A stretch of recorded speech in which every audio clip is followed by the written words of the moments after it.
All right, onwards we go.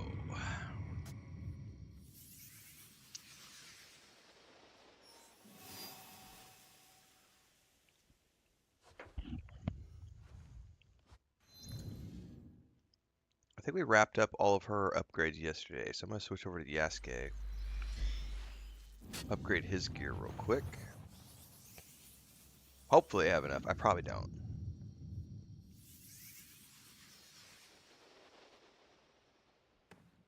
Hello there.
Oh, I'm short some wood.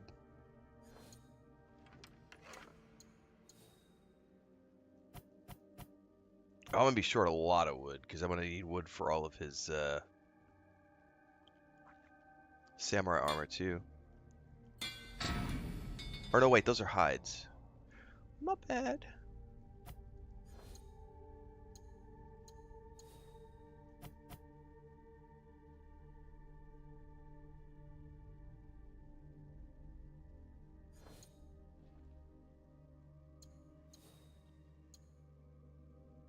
I'm going to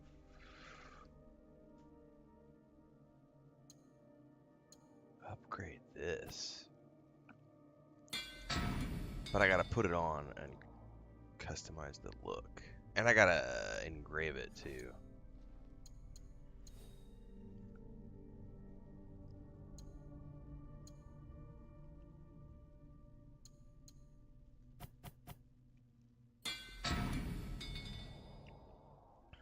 Alright, so the only thing left is my bow, I think.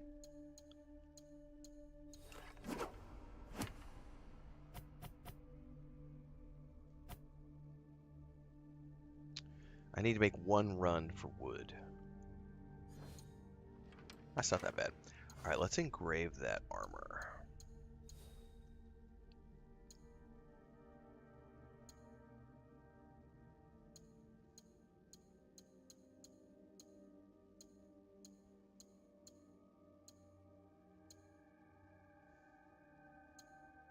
Restore 1 health on hit? Yeah, please.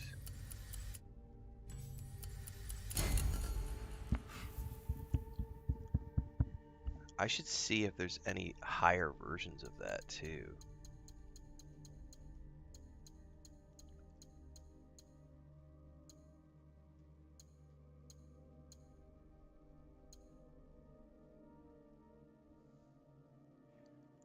Um,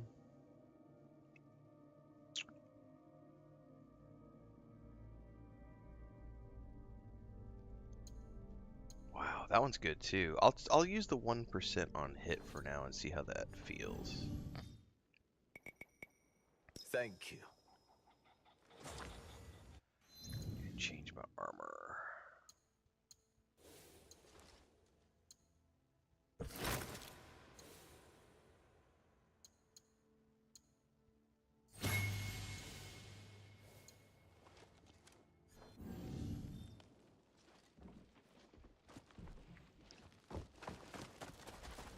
Alright, let's go get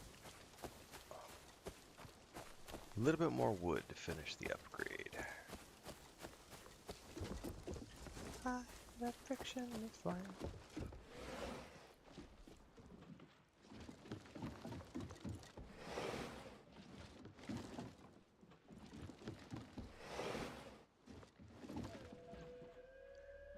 the darn contract thingy?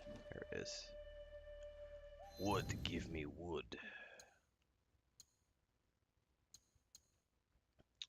No wood here. I'll have to go to one of the others.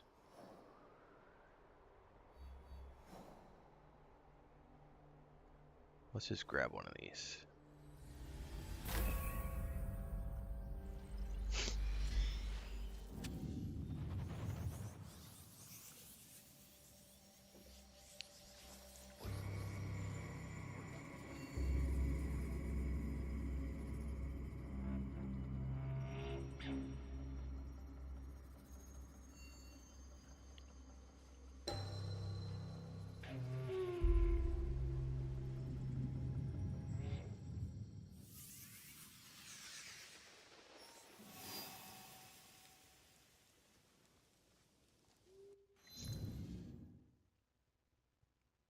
Is that the wood I'm looking for? No, this is the wood I'm looking for.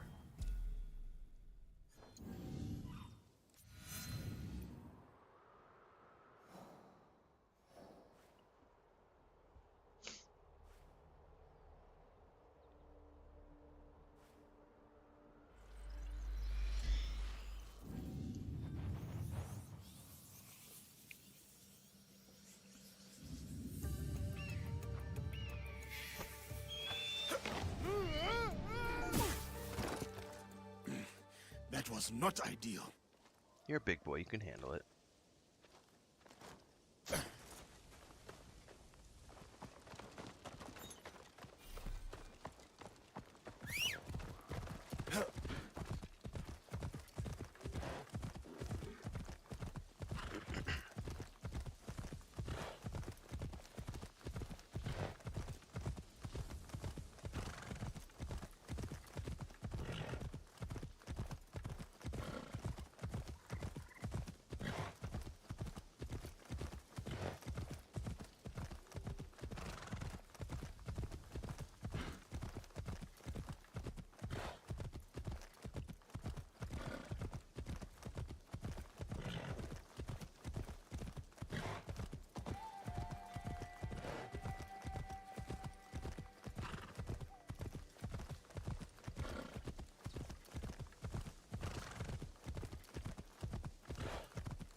I think it's just this. We do the upgrade, and then I think we can get back to doing the main quest with that way.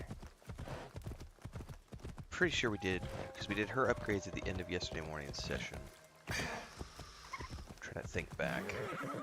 What did the box look like? It had a secret code. ST says good morning. Good morning, everybody.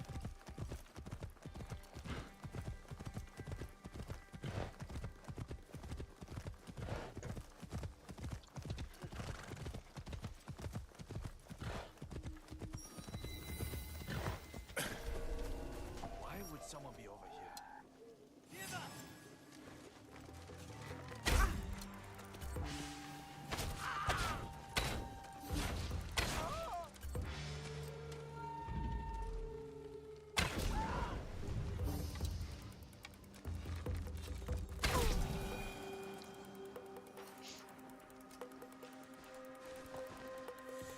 If I stay here, I will have to fight.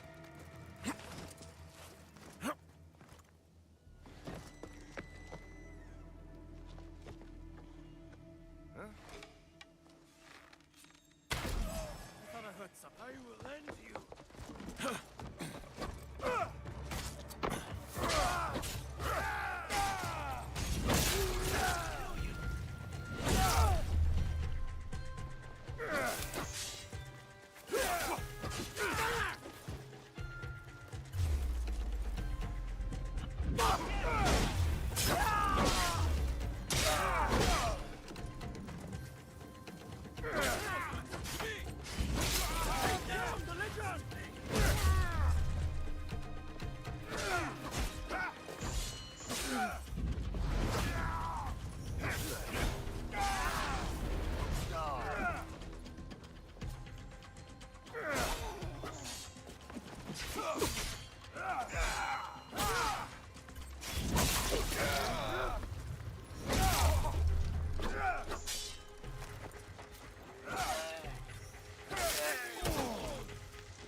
All I wanted was a little bit of treasure, guys. That's all you had to give me.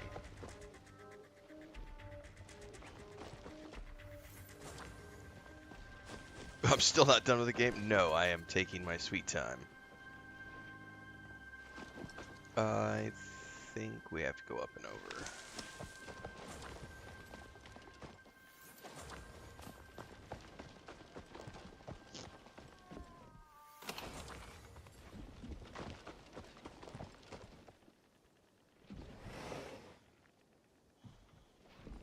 Can I just go up and through here? Look at me!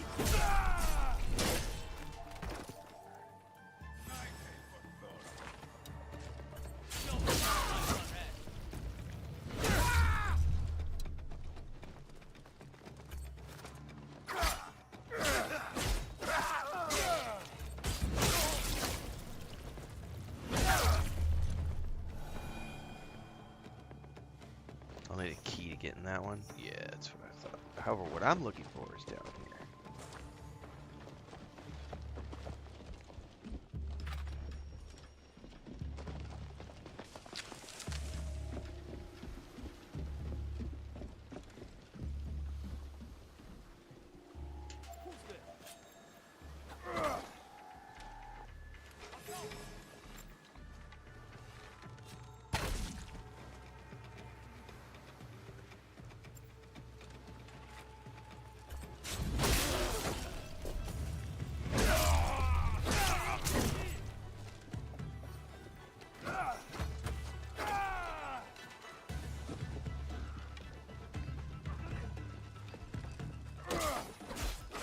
This guy's like bugged out laying down.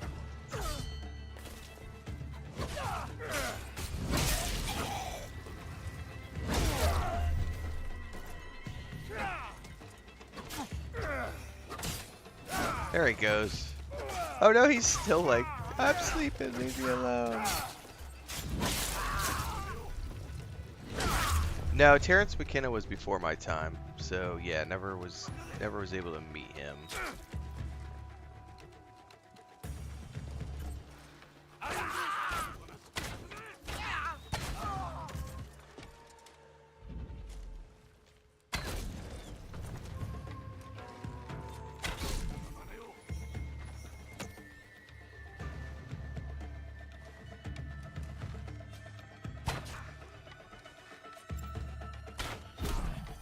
Lost sight of them.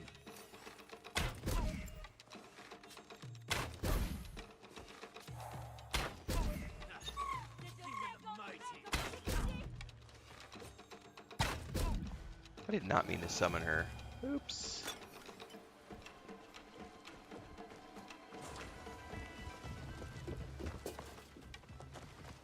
Oh, she's gonna go over here and take care of these boys for me. Oh, I'll take care of that.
Taking it. I take it the target fled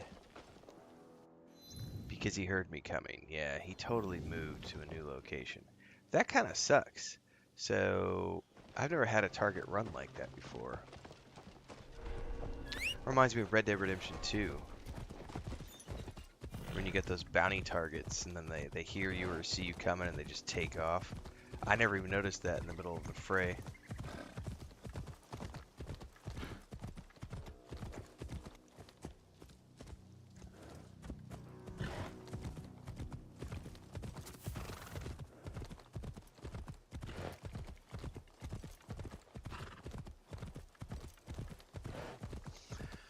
But no, Terrence McKenna, I mean, he was still alive when I was growing up, but I didn't find out about Terrence McKenna until I was in my early 30s, which I think was years after he had passed. I would have to go look up when he died because I don't exactly remember.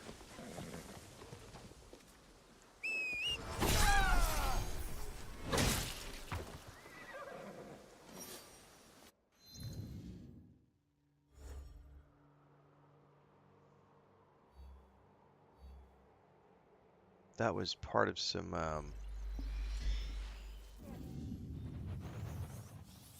right, that's pretty much what came into it. Him and Alistair and I don't know, there was a group of like I don't even remember all of them. There's a guy, God, he's got like perfect hairsprayed hair. I'm gonna have to go look him up because I can't remember his name now. There was like a but I met a guy who was my friend for about 6 7 years when I was dating my wife. He and I were living in the same apartment complex in Cancun, and he was like he's about 10 years older than me. Really cool dude, but um, he was deep into like Terrence McKenna and all of that side of the world that I had never been exposed to. And so I got into it through him. And we used to sit around and, while I was waiting for my wife to get off work, we just sit around and burn a little bit and just watch YouTube videos for like 3 or 4 hours and then just shoot the shit about all sorts of Alex Gray. No, it wasn't Alex. It's Alex Braden, I think is his name. I'm going to go look it up real quick.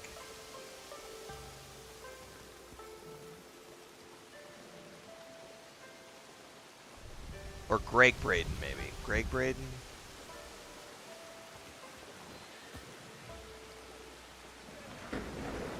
Greg Braden, I think is his name. There it is. Yeah, Greg Braden was another one. So, Greg Braden, Terrence McKenna, Alex Gray, Alistair, like, oh, there was half a dozen guys that we would just go watch YouTubes on, and Terrence McKenna was always my favorite because not because of the psychedelic conversations, but really when he did, I think the one that always has stuck with me, and the one I always like to quote is the culture is your operating system. Um, that he did. That whole that whole speech is just amazing. Um,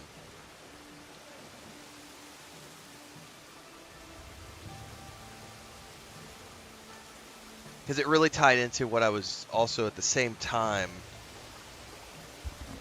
I was really sort of expanding my horizons on like world religions, not from a religious, position, but from a position of learning all about the different religions of the world and how they all tie in together and how they all share kernels of truth, even though they also all share this sinister, we need to control you um, aspect. Because then I remember trying to have a conversation with my old man around the dinner table at Christmas time, and he was having none of it. But I was trying to explain the concept of where you are born is what God you worship. It's the culture is your operating system. When in this case, religion is, it's where you're born. Where you're born dictates who you worship.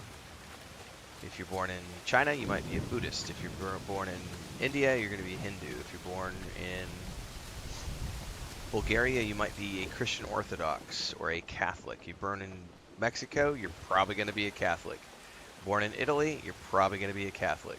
Born in England or the U.S., you're probably going to be a Christian. But all of these different religions are based on where you live. That's the God that you call God. You're born in the Middle East, you're probably going to be into Islam and call God Allah. And my old man, my dad was having none of it. He would have none of that discussion. None of those are the true God. Okay, you're literally making my point for me. You're literally making my point for me because where you were born literally dictates what you believe, and it's really hard, and that's when the Terence McKenna part comes in, because culture is your operating system, and if your culture has raised you to believe a certain thing, that's what you believe, and you're hardwired to believe that that is the truth and the only truth, and it is really hard to break free of that and take an international perspective. I've always appreciated listening. By the way, JK, good morning. You're in the middle of a of a greater rant.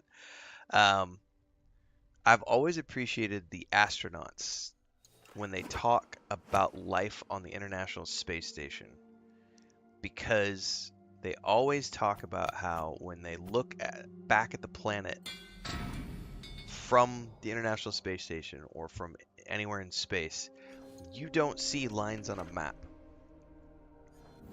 That was actually the inspiration I'll for be back. my travel blog back in the day. The name of the travel blog, which is still the name that we use for our YouTube channel for the Homestead, because I just hijacked the Homestead channel. But Marginal Boundaries became the name of my travel blog, because I was like, the lines on maps are just imaginary. They're marginal. They don't mean anything. And so my whole travel blog was about traveling all around the world. But the astronaut's perspective has always fascinated me, because there is no... When you look at the planet from space, there are no lines on the map.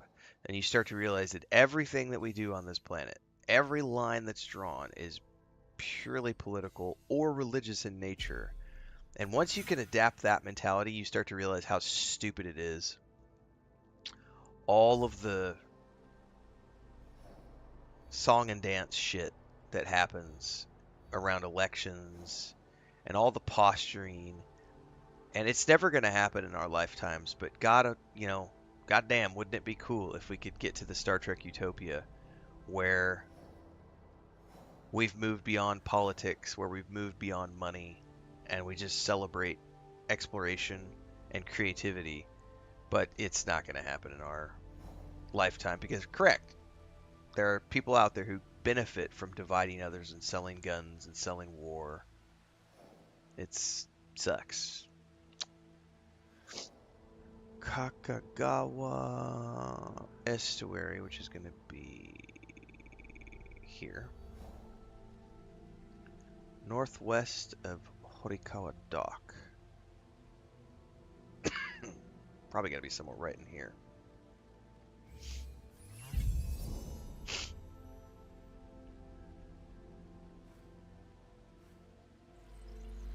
What's up, Gary? And JK. Anybody else I missed in the middle of that morning discussion?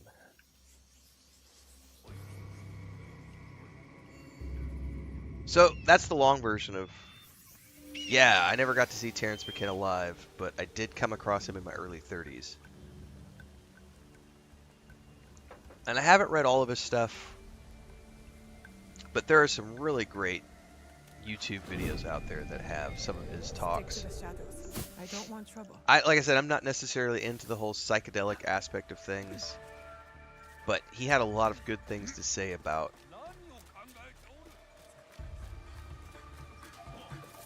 being an enlightened human being, and living with others, and how to be a part of that, sort of global mindset. Psychedelics can help, but they aren't the only tool. I think that would be the big differentiator between myself and some of the people who get really deep into the Terence McKenna world, is that there are quite a few people who believe that psychedelics are the only answer. I don't think that they're the only answer. I think that they are a key. They are a useful key, a useful tool in the toolbox. Give me your money. But there are many ways to enlightenment. But I think at the core of it starts with a person being willing to reformat their hard drive, essentially, and realize that they've been, for better or for worse, every single one of us, when we go to school and they tell us that the history books say a specific thing, that's cultural brainwashing. 100%. It doesn't matter what country you come from. That is 100% brainwashing because every people have a different point of view. Like, I guarantee you, if you were to go right now and go into like the U.S. and go to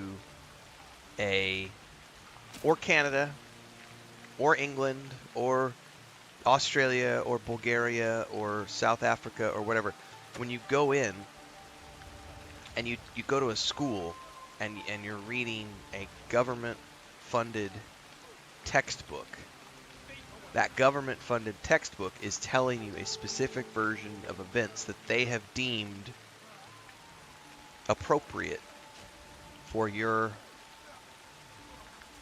sort of navigation through their society. And in the U.S. in particular, if you go to a public school, you're going to learn one thing. You go to a private school, you're going to learn something else. You go to an indigenous school, one of the First Nations schools, you're going to learn something else entirely. It's a very fascinating, you know.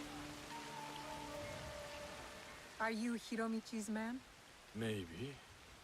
You know it? Maybe. I'd like a word with him. Come. There's definitely not a lot of truth being told, Gary, that's for sure. I've always loved when you go back and listen to Why do you ask? when Obi-Wan Kenobi tells Luke in Empire Strikes Back, because you know Luke's yelling at him, "You lied to me," and What if I told you Obi-Wan I was responds, sent to you know, kill him? well, depends. What I told you was true from a certain point of view, and it's like, oh, that's manipulation I will keep 101 that at in its mind. finest. But I'm not here for Like, that. what I told you was true from a certain point of view. That is so twisted.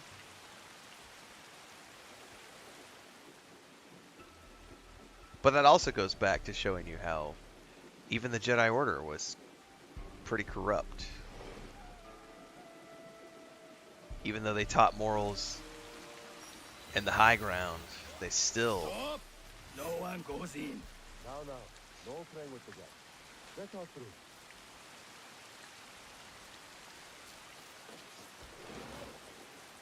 I can make everything about Star Wars if you give me 10 minutes. Welcome to my home, miss. I have heard such tales of you. You've heard of me? No need for modesty, miss. The Ox told me all about your exploits against his armies.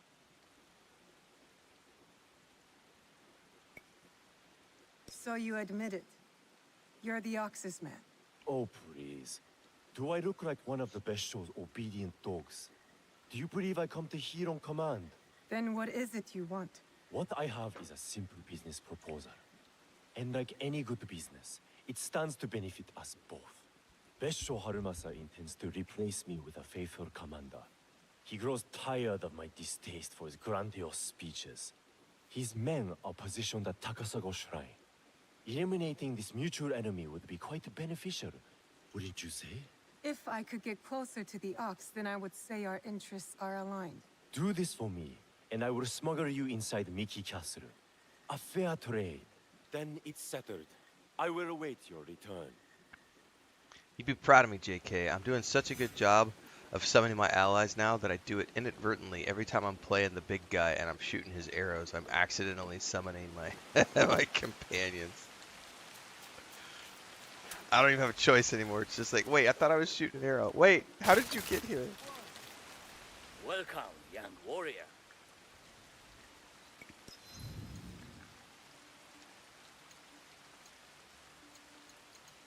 Man, none of these guys have anything that I need. Yeah, it's your Farewell, it's my young subconscious pushing the button saying this is JK, this is JK, this is JK. Push the button. Summon your ally. Summon your ally. You have made the right choice coming to me. It is a weird key binding situation, I will say. Like when you're playing the big boy and you're shooting the bow. So the way they have it key mapped is that right now, if I want to summon my ally, I hold the left trigger and then push a corresponding button. And if I want to use one of my abilities, I hold the right trigger and push a corresponding button. But here's the thing. When I want to throw a shuriken or aim an arrow, if I want to aim while I'm shooting, I have to hold down the left trigger, and that brings you into the aim mode, where you are then firing with your right trigger, whether it's your bow. I do it more frequently with the bow. So what happens is I'll be pulling the left trigger to fire the bow, and then my brain takes over and says, hey, let's do one of your cool bow attacks that you use when you have the right trigger pulled. Because you're using the bow, my instinct is, oh, my bow abilities are at my disposal, and so I go to click one of the buttons, not realizing that I'm still holding the L button to aim the bow. Instead of my abilities being displayed in the bottom right, it's actually my allies being displayed in the bottom right. And I don't recognize it because I'm so deep into combat that I'm just like, bow abilities. Ah! It's a very confusing way that they've got this set up. Confusing for me anyway. What is that? A calligraphy set. Ooh. No, I'm down to 1500.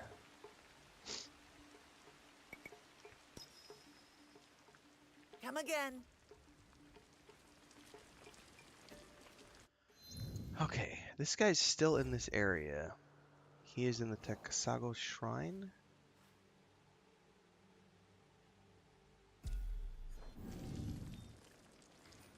Oh, I see him. Whoa, whoa, whoa, whoa, whoa. Oh, I thought those were like something I could steal.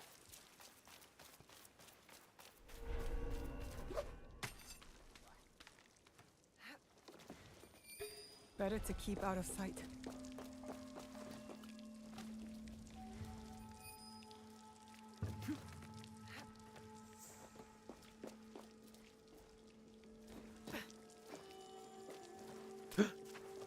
Better not be a waste of time. Fell down. Alright, whistle jutsu. Your strange sound.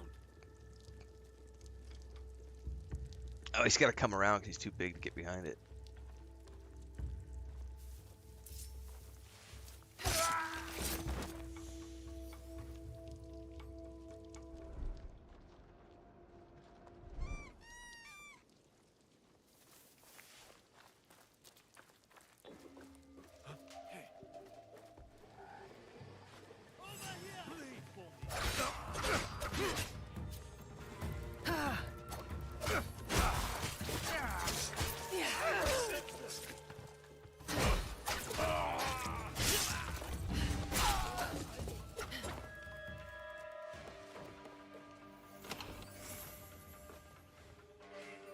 Try to make it quick.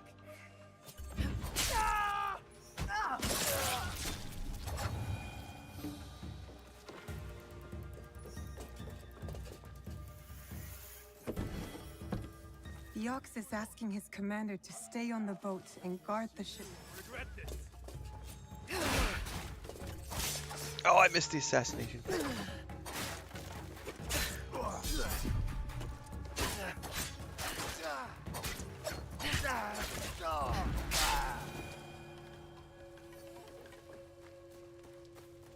The Ox is asking What's up, his Devon? commander to stay on the boat and guard the shipment himself. Which means I know where he is.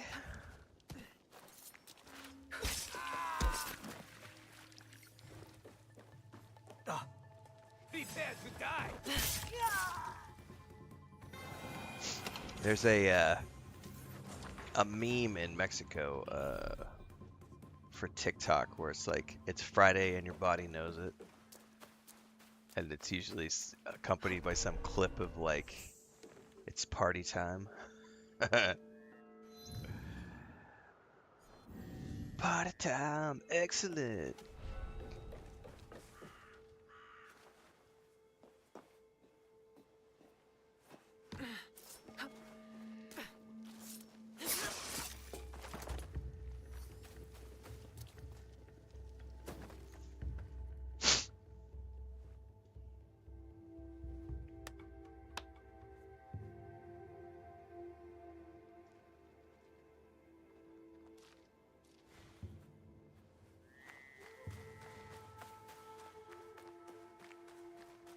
God, I might as well do these shrines while I'm here, right?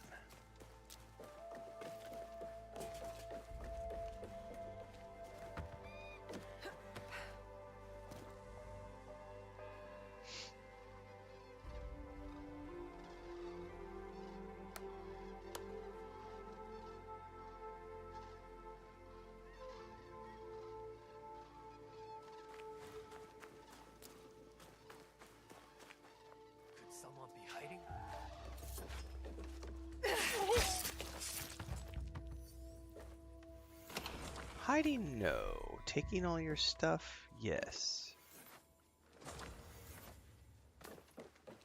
We come from the land down under.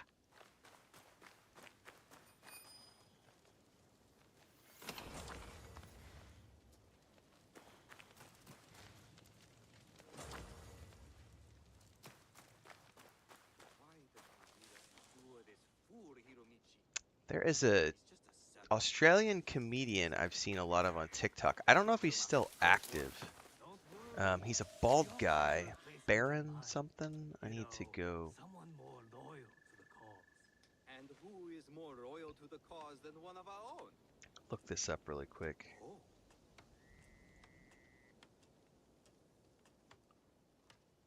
Google is my friend.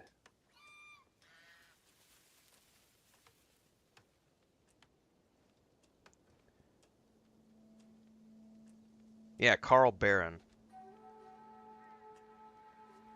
He is quite funny. I actually like his stuff quite a bit.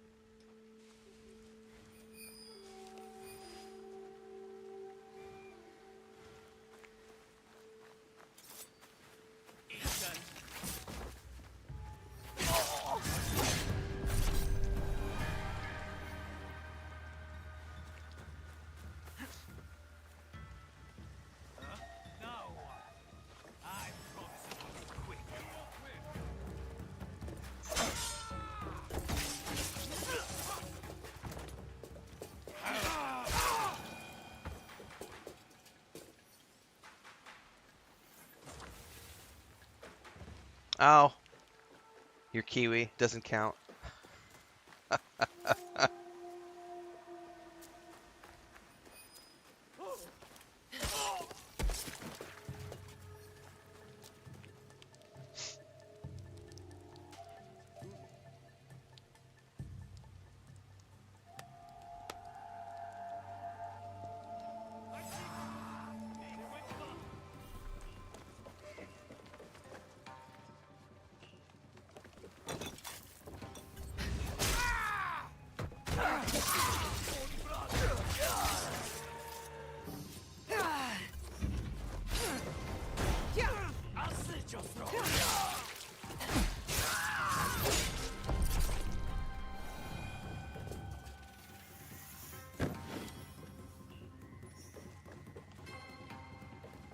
Alright, there's one more shrine around here that I need to get to complete my...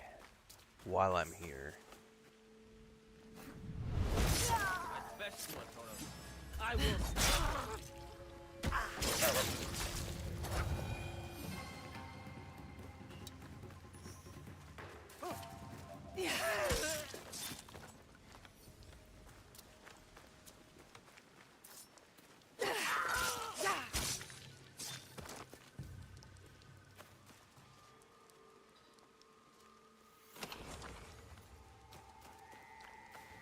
The only thing I remember about geography from when I was a kid was, I mean, at some point they make you learn, you have to learn the name of every state, you have to learn the capital of every state.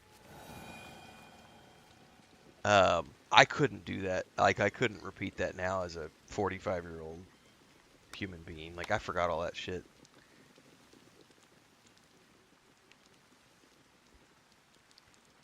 Oh, that's only 3 or 4. I thought I had 4 or 4.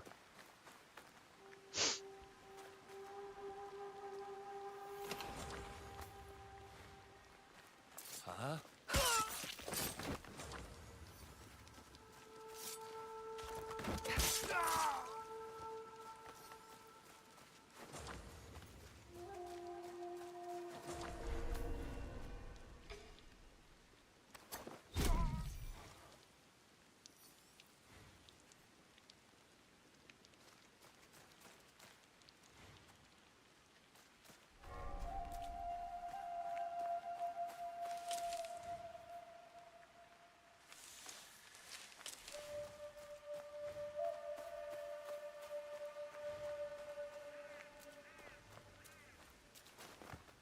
Alright, before I leave this encampment, I need to find the 4th shrine.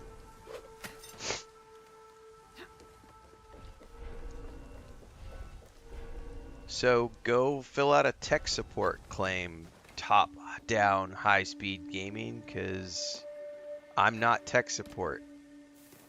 I can't help you if you can't launch the game after you updated your drivers.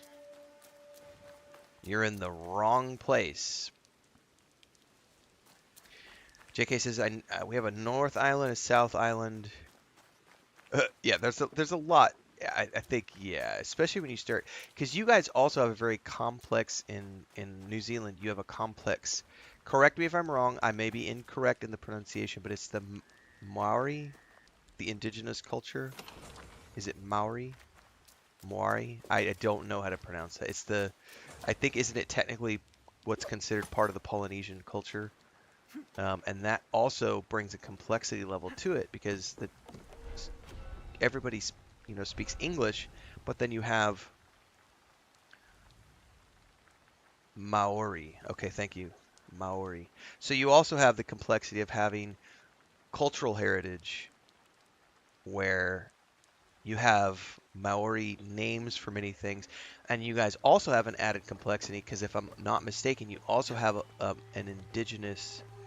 I don't mean indigenous in a bad way. I'm using that because that's the non. It's what I've been told is the non-offensive, politically correct term.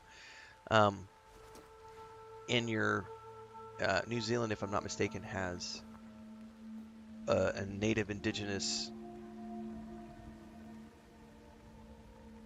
government that's part of the English-speaking government. And I've watched, or at least I've seen clips and watched some interviews and some interesting videos about the complexities of trying to come up with, I don't want to say peaceful solutions, but to come up with, you know, where everybody can agree on things when it comes to like building parks and respecting monuments and nature preservations and stuff. That adds a whole nother level of complexities because one thing, as an example, the U.S. has never done. They've never tried to work with the indigenous peoples. They just lock them all. They locked them all up in prison camps, essentially. They're not prison camps, but you know what I mean, like the reservations, and said, we own it all. So I think that's an interesting part of New Zealand that I don't understand because I don't live there. But from the outside looking in, I think that's added an interesting cultural layer to life because there's multiple points of view being happen. Yeah, that's the thing that I find fascinating. You have dedicated like seats for the Maori people in the government, and I think that that's essentially how it should be done. It's absolutely a good thing because we didn't do that in the U.S. We sure as shit don't do it today. Or Canada. Both of those countries, they just locked them up in the little parcels of land and said, "Get gone." Man, I cannot find the last of these shrines.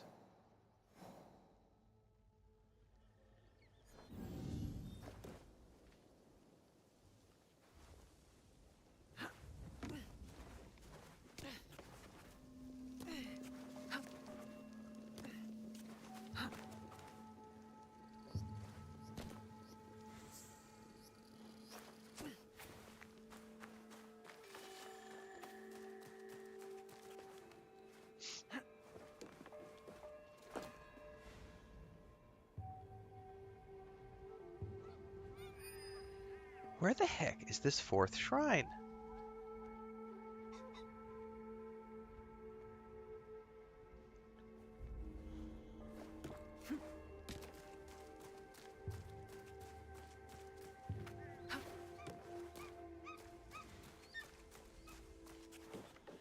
See, that's fascinating. This is okay, so that's the perfect example of what we're talking about. I think right before you got here, JK, when yes, like I've never heard that.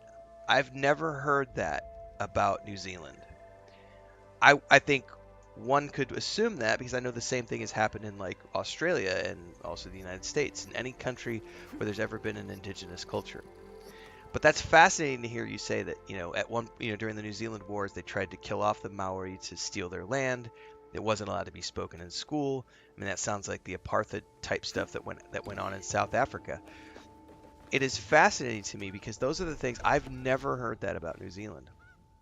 And so knowing that leads me to, well, now I need to go do some more research and read up on this because it's a fascinating thing to me to uncover these parts of it's the whitewashing of history where almost every country out there has done some really bad shit. But if you read the history books, not every history, at least my history books have never told me that in terms of a global history. And I can tell you, our own history books at home don't tell us anything about some of the horrific things that General Custer did, as an example, against the indigenous peoples and the slaughtering of men, women, and children. Like, you don't ever learn that in history class. Those are the things that fascinate me. That was the conversation we were having earlier on this morning. Culture is your operating system.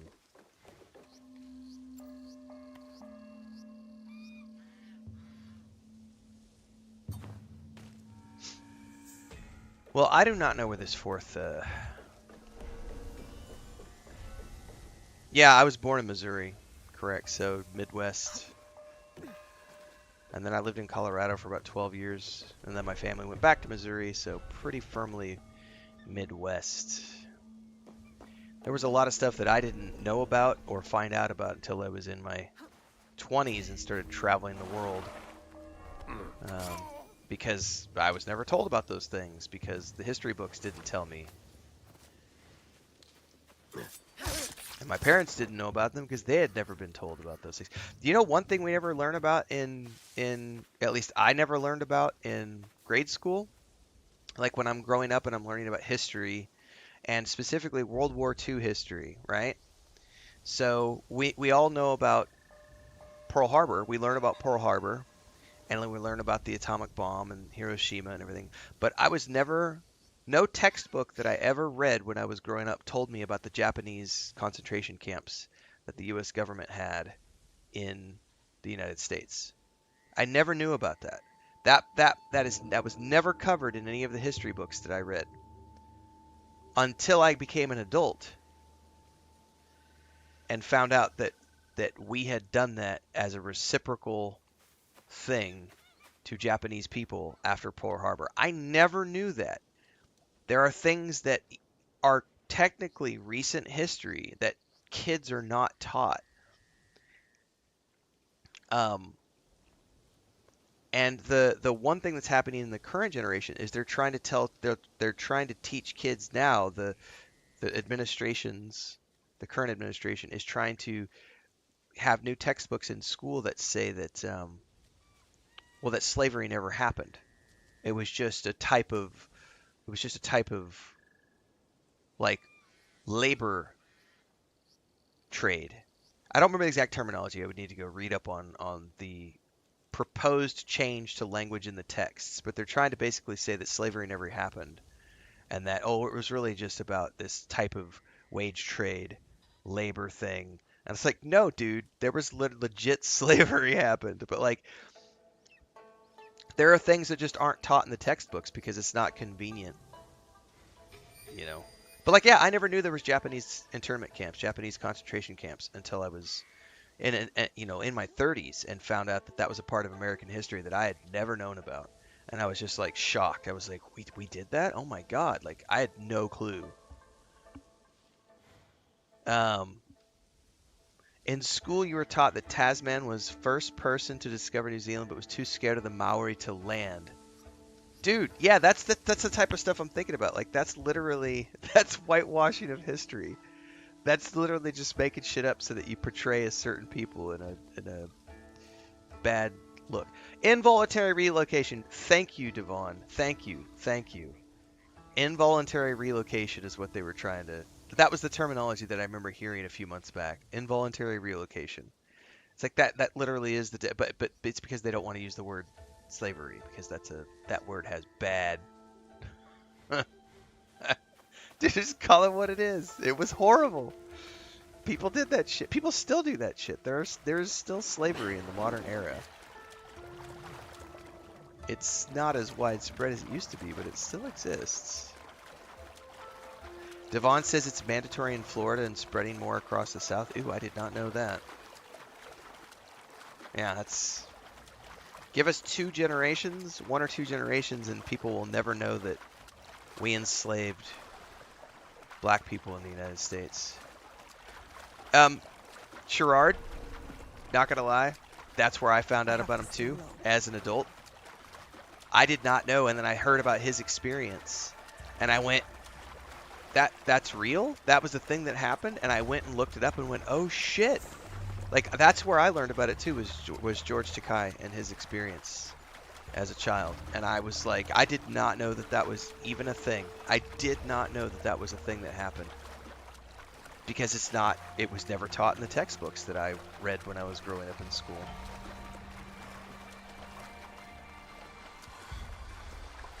I guess I can't climb the anchor.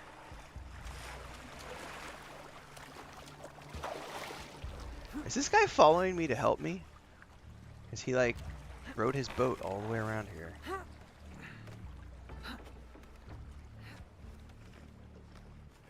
And when I learned about I've never seen a ship like this, like a floating castle.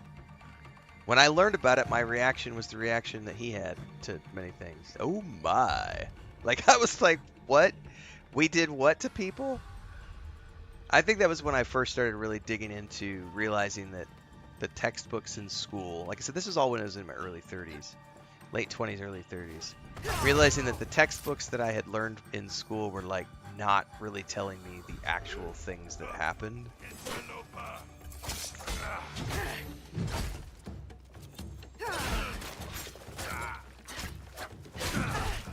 Just going back to what JK was just saying, like, I can't even fathom, like having a book tell you that the reason someone didn't land on an island was because they were afraid of the indigenous people. That totally paints this, you know, well, it's, have you guys seen, God,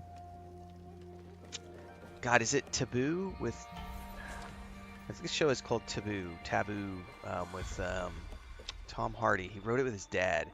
I think this is the show I'm thinking of. There may be something else. But there's the idea of, like, when someone doesn't... When you're looking at it from a colonial perspective, and they look at another culture and they call them savages because they have a different culture. The concept of someone being a savage because they don't share the same...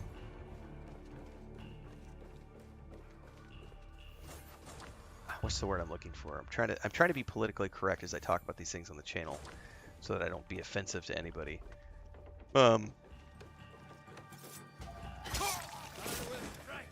You know, when you're looking at another culture and you're viewing them as inferior just because they have a different religion, a different, you know, and calling them savage, that is something that has fascinated me as an adult as well, because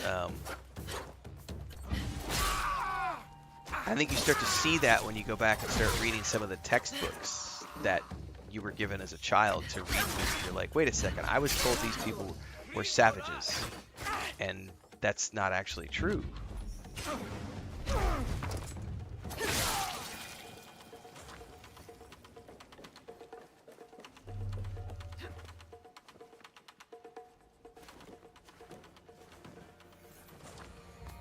Heritage is a good way to look at it. Yeah, heritage or culture. Textbooks in schools are literally kids' version of history. I think that's a good way to look at it too, and I think that... And I never went to college, so I can't speak for college history classes. But I maybe that's something I should ask people more about to just educate myself even further on the matter, is that, you know, do college textbooks teach better versions of history, or is it still extremely whitewashed? Like, can you go to college and learn more about what really went down in the country that you're studying in, or is it still...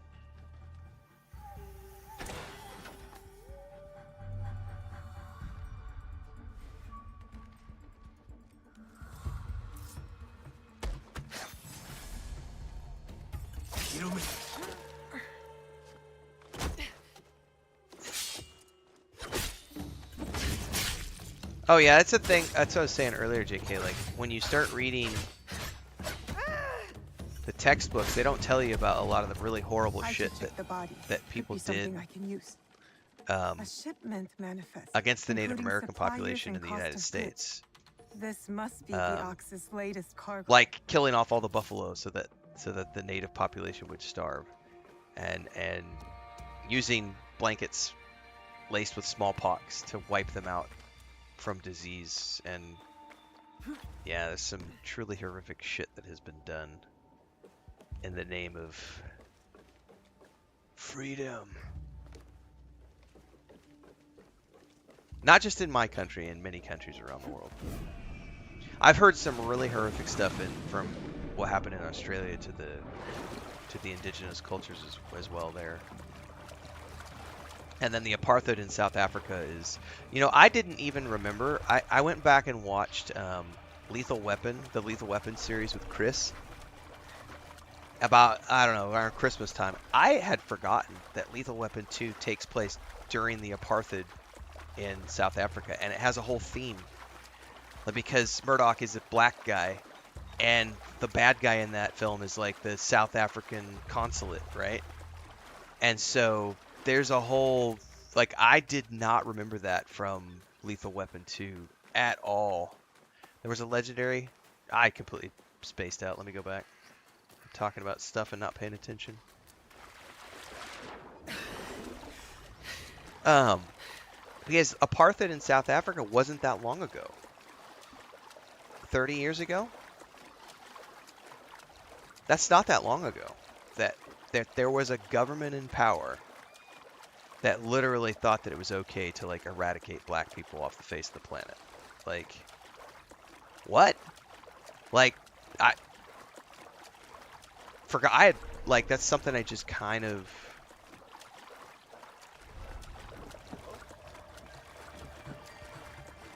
You kind of just forget how quickly time passes. Oh, it might have a chest on it? Hang on. Well, I gotta go up on it now, because I already swam back.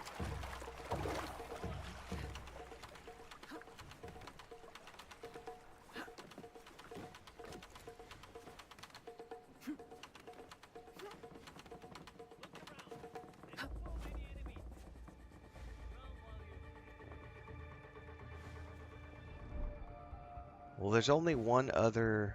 Well, there's two, I guess. There's two glowies.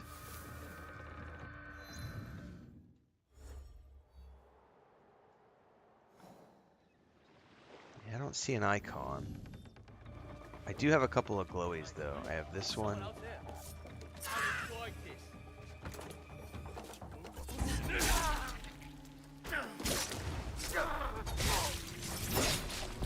Leah McKay says, I studied history in the UK, and we were definitely encouraged to read revisionist history, but it can depend on the professor as they select the books for the reading lists. Well, that's good to know. I never went to college, so I don't know how it works in a college setting. So that's good to know that, it could depend on so if you get a professor who knows his shit and he wants the students to be properly educated, he will suggest reading material that brings a proper understanding of things. That's good to know.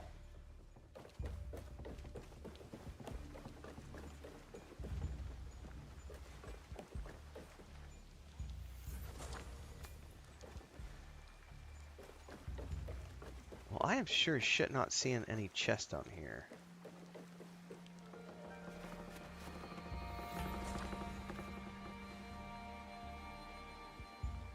Oh, there's something up top there.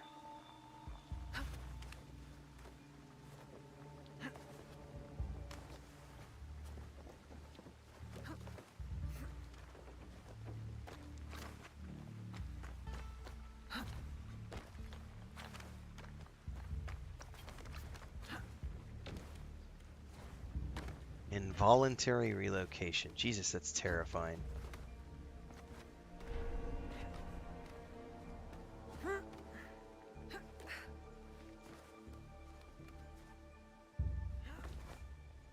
Alright, how do I get up there?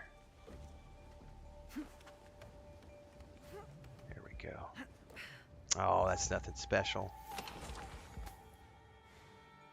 Alright, I don't think there's anything else on this ship. Someone said there's 2 ships in this bay. I only see the one. Well, there is a big boat over there.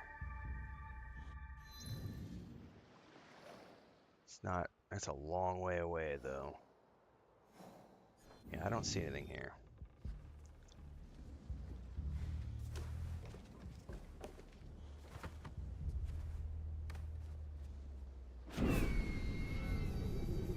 That was an impressive dive. Yeah, I definitely don't see any more chests on the ship.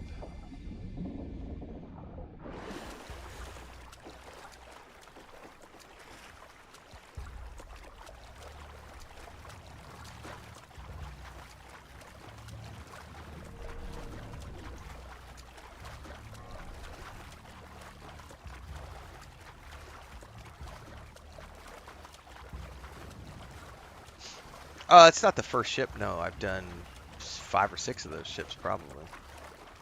I'm like 70 hours into the game. Definitely not my first ship. I think we're up to stream 19 or something. I am still, however, missing the last shrine at this place. I never did find it. Drove me nuts. I went looking for like 30 minutes. There it is. How did I miss that on the way out?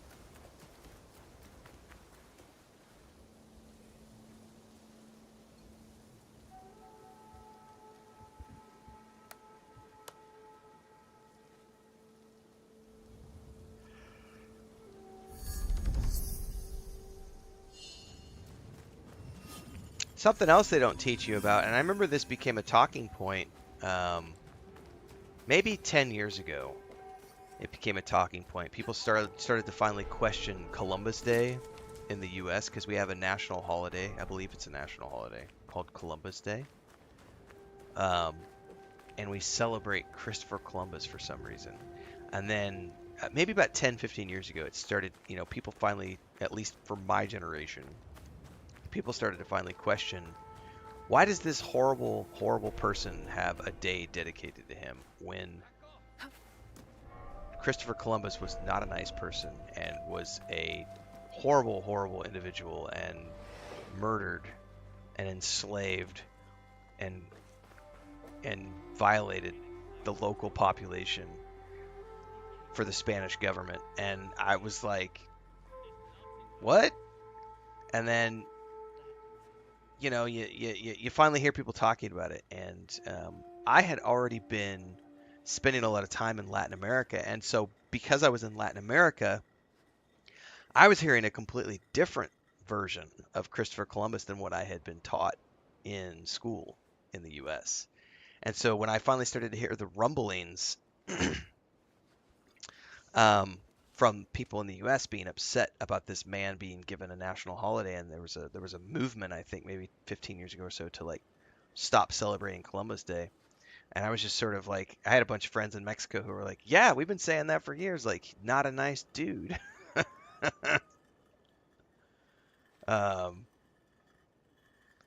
It's the conquistadors were not nice people.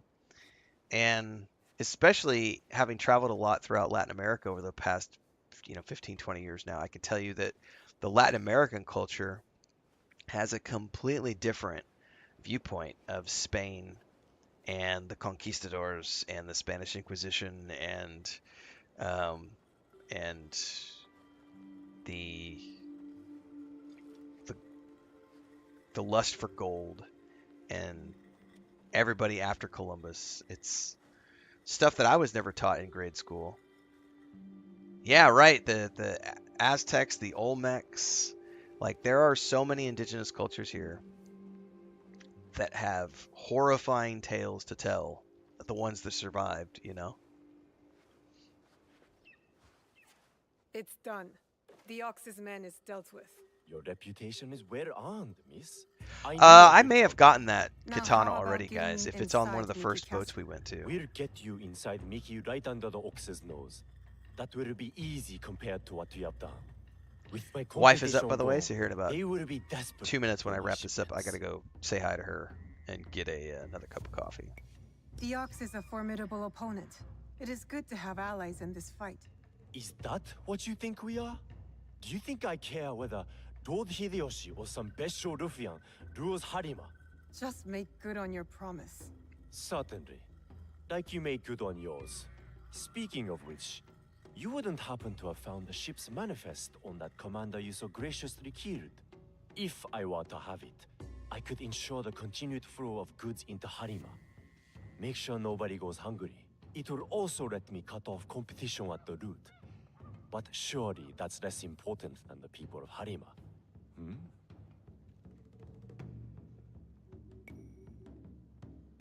You deserve to die poor. But the people of Harima shouldn't have to suffer to ensure your ruin. Setting aside your moral objections in the pursuit of the greater good. Our mutual friend the Ox would approve. Here, a simple token of my undying gratitude.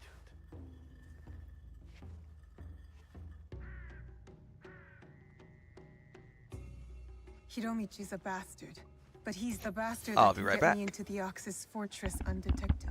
Now there's still the issue of getting word to the conscripts inside Miki Castle.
All right. Second cup of coffee. Wife has had her morning hugs and kisses. Oh, she's actually up early. It's 5:45 and she's awake.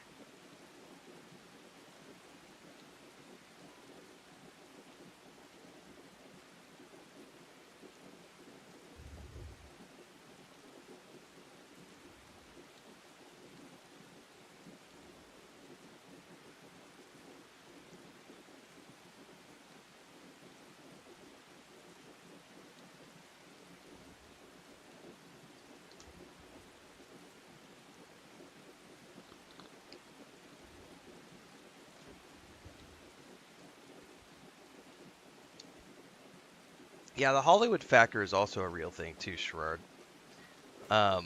Especially when we get to, and this is tricky. This is really tricky, but like, I think when it comes to a fictional piece of work, there are certain creative liberties you can take, but when it comes to a historical piece of work, there should be an attempt to attempt Best made if I remain to unseen. keep things historically accurate. However, if you listen to Hollywood directors, I'm pretty sure it was Ridley Scott who said this. I would need to go find the quote. I'm going to paraphrase something here.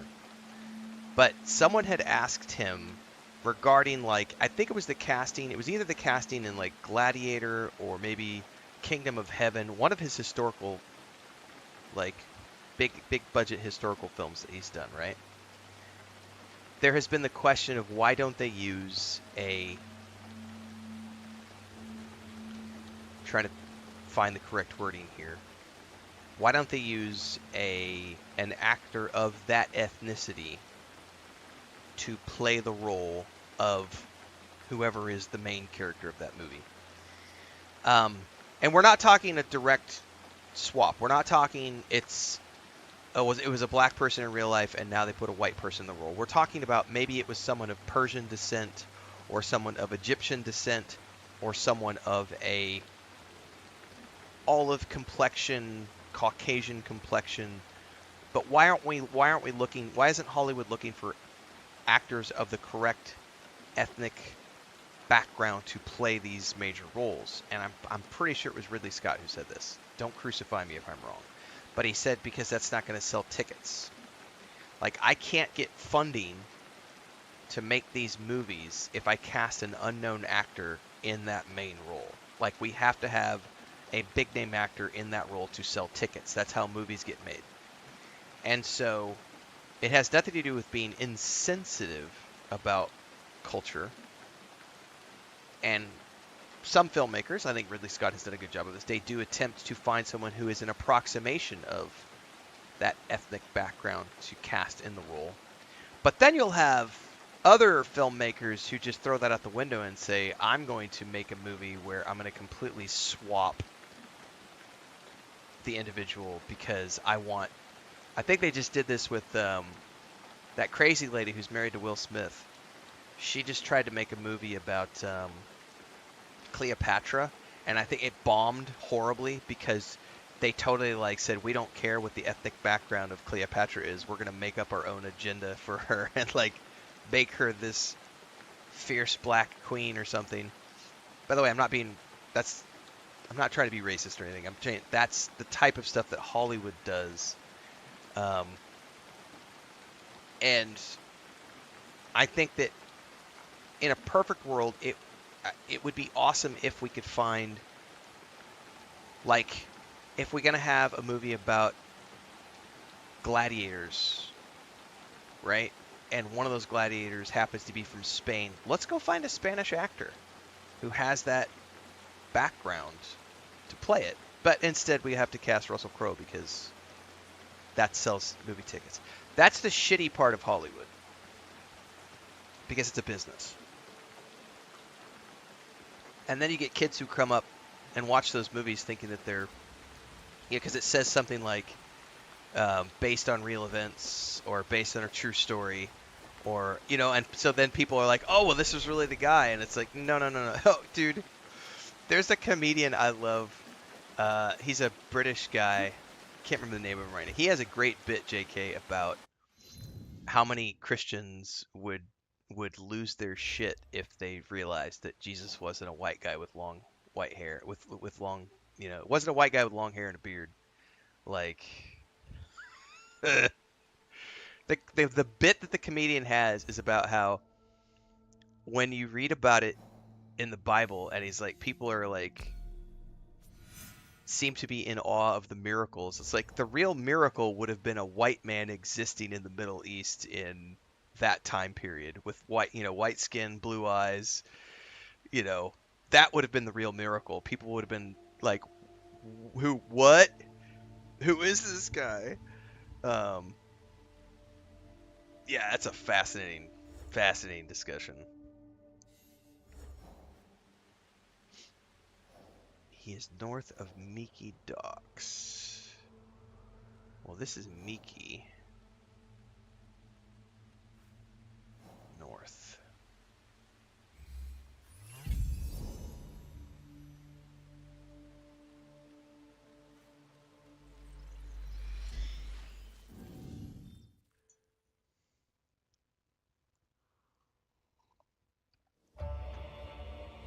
Season change for the win.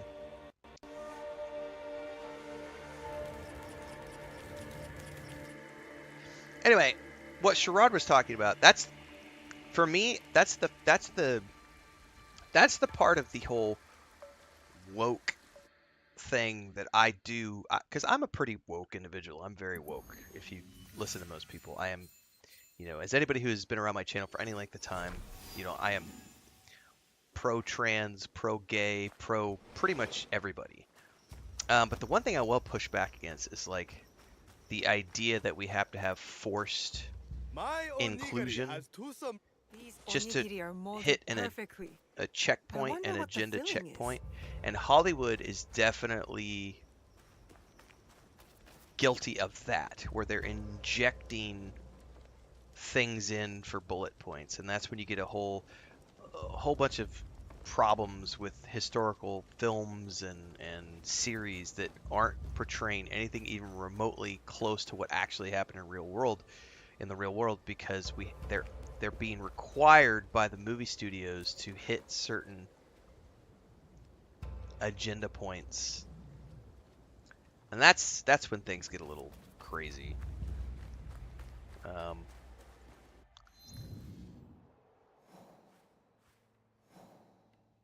It would be awesome if we had.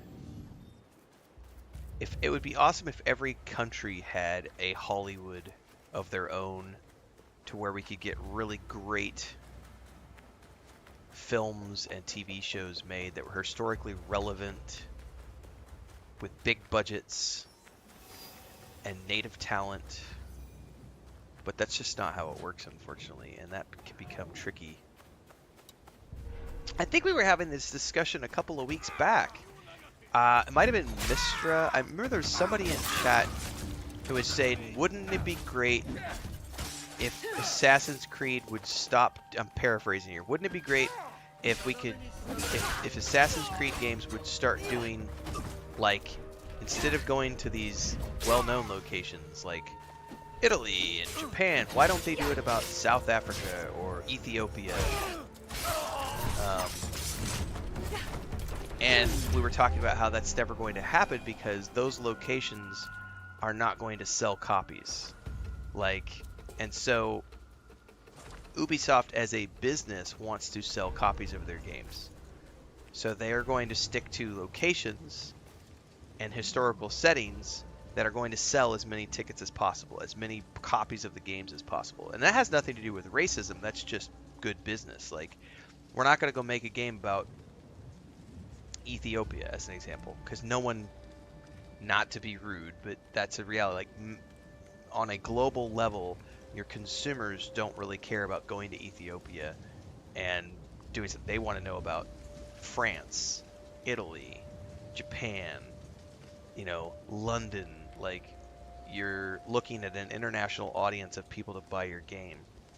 The indie studios can do that, and they can take that risk, but you're only going to sell 5,000 copies of your game versus selling 5 million copies of your game. That's the Ridley Scott discussion. If you want to sell tickets, you have to go where the ticket sales are. Lord of the Rings is a New Zealand documentary. I firmly believe that that's true. Rank with the Ox. Your relationship with the Ox will determine my answer. He is my target. Ah, then I am that Ronin. I need your help to get to him. I don't want to harm any conscript willing to walk away. Though I am thankful for your blade, I cannot help you, miss. I am in enough trouble as it is. Deserters who followed me have been taken back to Miki Castle. And if that wasn't enough, I've endangered my friend, Seiji. He is being kept in Kanki Castle. These soldiers told me after I bled it out of them. Sounds like we are both in need of help. Seiji and I promised to look out for one another.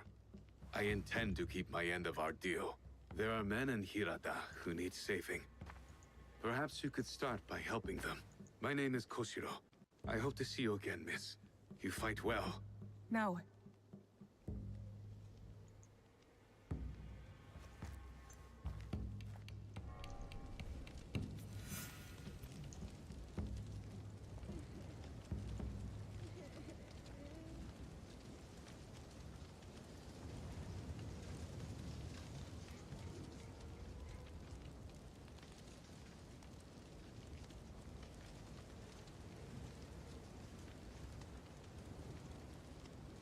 Sherrod says for every 12 years of 12 years as a slave movie, you get a Patriot or Braveheart movie. You're not wrong. That being said, I mean, you look at those. I mean, it is what it is. That's Hollywood, man.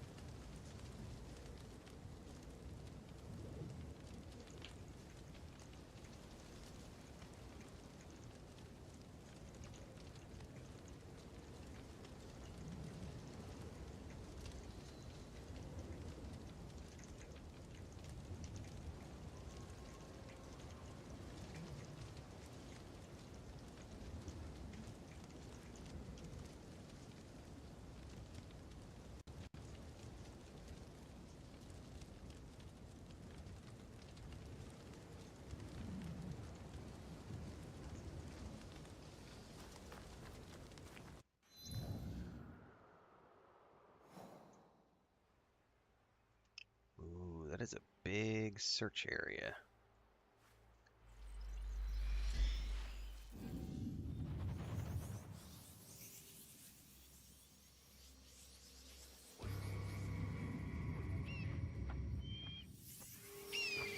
That is a badass looking castle over there, that's for sure. I'm not going there though. But that looks cool as hell. What is that? Which direction am I facing? Is that the quarry?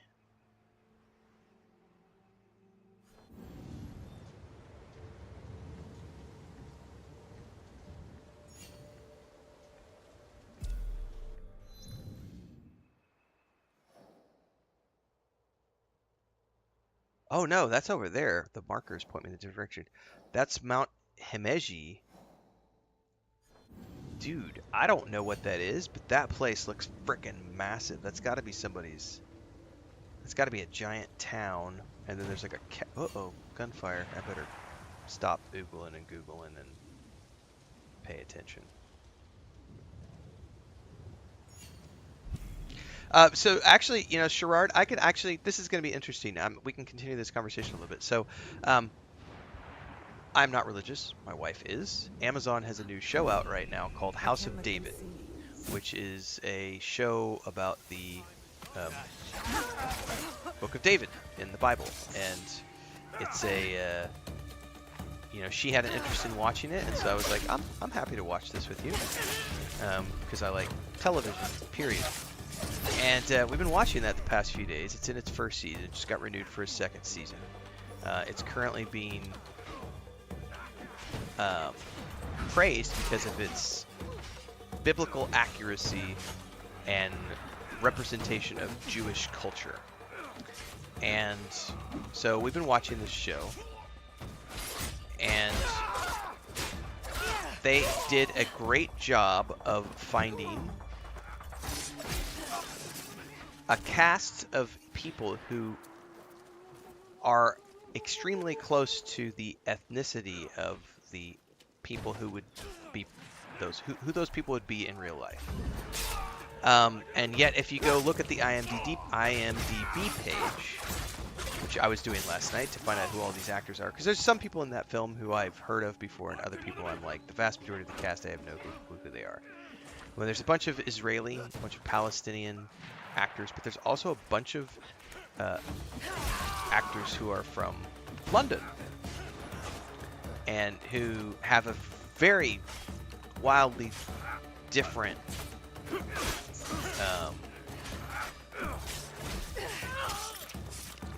cultural backgrounds than the characters they are portraying. But because they look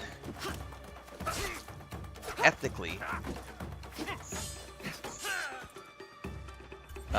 they've been able to pull it off, and it's extremely well done.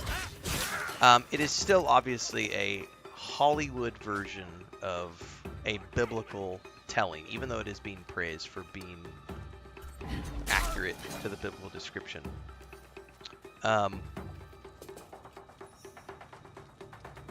But there have definitely been a couple of moments in the show where I kind of went, oh, that's definitely been dramatized a little bit. Because even though I haven't read the Bible in many years, I remember much of it and there are moments in the show that have been dramatized for the purpose of creating a piece of entertaining visual entertainment. It's still been very good. But at the same time, like, they still have to make their money back, so they're going to have to make creative decisions to get people involved as viewers. And to do that, you can't tell a cut and dry version of the Book of David. Like, you have to dramatize things a little bit. You got to put a little extra romance in there. You got to throw a little extra drama. You got to create a little bit of extra to get butts on seats, right? It has been a pretty good show though so far.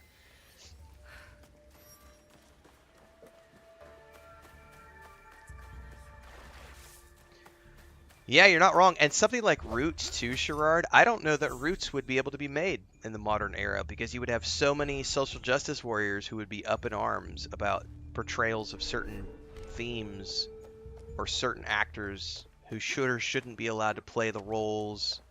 That would be an extremely difficult, if not impossible, film to do in 2025.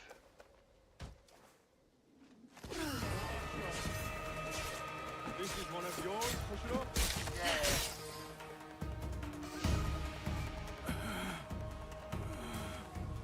You would rob us of our chance to fight back? You have been blinded by the Ox's promises, just like all the others. Seiji, listen. Because Roots happened in a another different life, we were time period, brothers. if you think We about it. fought together. There was no died internet. together. There All was our no youth was spent at war. Against the angry Ragami, mob Akamatsu, Lord Hideyoshi, upset about the Besho. that actor shouldn't be allowed to play that part. You war against me. They're not black enough. You know what I mean? Like, that would totally be part of the conversation. Your talents. Someone, whether or not they're actually black enough, We or could whether have that made a black actor difference. voted the way we want them to We vote. could have. Yes. And if they voted the wrong way, they wouldn't be allowed to play that You that are role. prepared to make the Ox answer for what he has done. That would be the And free those discussion under his if that control, movie was cast including today. the deserters. Some will refuse saving. Some are already lost. How do you deal Simpler with them? times back then. Whatever you are going to do, just do it. Our cause will not end with me.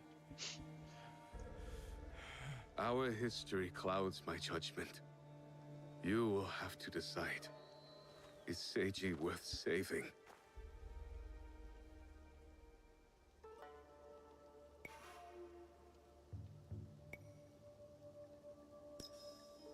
Koshiro's friendship has spared you today. Work towards deserving. JK says, or if gamers watched it, they'd be like, why are there black people in Roots? You're not wrong. There would be a We will certain not subset of meet again. gaming community Kushiro. who'd be like, why are there black people in this? No, we won't. Goodbye, old friend. Why is there a woman in this You role? spared his life. Women don't exist You in the promised real world. Seiji you'd look out for him. I am helping you keep your promise. I am in your debt. Now, on to Miki Castle for the deserters. Find me there. Perhaps there is some good left to salvage in all of this.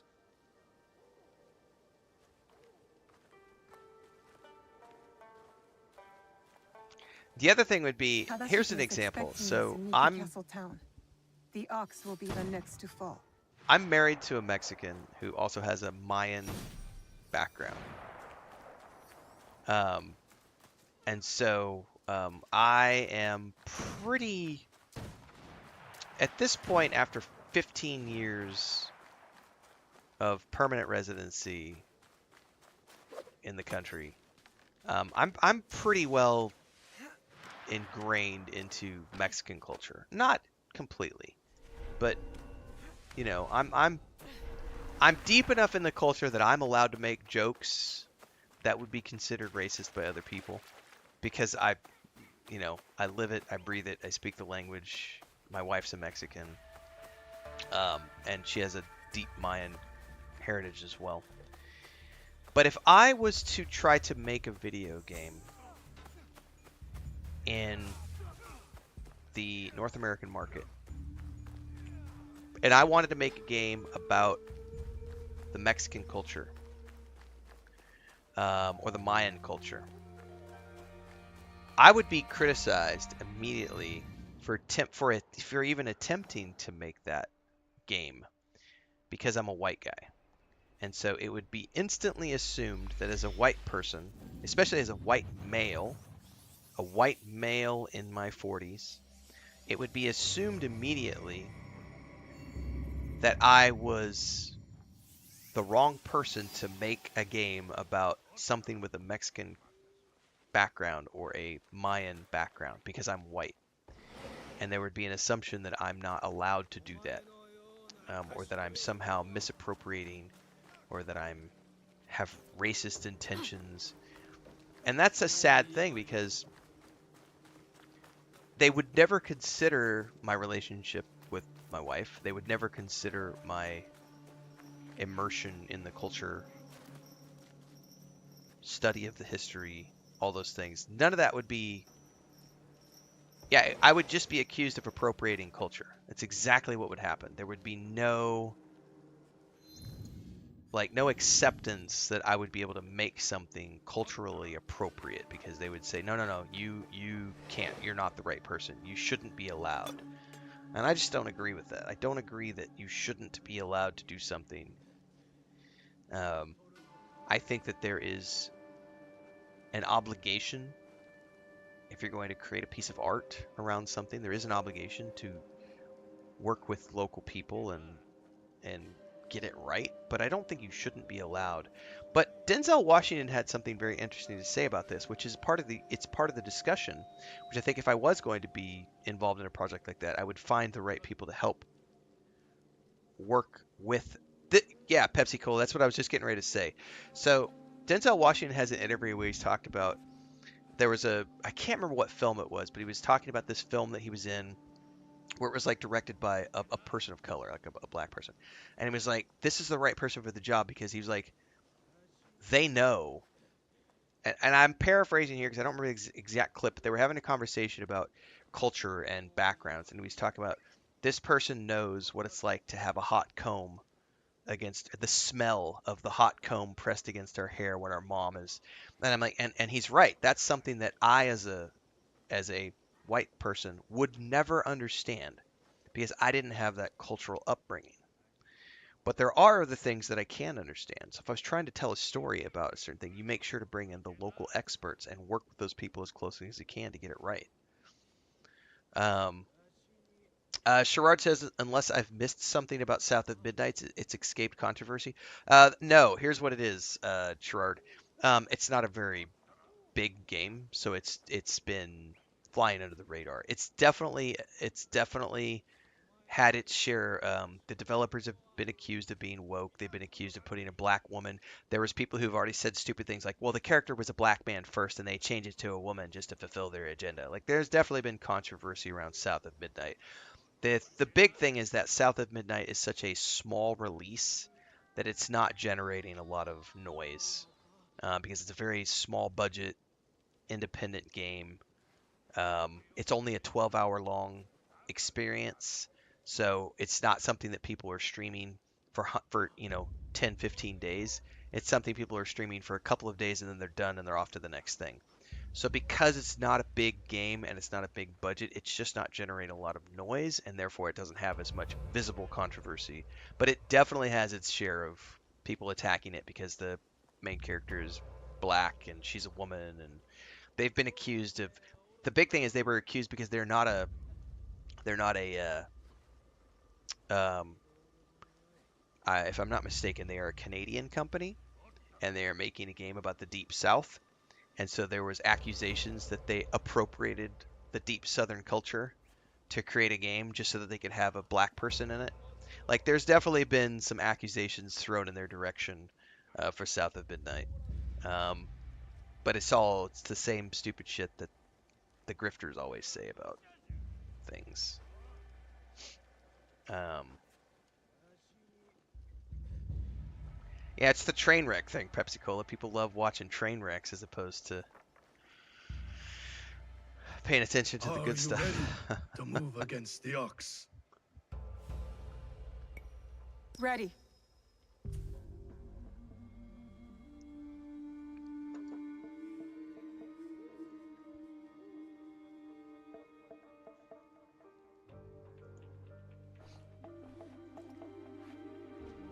We have met the men behind the insurrection. A Ronin named Koshiro. He's since returned to Miki Castle. And he will keep the conscripts from defending the Ox? Some. As many as possible. But there are plenty who are convinced of the Ox's cause. Hiromichi has agreed to help. He will smuggle me into Miki Castle undetected. I'll cover the high ground. Take down the gunmen watching the front gate and the area where the deserters are held. Then I will face down the Ox. Defeat him in front of his followers. Knowing him, it is a duel he will not refuse. You will likely need to face Tetsuno as well. The Ox's champion. If I kill the Ox, will the Tsuno relent? I sheltered the monks who suffered at Tanjo-san. Gave them food, water. It was not enough. The silence that hung between their grateful smiles, it spoke loudly of the one thing I could not give them. Justice. I wonder about Tetsuno. What he saw that made him the Ox's willing instrument. Everybody The has a Ox price. must die, but the killing Tetsuno, is that justice?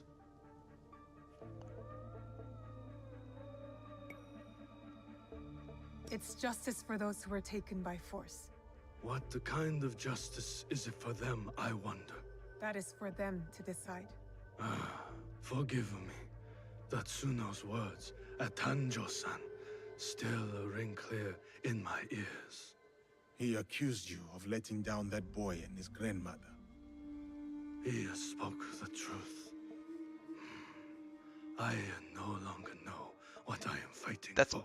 partially the I think controversy you around do, this sir. game as well, because You will recognize it for when some we reason win. the social justice warriors are out in force about the Japanese culture. And it's like, dude, So meant Ubisoft to has be been making saved. games about cultures for But no matter. 30 years. Send Like, they've them done, to especially Kyokaji. Assassin's Creed, this Send franchise has been Koshiro around for and 20 his years now. compatriots. And it's always been different cultures. It's always been different locations and doing interesting things, from the Greek culture to the Italian culture to the French culture to the American colonial culture to whatever, you know. And they've always done games that were set in specific places, and they have a vast array of people working on these. And yet you'll have the social justice warriors who are like, you're not allowed to make a game about that thing because you don't You are have ready a now, eh? It Japanese is game time for director. Hiromichi to make good on his promise. You know what I mean? See you on the inside? We will meet soon.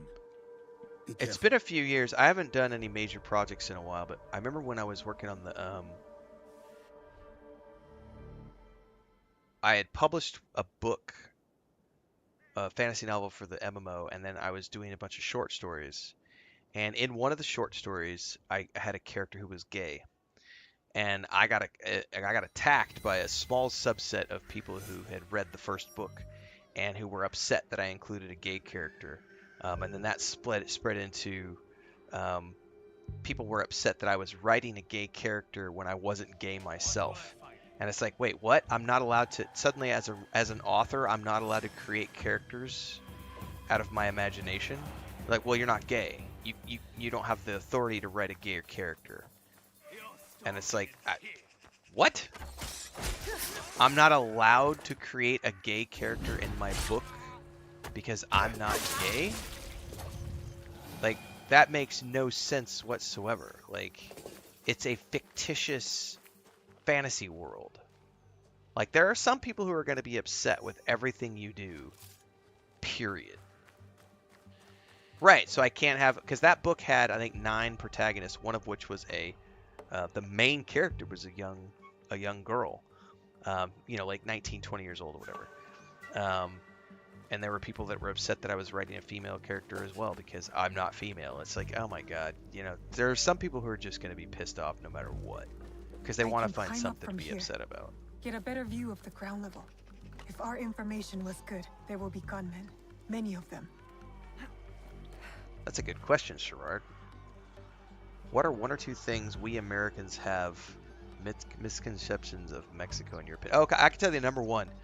The number one misconception is that I think I don't remember if it was maybe even Gary, if Gary's still in chat. I could swear we had somebody from Ireland or the UK recently who had asked this question as well, and something about there's a misconception about the cartels. That's the number one thing, which ties into the number two thing, which is that Mexico is a dangerous place. Statistically speaking, the United States, from a per capita standpoint, how many people are murdered per capita per 100,000 people? America's per capita murder rate is multiple times greater than Mexico's per capita. We don't have school shootings in this country. We don't have mass shootings. There's gun control. There's etc.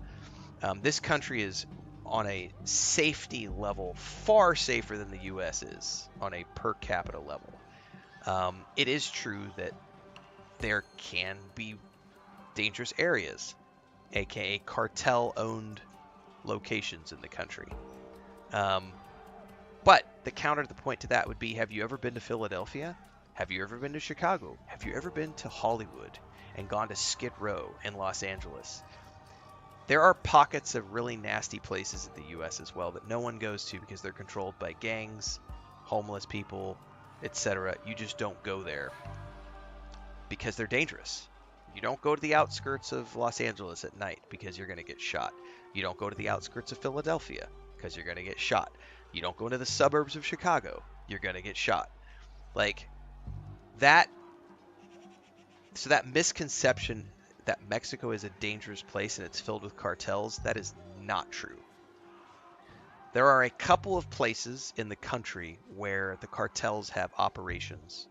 One is Sonora, which is a state, and the other one is up on the border with Juarez, which is the city right at the border with Texas, because that's where there's a lot of stuff crossing the border.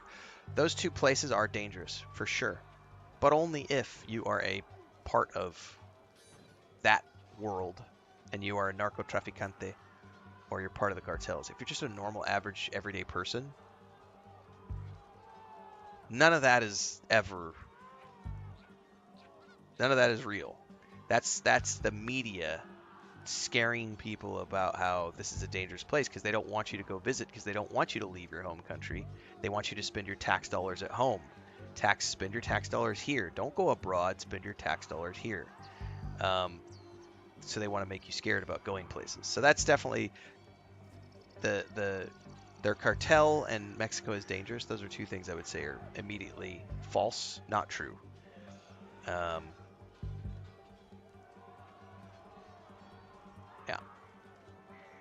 It's just not true. Especially when you look at the statistics, like the actual statistics of per capita, how many murders happen per year, per location, because there's no school shootings here. There's no mass shootings. There's gun control, so people don't have immediate access to weapons. So that's a whole bucket of worms. Because all you'll ever see is you'll hear some This area is under the gunmen's control. I'll need to get rid of them quickly. Someone will post a video of let's just say that last week there was an instance where there were some bodies strung up from a bridge, right? And other medias will run that story and claim that it's a dangerous place. And what they fail to comment on is that those were members of the opposite cartel that had attacked that other cartel, and so that cartel retaliated, gang warfare in a gang-controlled environment. Does no one remember the Rodney King beatings and the LA riots from the 80s and 90s? Gang warfare, Crips and Bloods, that shit's been going on. This is why it's important to get your, to not pay attention to just what. Yeah. Oh, that's another great one, JK. Thank you for mentioning that. Healthcare. Yeah. So medical tourism is a big thing in this country, and yet if you listen to people who are uneducated on the subject, they will claim that, oh, Mexico's a third world country. Everything there is horrible. Oh no, we have some of the best medical care in the world, and it's universal. As a general rule, there are tiers. My wife is on the basic free tier, which is I'm a citizen. I get access to medical care just because I'm a citizen of this country. My wife gets access to free medical care. She had an ectopic pregnancy about 10 years ago. 100% everything covered, not a dime. Didn't have to pay a dime. So there are misconceptions about that. The economy was a good question somebody asked a minute ago. The economy here right now is one of the best economies in the world and is rising up because of the past 2 administrations.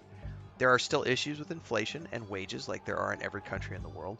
Minimum wage is not enough, but the past president who just got out of office last year raised the minimum wage, I think 7 or 8 times in his 6 years in office, raised the minimum wage multiple times, gave pensions to every school student from grade school on up, meaning that scholarships and pensions, meaning that from the time you're in grade school onwards, the government is giving money to students to pay for books and clothing and uniforms and transport and things in case their parents don't make enough money. So the government is coming in and aiding with education.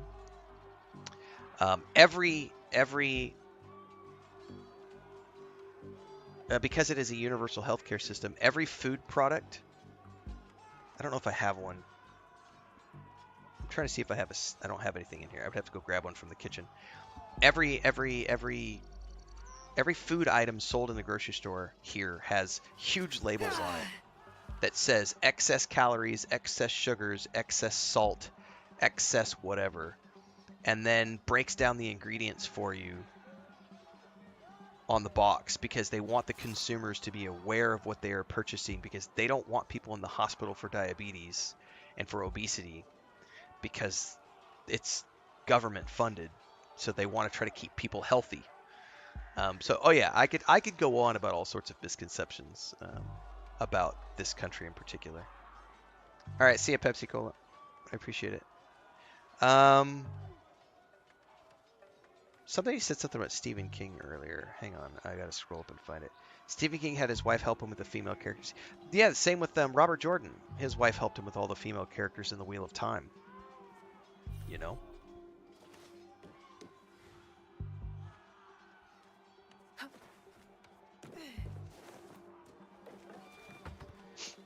But yeah, I think the easiest thing for me to say, the number one misconception is always going to be the danger and the cartels, because those two things are just not anything like what people have been told at all. Like, there is no... My aunt is in her 50s, my mom's sister. I have invited them down here so many times, and my aunt and uncle have never come down here, and my aunt is convinced that she's going to be kidnapped by the cartels and ransomed. And I actually got a little... I think the last time I met her face to face, this has been probably 8 or 10 years ago. I actually told her, and I told my aunt to her face, I was like, "You're a 300-pound woman. Ain't nobody want to kidnap you." Not to be rude, but like, she got a little upset. But I was like, I'm sick and tired of this BS, like, racism that you guys have. Like, I'm gonna get kidnapped and held for ransom. I'm like, you're a 300-pound white woman. Ain't nobody want to kidnap you for anything. Like, Jesus.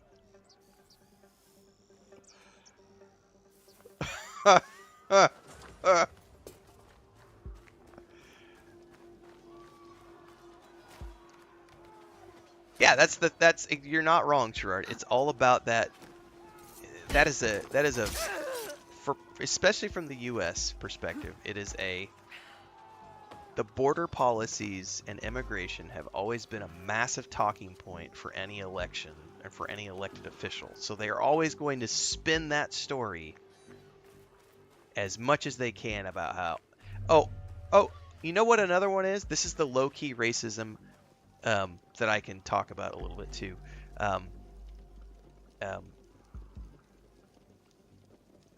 Sherrard, not just all the border stuff, but the idea that the people south of the border are all criminals. This is a rampant thing in the U.S.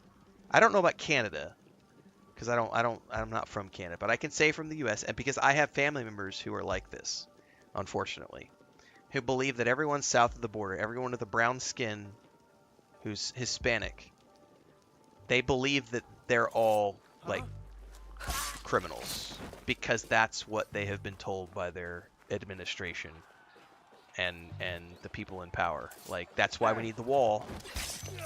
That's why we need the border. That's why we need to build that giant wall at the border, because we got to keep the criminals out. We got to keep these bad people from coming to our country. And it's like, holy shit, that is like the most low-key racist thing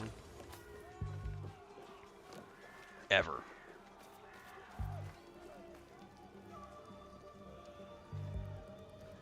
Gary says we have a section of we have a section of stores that sell American sweets. My son asked me to buy him a box of Warheads. Contains a bioengineered chemical. What? Dude, Warheads. I remember Warheads from when I was a kid. Warheads are, dude, so sour. They're legit like sour candies, man. But 100% chemicals for sure. Congrats, Inactive, on all your platinum trophies.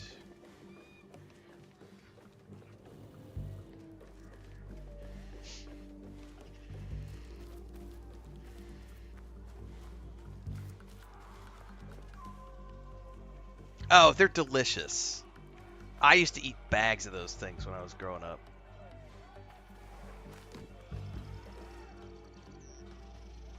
Where the heck am I going? Oh, I missed a target. Oh no!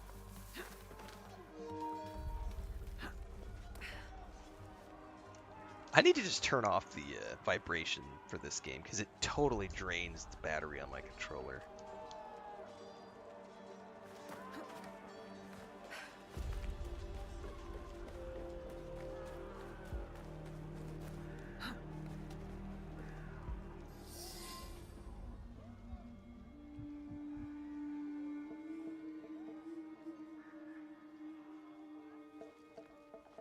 You're not wrong, Sherrod. It's all political. It's 100% political. We will get you out of here. It is you.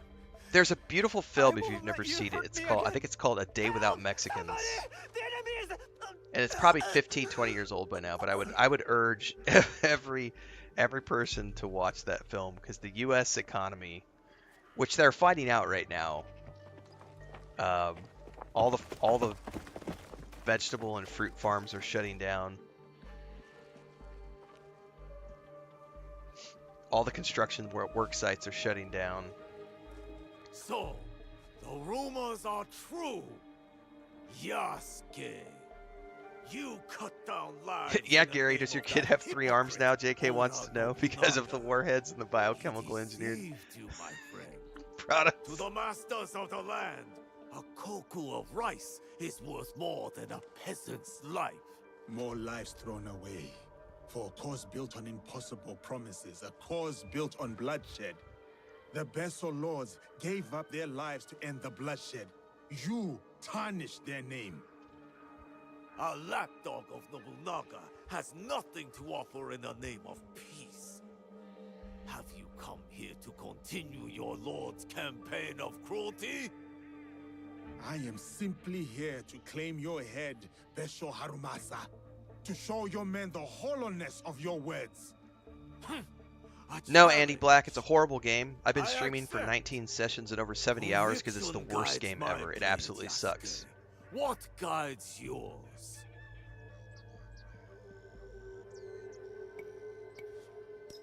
Conviction, perhaps. I've put 70 hours into this game because it's the worst thing I've ever played. Not my own ideals. Then you are a worthy foe. We are the same. Conviction guides your sword, my lord. I don't know. I Am I am joking? that sword. You want to fight me, samurai? Very well. Tsuno is the sword with which I will strike you down.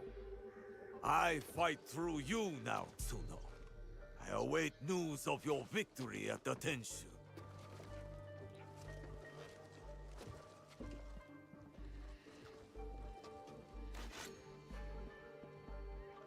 So be it. Not what we expected, but not surprising. Yeah, I rage We play must go games. on. And I hate myself. That's why I play games that I hate. I'm going for the deserters now. Yasuke can take care of himself.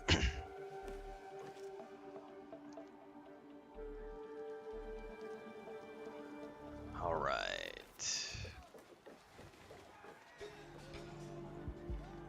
The ox never backs down from a fight. He must have a good reason to trust Tsunoda. Now you die! Missed.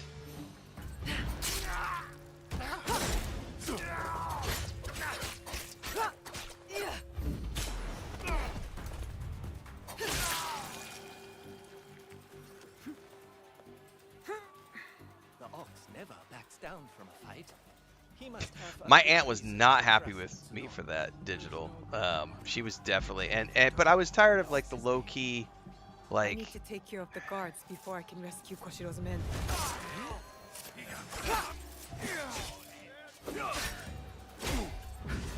I was tired of her low key racism. So I was like, you know what?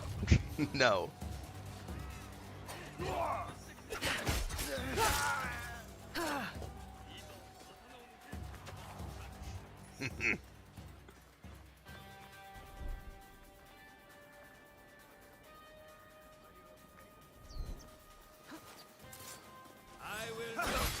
Oh, it missed the assassination.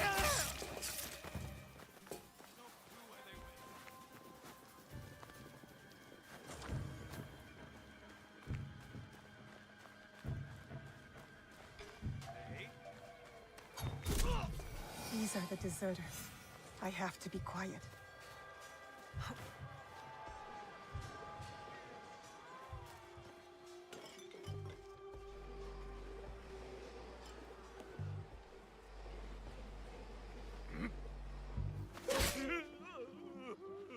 I'm getting you out of here. Now? Does the ox know? He won't, as long as you follow my lead. Right, dead There fish. are others here. We chose to rebel. They didn't. Worry about you and your friends. I've always had a laptop, Gary. Wait So inside. what I'll I let you really know when stuck it's to safe. over the years, I didn't necessarily game as much as I do now, but I did always have like a subscription to either like Lord of the Rings Online, Star Wars: The Old Republic, EverQuest 2. I was still playing MMOs while I was traveling, and then mostly it was just MMOs, to be honest with you, because I've always had guilds and a gaming community that I was a part of, so it was easy for me to just kind of, you know, log in a couple times a week here and there. There were times when I didn't get to play as much because I was traveling, but I've always I've been I think I talked about this a couple weeks back. I've been laptop only since 2007. 2007 was the last time I owned a desktop. So I guess since 2008. Since 2008, I have only played on laptops. Like my gaming PC is a laptop. Like that's a gaming laptop. Like that's a Rogue Strix with a 4080 in it. Like I only buy laptops. I might actually invest in a desktop the next time I go upgrade. I just bought that last year, so I should be good for another 6 to 8 years. But the next time I upgrade, we should be at our forever home. And once we're at our forever home and I have an office where I know that I'm not going to be traveling, I'll probably build a desktop. But I was, traveling was such a big part of my life for so many years that I've always had. And that like, because hardware is much cheaper for me to buy when I visit my brother, I always just wait until there's a sale, ship the laptop to my brother's place, and then I just pick it up when I'm What there. is your name? Whenever I go visit, I'm like, yeah, there's the next piece of hardware. I couldn't do anything. just a boy. Joe California says the only thing funnier than playing a game you hate is watching a stream of someone playing a game you hate. Which is really fun if you hate the game and they like it. I know, right? People who come into my chat like, this game sucks! Why the fuck are you playing this? Yeah, I don't think you can go wrong with a gaming laptop. You can pick it up, take it with you. I can go on a plane. It's obviously not as convenient as a handheld, but I don't travel anymore, so I really don't need something that's mobile. But the reality is, like, desktops here, this is an interesting thing. It's the one thing that's really, it's more expensive here than it is in the US. Nakamura Tadashige. Because one of us will take you to him. The other will deal with the ox. The Mexican government has a 20% import fee on any electronics coming into the country from outside. So anytime, like if I want to order a graphics card or a RAM or a hard drive or something, there's going to be a 20% tax that it gets hit with as soon as it hits customs. And then on top of that, there's whatever the merchant wants to add on that you have to pay, plus shipping and handling. So it ends up being 50% more expensive. So if I could get a desktop built for $2,500 in the US, it's going to cost me $4,000 here. So when it comes to my hardware, that's another reason I've stuck with laptops over the years. Not just because here, when I was living in Bulgaria, it was the same thing, because Europe has a value-added tax, the VAT, that also exists here. So there's the import tax, which is 20%, and then there's the VAT, which is 16%. So there's a 36% tax on anything coming in from outside of the country, plus the shipping and handling. So that now you're into the 40+%, and the merchant tax on anything else, there's 50%. It could be very expensive, so I just wait for deals on like Black Friday and stuff, and then ship it to my brother's place, and then the next time I go visit, there's a new laptop. Go with Koshiro. I'll finish this. I will find you when you are done.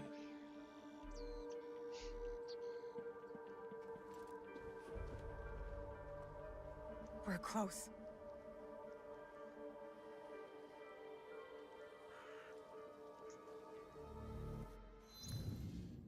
The hardest part when I was traveling and playing as part of MMOs was I couldn't really participate in dungeons and raids as much because, you know, suddenly I'm in Spain for 3 months and I'm on a completely different time zone. And if they're raiding at 6 o'clock Central Time, that's like the middle of the night in Europe. And so that was the tricky part about gaming while on the road. I probably would have played more over the years if Chris was a gamer, but because Chris is not a gamer, that was just one of those things where just when I was traveling, I was always traveling with her, so... How can I get to that chest?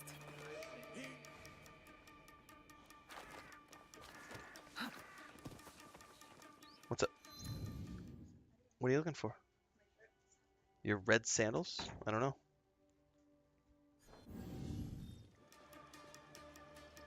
Yes, I do, Sherrard, so he cannot ship me those things. So, You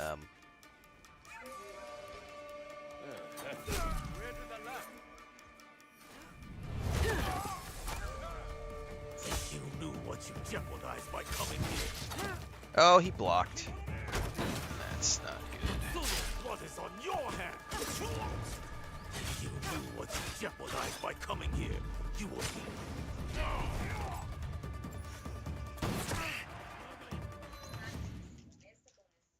Con los normales. Sí. Chris is making breakfast nachos. Jeopardized by coming here.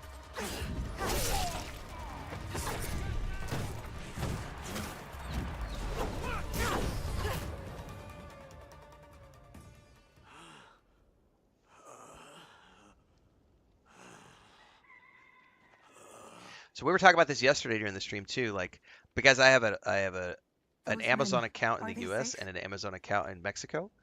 I always look at things when I'm buying things. Where is it going to be cheaper? Because sometimes it's cheaper to buy it on the US website because of exchange rates and everything, and pay the shipping and handling and import fees. But sometimes it's cheaper to buy it on the Amazon Mexico site. It just depends on what it is. inquire about a box? Like all my green screen stuff was cheaper to order from Amazon US, but like my Weber grill that I just bought was cheaper to buy on the I never Amazon cared about Mexico the website. Tatsu's ambitions. He could not help Harima. And then Chris Then orders a lot of why stuff from were you Temu, in Setsu that which is a night? Chinese Amazon site, and an Amazon competitor. The Tatsu gave Temu me is awesome, by power, the way. and in It's exchange, way cheaper than I Amazon gave for a lot him of the my stuff that we word. get. Like we did a First homestead time video. I We bought ever a set foot outside a of big Harima. cast iron bell for the front of the house for like the delivery drivers to ding Nothing? ding ding ding ding. There's nothing you can tell It was us? like $10 on Temu and it was like $70 on Amazon for the exact same bell.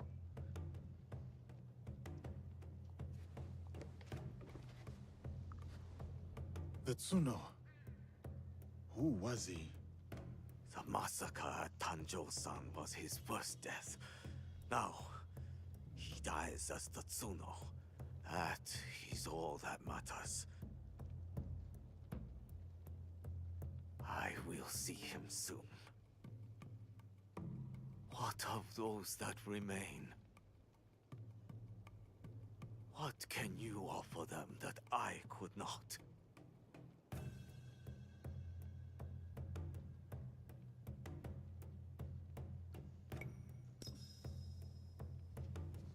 Freedom.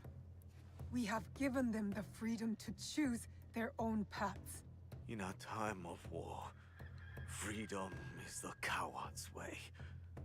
Those who once chose freedom, they are all dead now. Enough.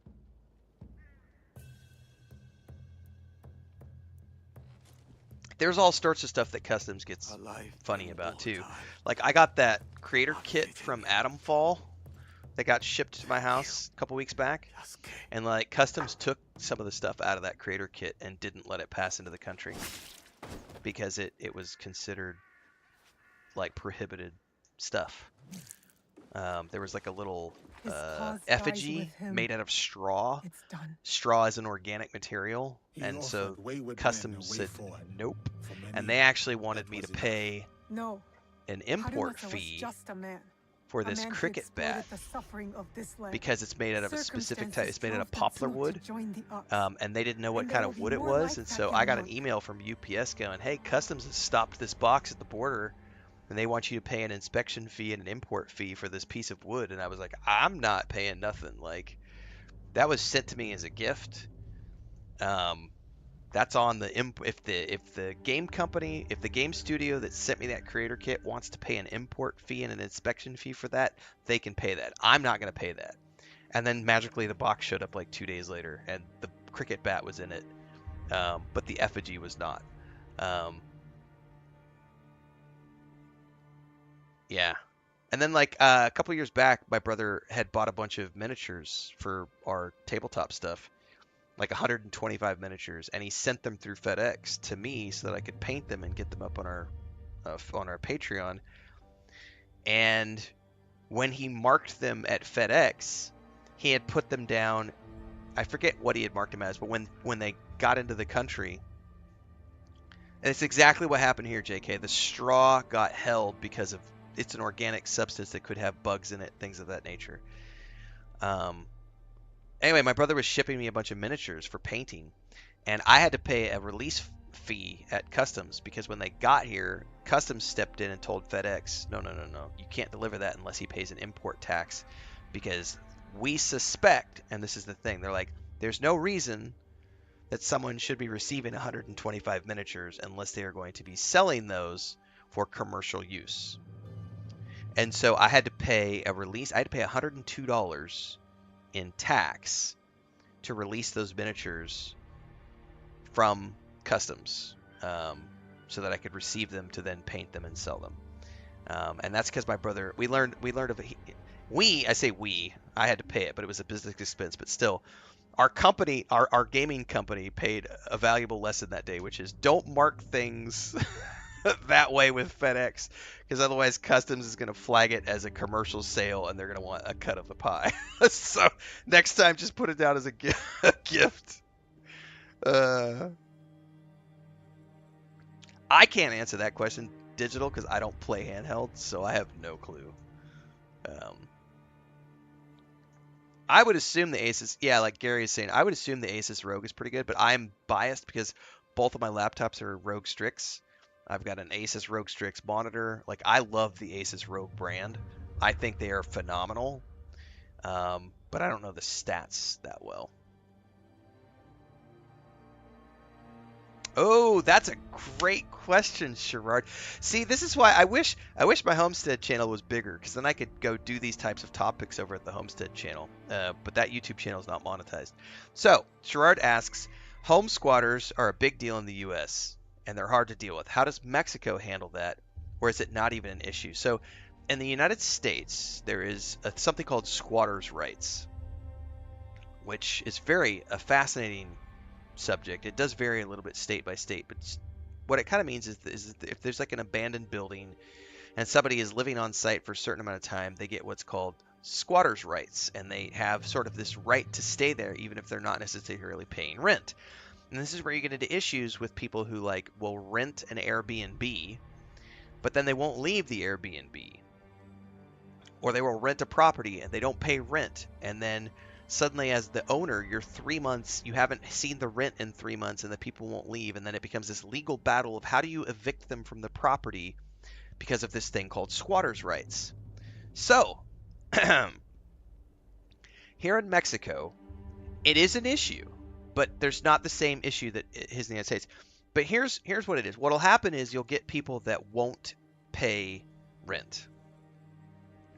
And it is tricky to get them out of the home because in Mexico, the police are not allowed to enter a home. Like in the US, they could just go in if they have probable cause or if they have a warrant, things of that nature. It's much different here.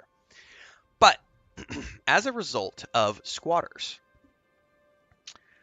pretty much everywhere in the country, if you are a renter and you want to rent something, when you go talk to the landlord and you want to rent, in order to rent that place, most landlords or owners are going to require you to have a fiador. A fiador is a person who is trustworthy, who has a piece of property or something of value that they can put up as collateral, and then they co-sign for you when you rent the place. So it's essentially saying, my name is Bob, I want to rent this place. But in order for me to rent a guarantor, yes, correct. So if I want to rent this place, I have to have a friend who lives locally. I need to have a friend who lives in the same town who I can use as a co-signer.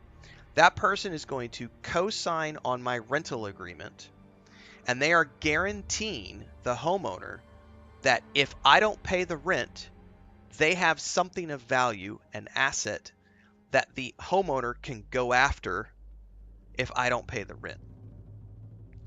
So this is a big deal here. Like, so when you go rent something, you have to know someone locally who's willing to sign for you.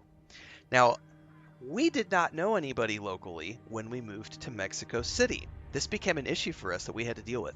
We did not know anyone locally when we moved to Mexico City, and we were trying to rent an apartment. That became a challenge, and it took us a while. It took us a few weeks, but I was able to find a lady who had a place, and I was able to negotiate with her one-on-one, and what I ended up having to do was I had to pay a very steep, I had to pay a much higher security deposit than I would have had to pay had I not been a stranger in that town. Had I had someone locally who could have signed for me, the deposit would have been here. I essentially had to pay a deposit that was 4 times higher than what I normally would have had to pay because Chris and I did not have a guarantor who lived in Mexico City who could sign for us. The landlady was really cool, but it was a hard negotiation. Like I went back and forth on her like 8 different times on the contract because she was trying to put things in there that was like, well, all this other stuff. But at the end of the day, it all worked out. I got all of my security deposit back, and it was all. But I mean, I had to pay several $1,000s for a security deposit on that place, because we were coming in without a guarantor. So that's how that works here. So because there are squatters, and that's an issue. People who don't pay rent is an issue. Generally speaking, the landlord or owner is going to require the renter to have a co-signer who has a piece of property or something they can use as a guarantee, so that if the rent doesn't get paid, that person can then take that piece of paper, go to the court, and say, this guy didn't pay the rent. I have this signed guarantee. I'm going to go now seize that asset and use that to compensate me for the rent not being paid. Yeah, so it's yep, that's how it works here.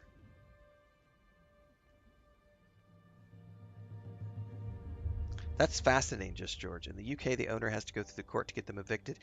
Yeah, that's also how it kind of works in the US too. Like, there's a whole system that does that. What about ones who habitate an empty space? That one I don't know. I don't know enough of. I know there are lots of homeless people, and I have no idea how that part of thing works. I don't know. Had the circumstances been different, I could see myself fighting alongside the Tsuno. Had I placed my faith in a different cause, a different leader, I would have known that young man's name. Faith is a Nanban concept, Yasuke. It has no place in a time of war. Faith is a feeling with the soul over the mind. There was no logic to the Ox's vision, but the Tsuno believed in it. He had to. Is that so different from why I fight? I search my soul for an answer, but I cannot say. Then I will say it. But the squatters' rights thing is wild. The Yeah, Ox for sure. used words like justice to control others. You don't. You're different. How do you know?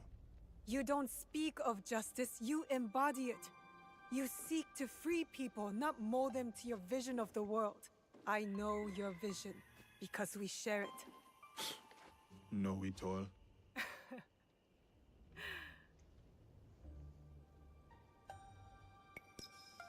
Let's get back to it, shall we? Let's.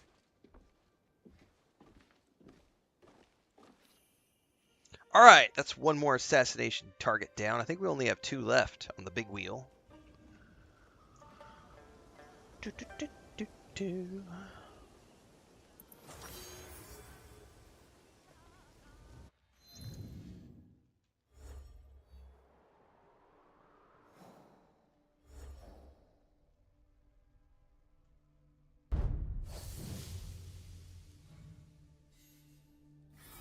Nope, that's not possible, Agent X. The game requires you to go through the targets. That's the purpose of an Assassin's Creed game.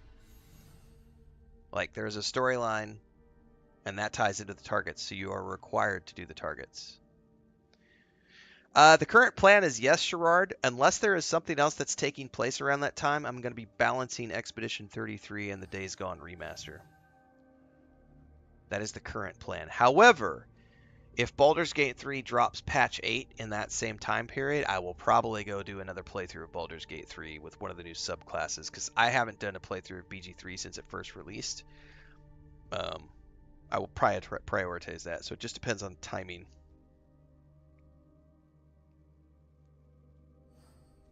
Yeah, we're down to the last 2 here. We got this guy, and then whoever the final masked guy.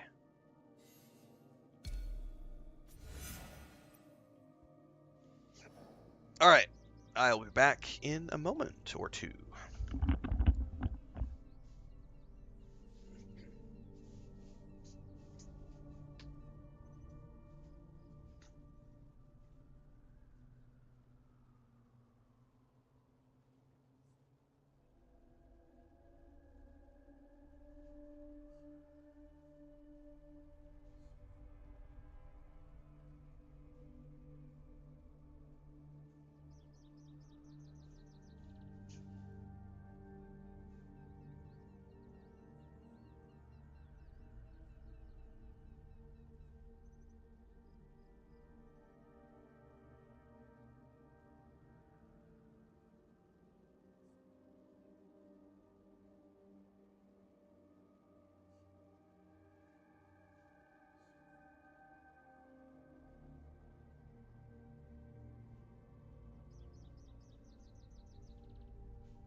South of Midnight has been on my playlist for like 6 months. I'll be playing it next week when it comes to Game Pass.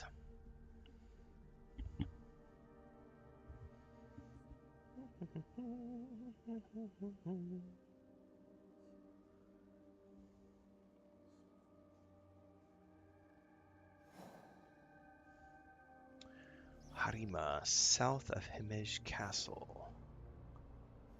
Alright, that means over here, probably. I bet it's that castle. Yep. That's what I was seeing the other day. Earlier, I guess I should say. Alright, let's go here.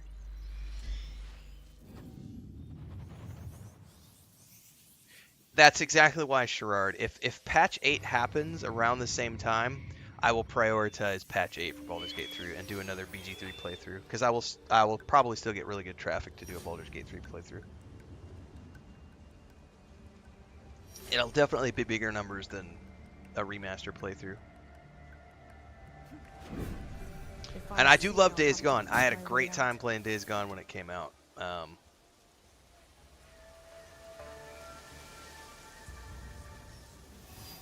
But I would prioritize BG3 if it comes if the patch 8 happens around the same time.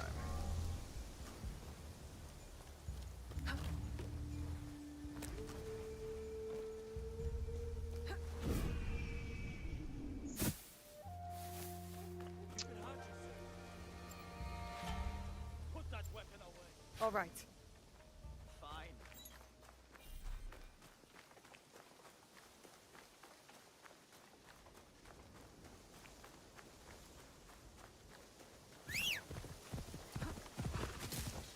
Oh, I got stuck in the trees.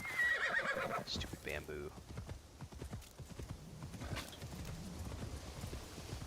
South of Midnight, Expedition 33 are both on the playlist for April. RoboCop was a surprise entry that we started yesterday afternoon. I'll be back again this afternoon with more RoboCop Rogue City. I'm trying to wrap up Assassin's Creed Shadows right now. Should be done, I would assume will be done over the next couple of days. Because I'm only focusing on main storylines right now. I'm not doing any more additional circles unless I absolutely have to. South of Midnight's going to be a short one. RoboCop, short one. It would be awesome if Baldur's Gate 3 did like a mid-April launch. Because then I could just start a Baldur's Gate 3 second playthrough and just go all in. Leading up to Expedition 33.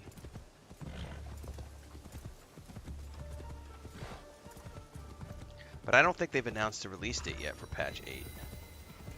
And I haven't even looked at all the subclasses that are coming either, because my idea is that I would play my next playthrough as a rogue. Go back to my rogue roots.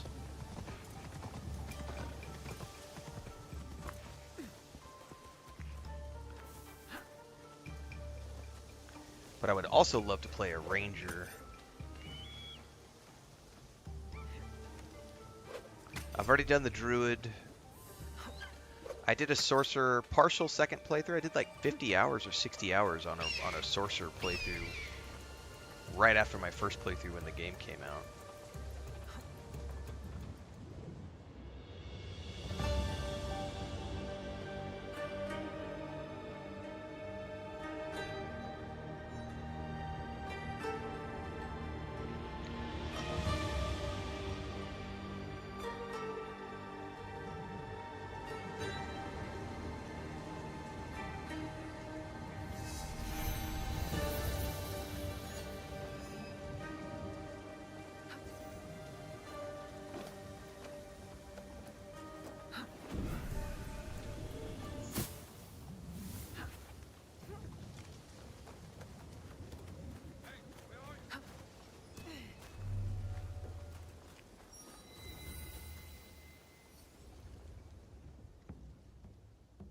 You must be the one Lady Nene speaks of.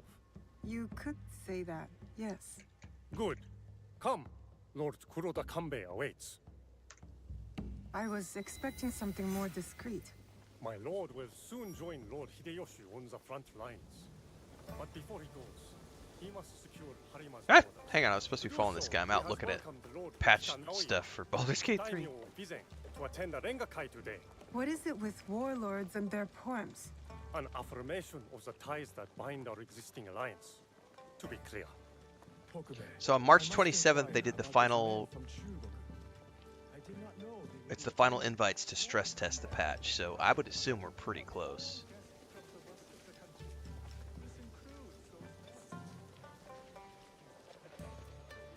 Ah, the young lord. They've got the swashbuckler. Oh, hang on. Your meeting with Lord Cambe. Hang on. Sorry, guys. I'm pausing the game for a second. I got sidetracked. I did not know what the 12 subclasses were. Hang on. Subclasses, Baldur's Gate 3, patch 8. Because I just saw the swashbuckler rogue is on that list. I would happily play as a swashbuckler rogue. Bard, College of Glamour, Barbarian, Path of the Giant, Cleric, Death Domain, Druid, Circle of Stars, Paladin, Oath of the Crown, Fighter, Arcane, Archer, Monk, Way of the Drunken Master, Ranger, Swarmkeeper, Rogue, the Pirate, Sorcerer. So the Rogue, okay, so they're calling the Pirate Rogue that's the swashbuckler.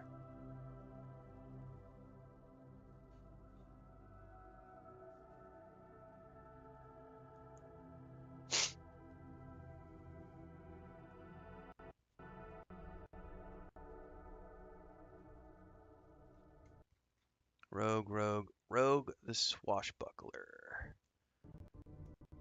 Toss sand at your enemies to blind them. Flick your weapon at target to disarm them. Use fancy footwork. We may be playing as a swashbuckling rogue. Oh, that might be what I play for my next.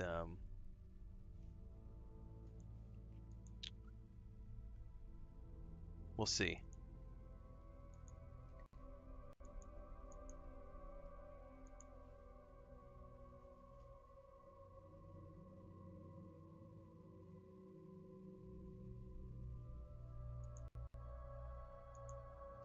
Would I ever go back and finish Ghost of Tsushima? You know, it would be interesting, but no. And I'll tell you why. Well, when I started the playthrough, I think it was last year. Yes. There weren't enough people watching me play, and it might have been because when I was playing the game last year, I only had. I would have to go back and look. I think we were probably around. I don't even know if I was at 20,000 followers last year when I did that. 15,000, 20,000. Anyway, I only had we started off with like 60 people watching, and then by like the 7th or 8th stream, I forget how many streams I did, I was down to like 15 people watching. I'm not going to go live for 15 people. My friend, welcome. You must be the one Lady Nene referred to. Yasuke's ally. I am Naue. I didn't expect Yasuke and me to be granted a social call from Lord Kuroda Kanbe. I hear you are in charge while Lord Hideyoshi is away. Great time. Some say even what while I did play. he is around. People exaggerate, and greatly at that. But we are not here to talk about me. There is an impending attack on Lord Hideyoshi's allies, orchestrated by a man who operates in the shadows. What do you think this man in the shadows wants? To destabilize our efforts against Mitsuhide? To stop me from marshalling allies and march towards Lord Hideyoshi? I would rather not speculate. I wish to expose this man and his forces in Harima. Which is where you come in. How do you tell if a mission is main? It's the center circle. I'll show it in a minute. Agent X, I already answered your question earlier. So, you might just need to scroll back. But, contactless? I mean, that's up to you. But as far as targets go, you have to do specific things in this game to complete the storyline. So...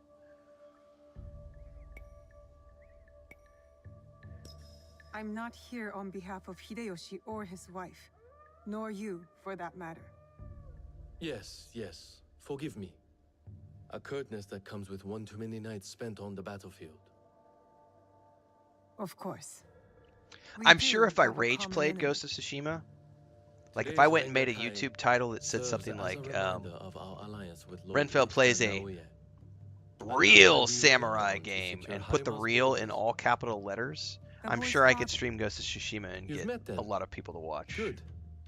Hideye was part of the terms of our alliance. He is young, but a bright, precocious But for boy. whatever reason, last year when I perfect was token for playing the Ghost of continued Tsushima, it just goodwill wasn't of the resonating with the stream Uchiha clan. audience. So Above all, I moved on. I was having young fun with it, but Hideye yeah, I'm understands his not in a role. position where I can stream for He only has 15, quickly 20 learned people. to tamp down his instincts for sentimentality.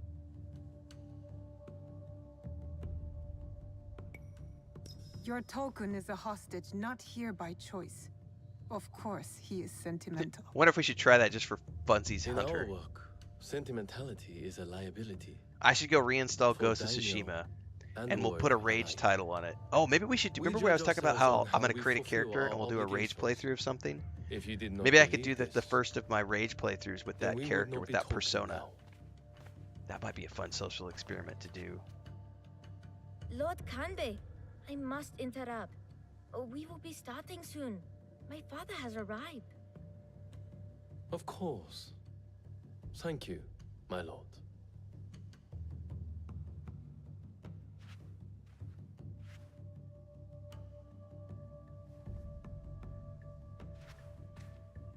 Many of Lord Hideyoshi's allies will be gathered in one place. Do you understand? You expect our target to attack today? Understand what we will face up ahead. Afterwards, I hope you will join us at the Rengakai. Join you in the one place I can't blend in? If you insist. I would accompany you myself, but my rank simply refuses to do what I ask. Lord Hideye will show you the way.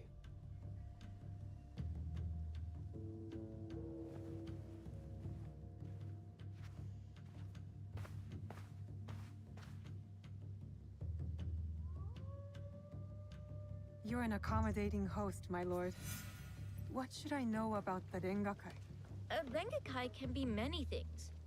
A demonstration of insight, or a means to reflect on the nature of things. Alright. The question about main quests. This center circle, these are your main quest objectives. So, many of these targets will have secondary objectives, which require you to clear a secondary circle. So in many of the cases, you'll start down a path. So we've started this path. Right now we have a single mark underneath that target because I only have one, but it'll open up like 3 or 4 different triangles underneath the main triangle. And those are all the different objectives that you have to work on to get to that target. And that target may sometimes require you to clear an entire circle of different targets to get there. But this is the main. These are related to the people who killed her father at the very beginning of the game.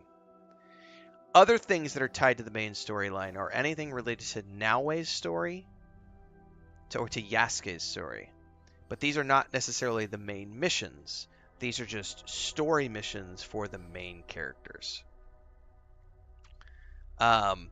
So, as an example, right now for Yasuke's quest, I need to complete the Templar objective board, which is down here. The problem is, I haven't found information about any additional Templars. I've only found 2 of the 4 Templars. So I still need to find information on 2 more targets to finish his personal storyline, which is not necessarily tied to the main storyline, but is nevertheless an important part of Yasuke's story. But this is the main. This right here, this center circle, these are the main targets for the main story. In my father's presence, it is likely a declaration of intent, an extension of the alliance between our clans.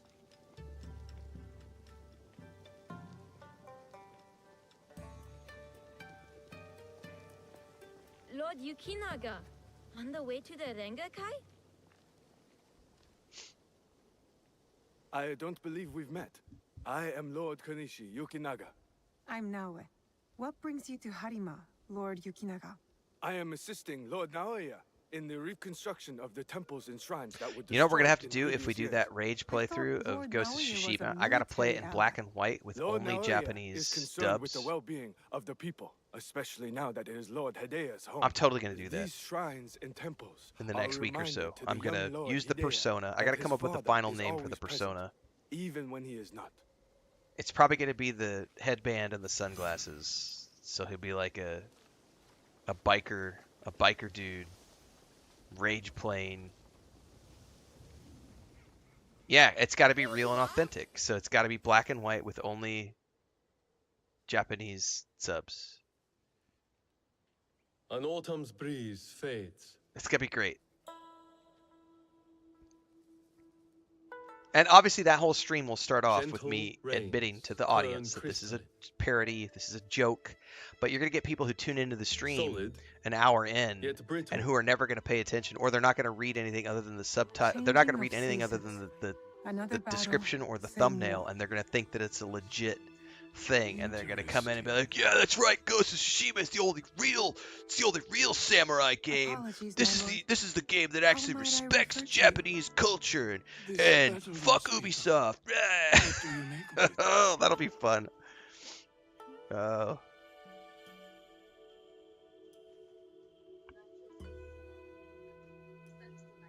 Okay. Voy en un segundo. Gracias. Necessary. Mitsuhide has to go. Sucks to be For you, what Agent he's X. I'm not taken from responding all the of third us. time. I've answered twice. You can go back and watch the replay. I'm not gonna fucking respond 3 favor times to Mitsuhide's your death. questions. It's not how this works. I see. So, you know about Lord Nobunaga's passing. You asked twice. I answered twice. You don't get a third one. Pause the video. Go back. Watch the replay. You are no merchant, Jesus. not a monk, nor a poet. I would ask why you've come here, but I think I already know the answer. Which is? For similar reasons that I am here, I presume. Who do you serve?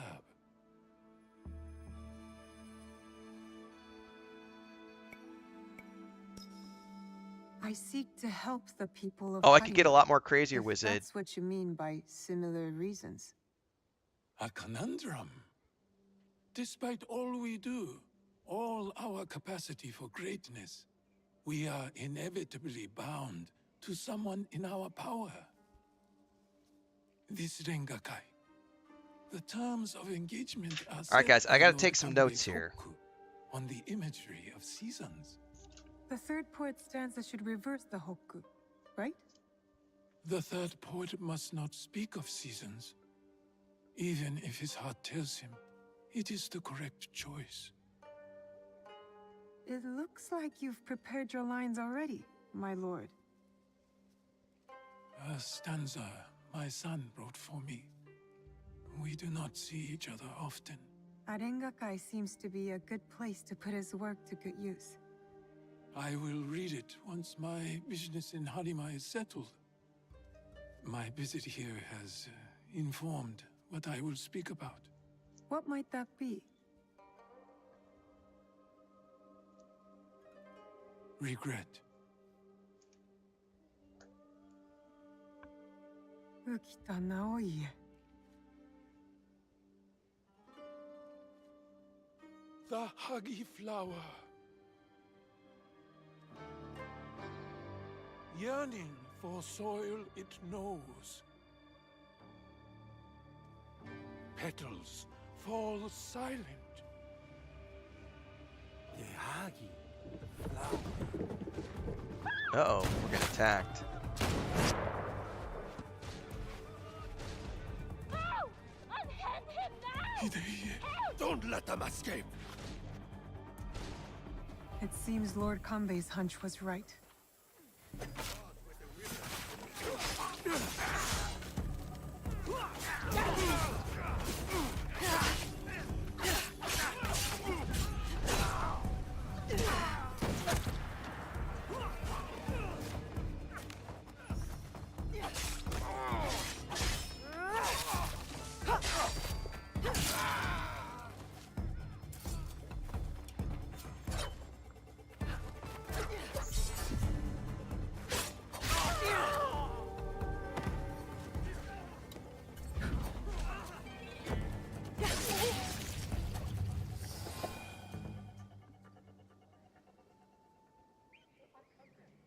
My breakfast call I came could too, not so I'm gonna stop step all of away them here in a from minute and go grab my escaping. breakfast. Escaping? What did they But come I got for, some then? notes that I just took. Lord Kanbei, a handful of guards are dead. Commander Tokubei is nowhere to be found. Once we get His past this body was cutscene. not found among the dead. No, my lord. All casualties have been accounted for. Except for one.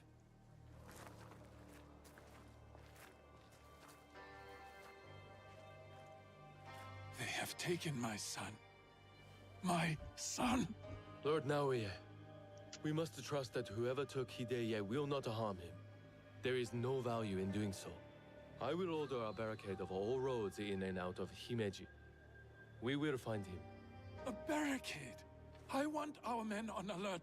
My own security detail within Himeji. We should hope my son is found soon.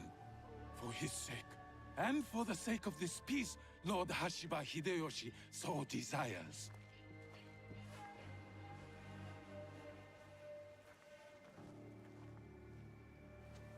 Could this be our man in the shadows? Those attackers, the Ronin. You smelled it too, right? Incense.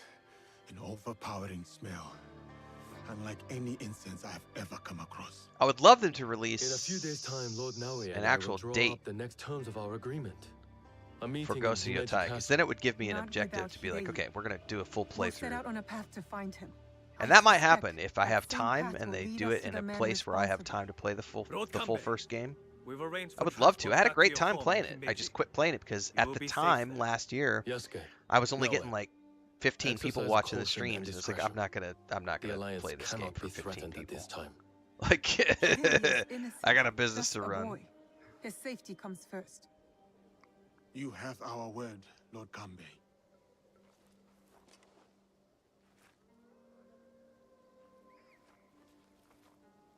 I pretty much these days, as long as I've got at least 40 people, I'm These daimyo use pretty the boy content as to a stay pawn in the live. But if it political drops game. below 40, that's when I go When find you something trade else to stream. human lives, everyone is up for barter. Not if we can help it. Then We have it is a good 42 thing on we have YouTube right lead. now and 24 on The Twitch, castle so we're, commander, 70 Tokubei, is people in missing. this morning. There is also Those a are good strange numbers for scent. me.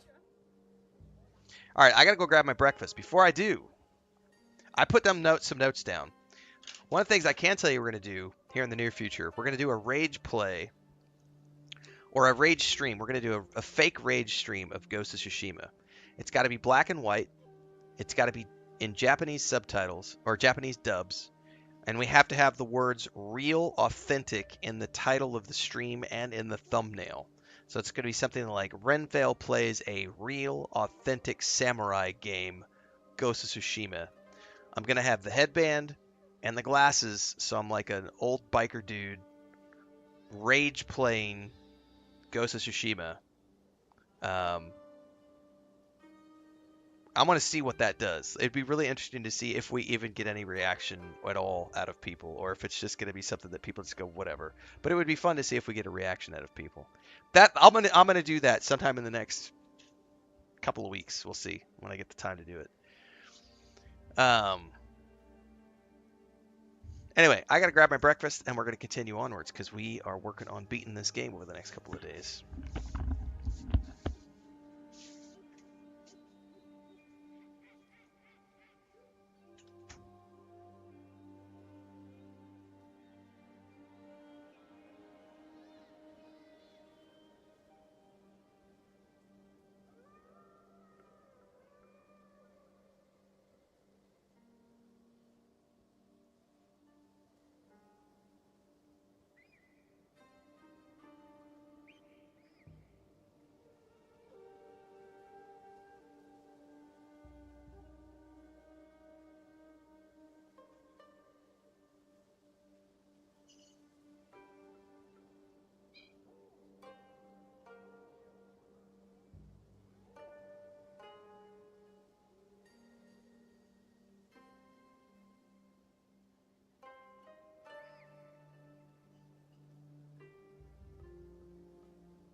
Yeah, I think the fun factor will be seeing how many people join in and think that it's real.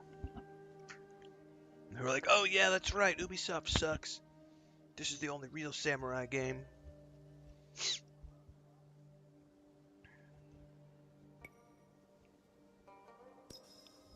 About as real as me not enjoying this game. We know what to right? look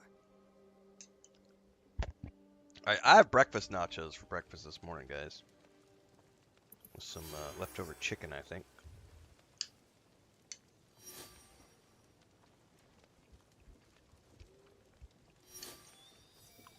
Thanks, Williamania. Appreciate it.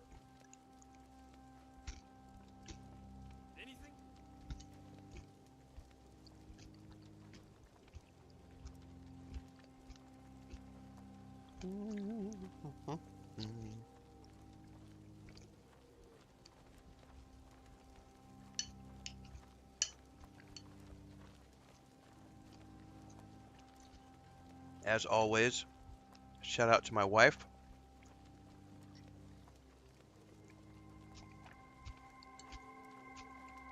Without whom I would starve.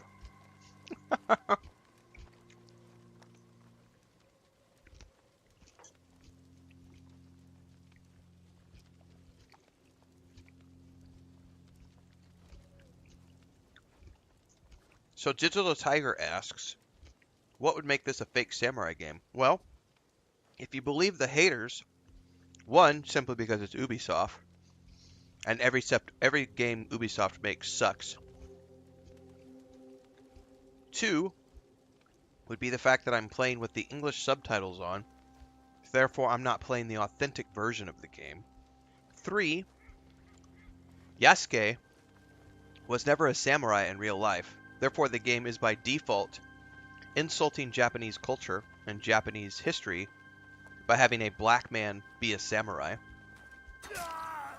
Those are just a handful of reasons why the haters have said this isn't a real samurai game.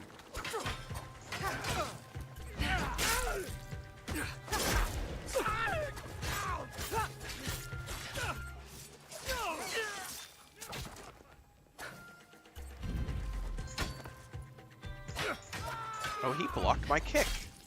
Didn't mean to shoot you. Sorry about that.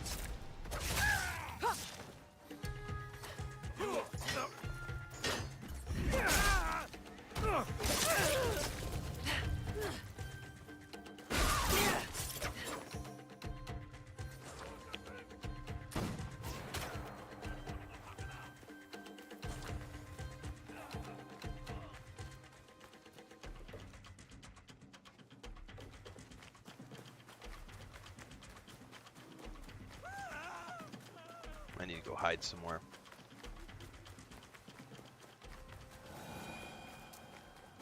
Excuse me.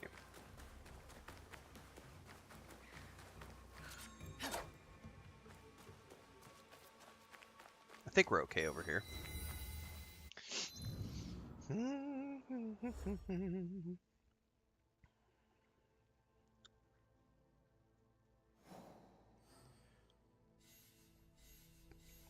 Question to Ugubi's wife Suza meet with Konisha.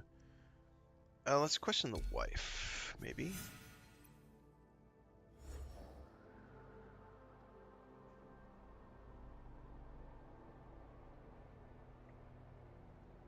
Western Harima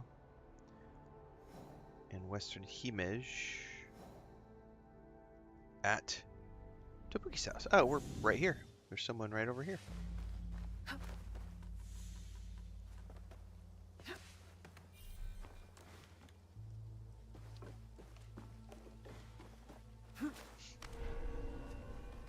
There we go. All right. All I really remember about Ghost of Tsushima, to be honest with you, from my brief time playing it last year, was it had really cool combat stance changing and like the difference in weapon styles.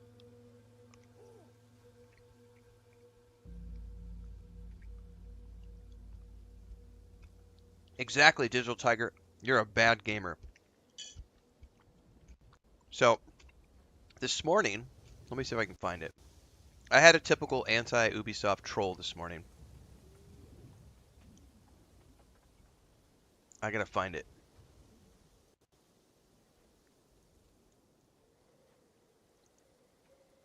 So I'm gonna give you a perfect example why this can't be a real game according to some people. Hang on, I gotta find it. This is a real actual interaction with a troll that happened this morning.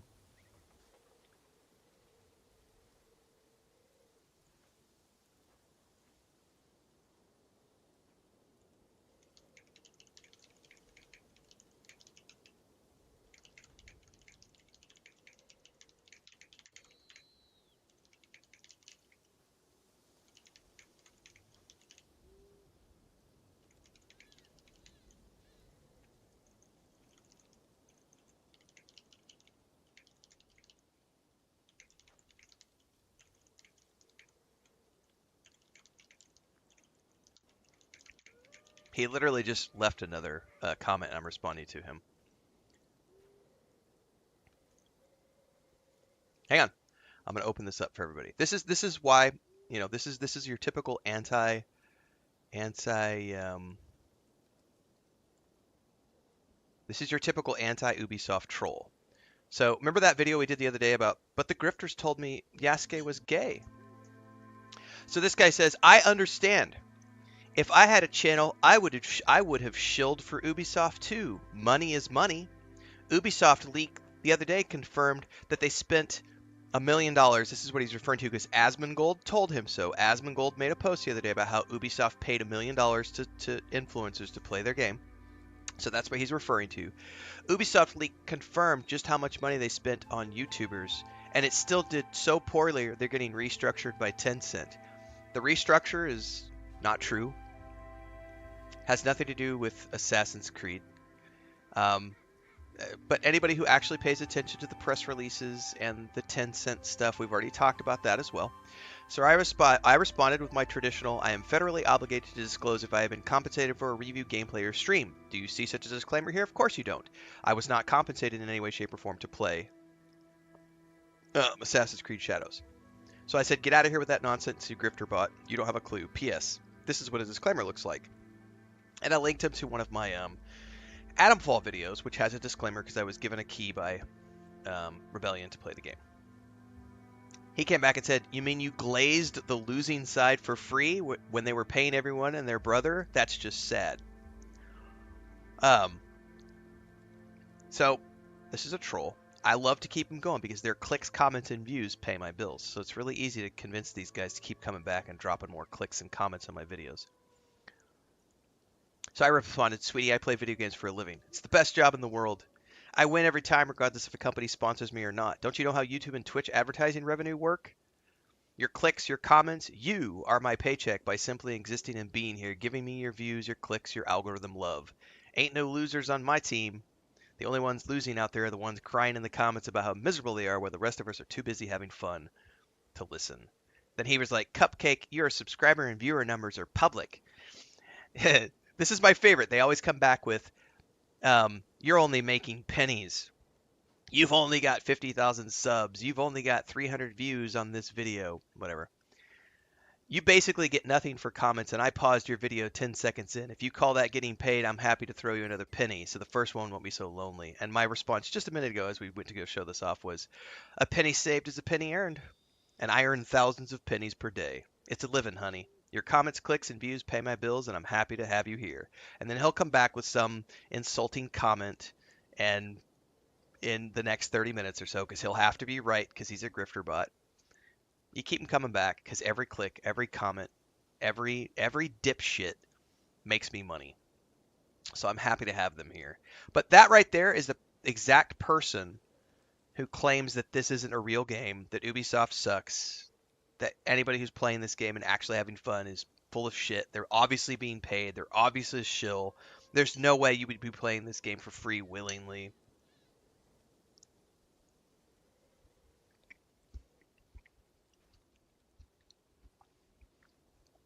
That's the thing, Deadfish. I get paid regardless. I get paid to be live, period. Like, I'm regardless of what game I play, this is my day job. Like, advertising. Oh, we got a troll in chat. Woo, woo, woo! Troll alert, guys. YouTube troll. YouTube troll. So if you're on Twitch right now, you got to get over to YouTube to watch this. Somebody called Buddha just said, yeah, but your wife still cooks you food, though. Try a better insult, Buddha. You've got to actually come at me with something. You got to actually put some effort into your trolling if you want to make it into the ranks of trolls, like the best trolls of all time in our chat. Goddamn right my wife cooks for me. My wife makes amazing food and supports everything I do. Do you know what a wife is? Something you're never going to have because you live in your mom's basement. You got to actually have a personality to get a wife, bro.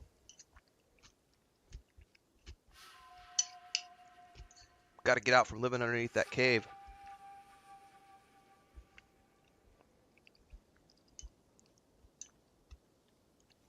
Woo, woo, woo. We got a troll in chat.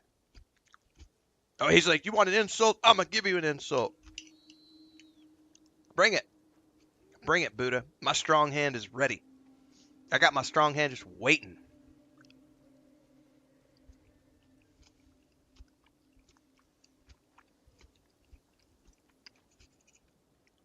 Yeah, like how is like having a wife an insult? There it is. He says, "Motherfucker, let my fat ass off, chill. I got bitches. I'm only 23." Well, guess what, Buddha? Congratulations on getting bitches. The fact that you call women bitches means we know everything we need to know about you, and you, my friend, have now entered the ranks of the banned little bitches who get hit with a strong hand.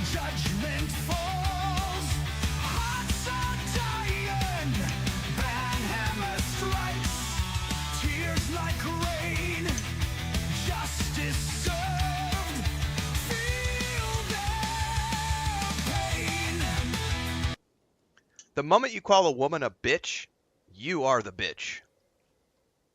If you call a woman a bitch, you are the bitch. Get that shit out of my fucking channel. I don't want your misogynist bullshit in my channel. God damn.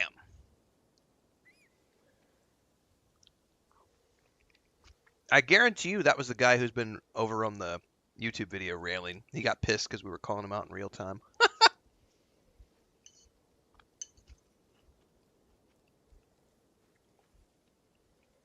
Yeah, we do need a band counter. I wonder if I could figure out how to make one. There's probably got to be a plugin for Streamlabs.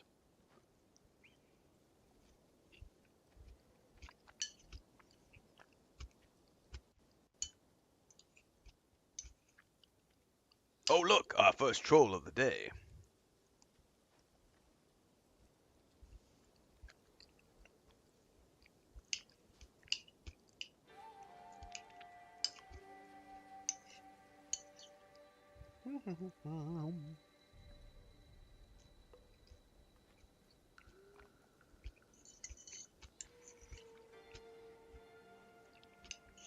Yeah, probably just something I have to set up. Just an overlay.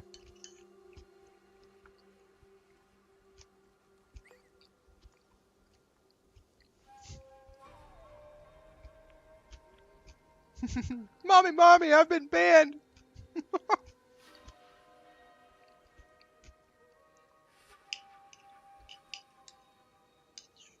I love how he thought it was, like that troll thought it was an insult. Your wife cooks food for you. Duh. You know what else she does for me? The horizontal mambo, which you've never had in your life.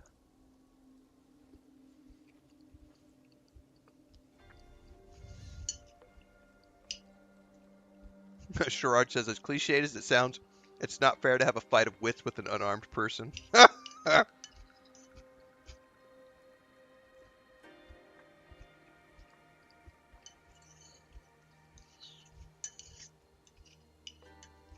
I swear, kids. And these are the people that vote.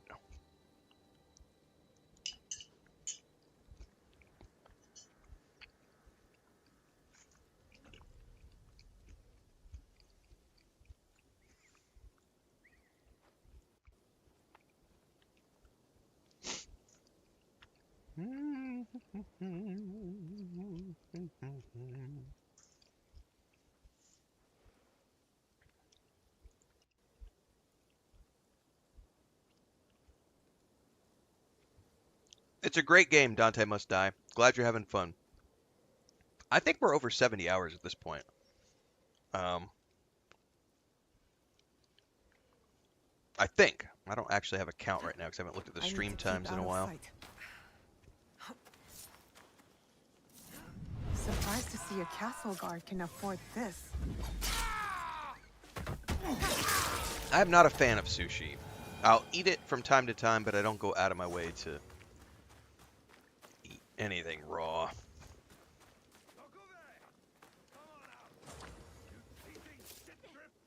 You are asking me where my husband has gone. I do not know. Is that a I threat? wish I did. You are not old enough to carry a sword.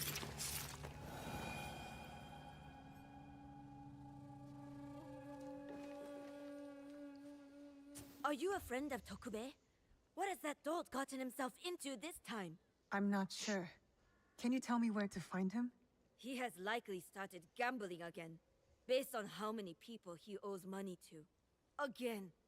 But then, I found this in his room. Yeah, Hector. What is a watch commander doing with a shrine fortune? You're not wrong. I've ever seen him That's pray. kind of how I Any feel about idea it. where I can find him? I bet he's at that gambling den in town. If you see him, tell him his dear wife can't wait to break his tailbone with her foot. A fortune, but the characters don't make sense. A secret message? Why would Tokube go to the trouble of hiding this? That breakfast was amazing. And again, shout out to my wife for the amazing breakfast. She is working on finishing up the expansion to her chicken coop today, so I'll have a video of that out on the Homestead channel once she gets done. Someone is holding influence over Tokube. Where has he gone? The gambling den? It's worth a shot. Tokube has yet to resurface. Yeah, cooked sushi I don't mind. Like, I remember, oh man, this has been years ago. When I was living in Cancun, the Walmart there had like a sushi center in the middle of it. And they would make sushi. And they would make cooked sushi. And they would prepare takeaway for you right there at this little cooking station. And so I used to get sushi there about once a week. But it was cooked sushi. So cooked sushi I like. It's the raw stuff. I'm like, nah, man. Pass.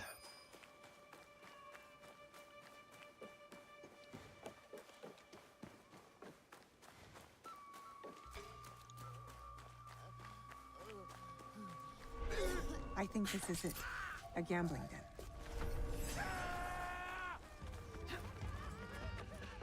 They're up there! I will cut you in two. Alright, it's mine.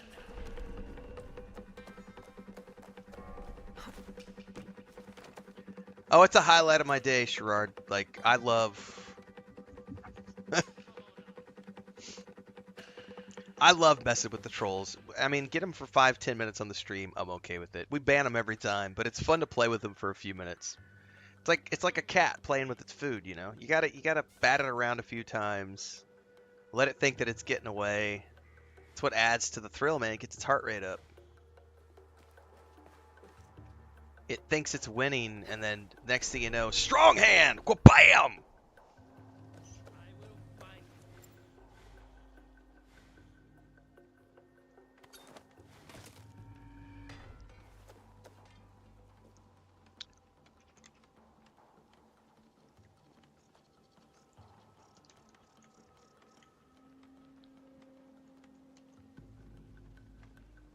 Putting a link in chat, hang on. For Hunter.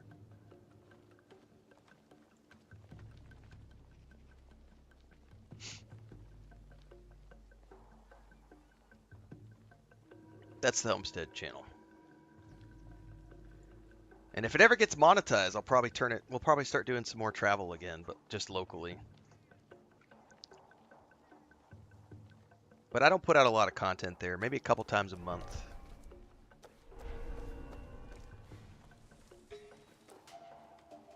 Oops, somebody saw me.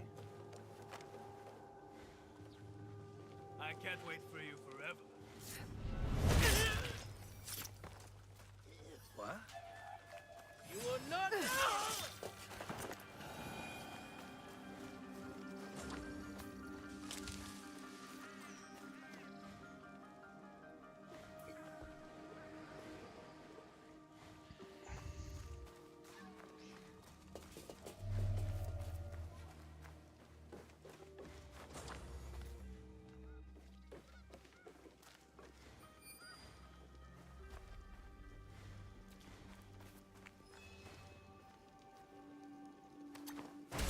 Oh shit! It didn't kill him.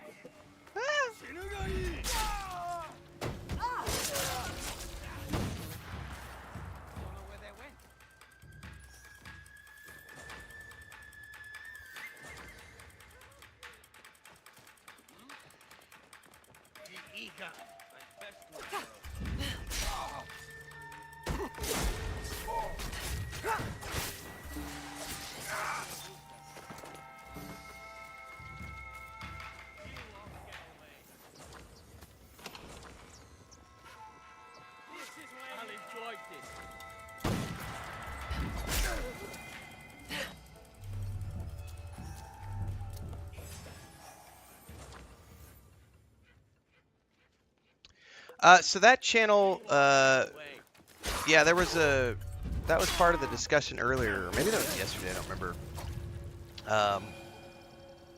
Marginal Boundaries is the name of my travel blog years and years ago. I was inspired by the astronauts on the International Space Station when they looked down at the planet and didn't see borders. So marginal boundaries, imaginary boundaries, there are no boundaries in the world. And so that was the name of the travel brand. All that stuff is still out there. All of our old Instagram, Twitter, the blog, all that stuff's still out there. The YouTube channel, which that YouTube channel's been around for like 13, 14 years. You can go back on that channel. You'll see videos of me when I was like 32, 33 years old, living in Cancun. Before I met Chris, she started showing up in the videos on that. YouTube never used to be monetized, so I only ever used YouTube as a place to put my videos, which then got linked to my blog. So then I would have an inserted video in my blog posts. So you would read a blog, because that's how I used to make money. That's how I used to make a living, was through the blog. You would sell advertising on the blog, and you would get paid through advertising on the actual blog, back when PageRank was a thing and all that other stuff. And so that YouTube channel was a repository for all of our travel videos, and then it became a thing where it was a B-roll footage, where, yeah, I think I started that channel in like 2011, maybe 2011, 2010, something like that. And then it became a B-roll footage, so we would go off on these trips that were sponsored, and I would be doing contracts and making video content for the companies, and then all my B-roll footage I would stick on my personal YouTube channel to then use as an insert into the blog posts I was writing about the places we were traveling to on contract. And then just the channel never got monetized. And then we quit doing anything in the travel industry at the end of 2018, and the channel just sat there completely empty, no content, like no new content for like 5 years or something. And then when we moved to the homestead, I decided to just take that YouTube channel over and make it about our homestead stuff. So then I started publishing homestead content there a few years ago. But it's very much in the background, a couple times a month. Sometimes I go 2 months without posting anything. And then at one point, it'll probably get monetized. But it's still, I think it's man hours right now. Like watch hours is the thing we're short on over there. So, and that's just because I don't publish there very frequently. So you've got to get 3,000 watch hours, and I think there's only like 1,400 watch hours in the past 365 days.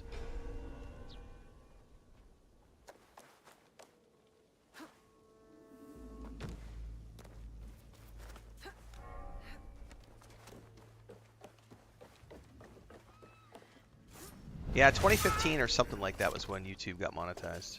Well, when YouTube started monetizing channels, yeah. I had my channel for a long time before that.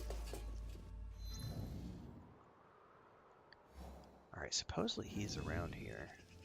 Oh, he's down below! Shit, I gotta find like a...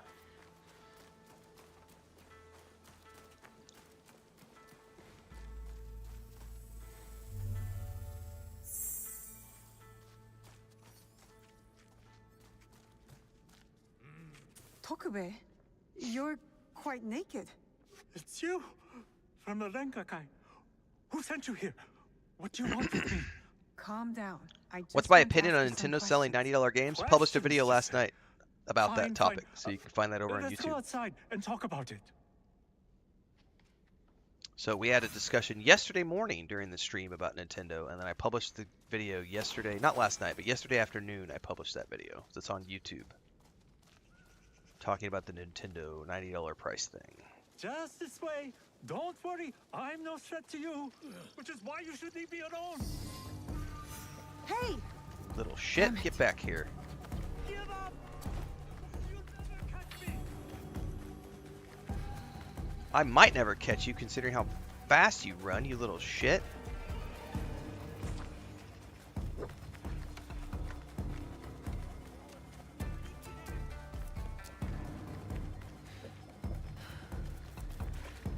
Thank God there's no stamina meter.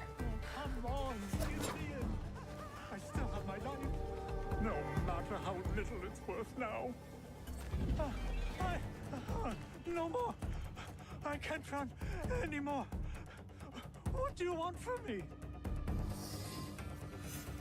I told you. The keys just are used to unlock questions. doors in the strongholds, What which have happened at the chests that you can tag with your After you smugglers. showed up, everything went to shit. All that killing. I had to run. But I'm innocent. Do you hear me? Innocent.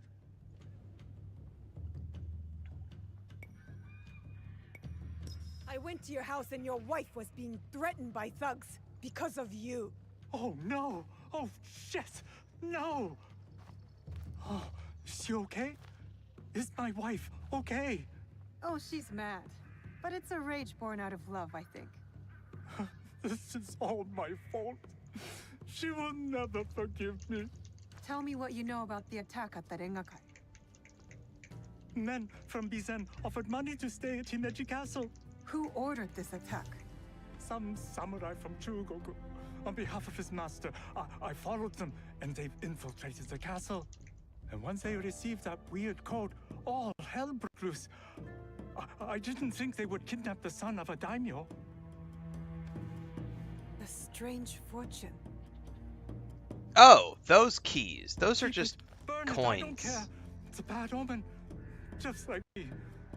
Especially to my wife. You still have a chance to make this right. Tell me about the positions of the guests from Bizen. I wrote it all down. to That's cover for my just like ass in cosmetic case shit things that you got can bad. buy in the store. Go back to Himeji Castle. My ally Yasuke and I might need a friendly face inside. Yes, a good idea. Oh, who? Me? Your wife married a courageous man, did she not? You're resourceful. Smart enough to dodge debt-collecting thugs and murderous samurai. I love how she's motivating him. Yes, you're right. Fine. Back to Himeji Castle. Oh, and maybe I'll check on my wife. Yeah, you know, that No. predatory cash shop that She's everyone going claims to is so kill me. predatory and so in your And I face, have you and to they thank force for it down that. your throat. All the people who claim, who like to shit all over the monetization. They're like, you know, that cash shop that I played 30 hours of the game before I ever even knew it was a thing. Like that predatory cash shop. Yeah, that's where you spend the coins.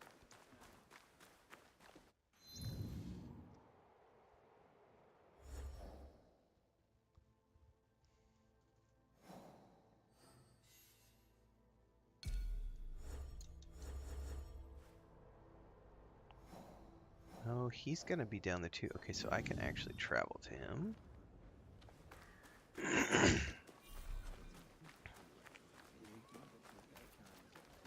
Matter of fact, you just reminded me. I need to check on my Animus stuff because I might have a new thing to claim here. Nope, still nothing to claim there. What about the exchange? Anything I want to buy here? With those keys? Sorry, they're not the Helix ones. It's these. This is where you spend those coins. There's like a weekly... These are like weeklies that change every few days. Ooh, I might want to buy that bow. That is a pretty cool looking bow. But this mount is also really cool looking.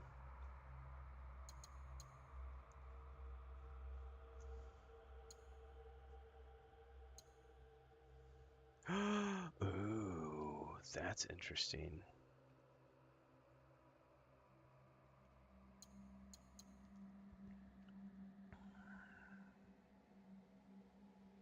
I wonder if that 25% is stacking. Or if it's only just 25%. Because like if it's 25% off of this one, then the next hit has 25%. Is the one after that have 25% on top of the first 25%? Or is it only ever 25%? I do love the visuals on that bow, though.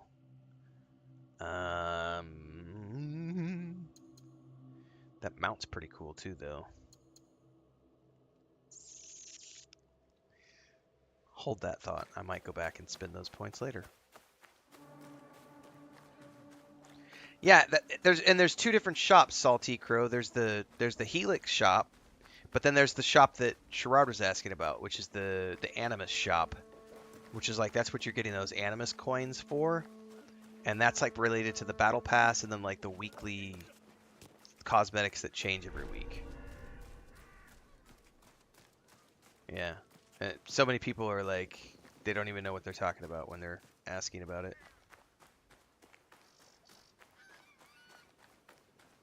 Get content creators ranting about some predatory cash shop, and it's like, what cash shop? Like, people like Saul, exactly. You're 65 years in the game, never once bought a thing in this. It's so predatory that everyone's using it. It's like, no, it's not. Only people with weak willpower, or people who get suckered in. Like, I will occasionally get suckered in by a cool cosmetic. I'm not gonna lie. I went to the Helix store.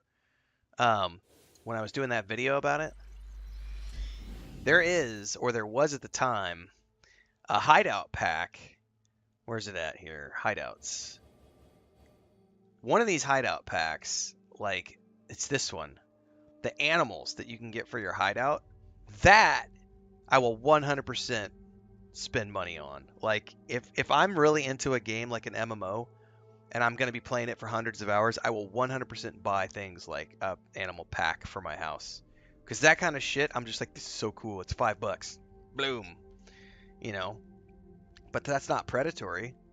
Predatory would be stuff like the cash, like the loot boxes, where it's like, give us $5 for a chance to win, and it's like a 1% chance. That's when you start getting into stuff that's borderline predatory. Like, I'm giving you money for a chance at something? No. But if I can buy something straight up, like a cosmetic item or an animal pack, I have no problems doing that. I've given Lord of the Rings Online and Star Wars: The Republic so much money over the years, not just in monthly subscriptions and expansion costs, but also straight up like, oh, I'm going to spend $5 to get that really cool outfit. Like, hell yeah. My disposable income, my choice.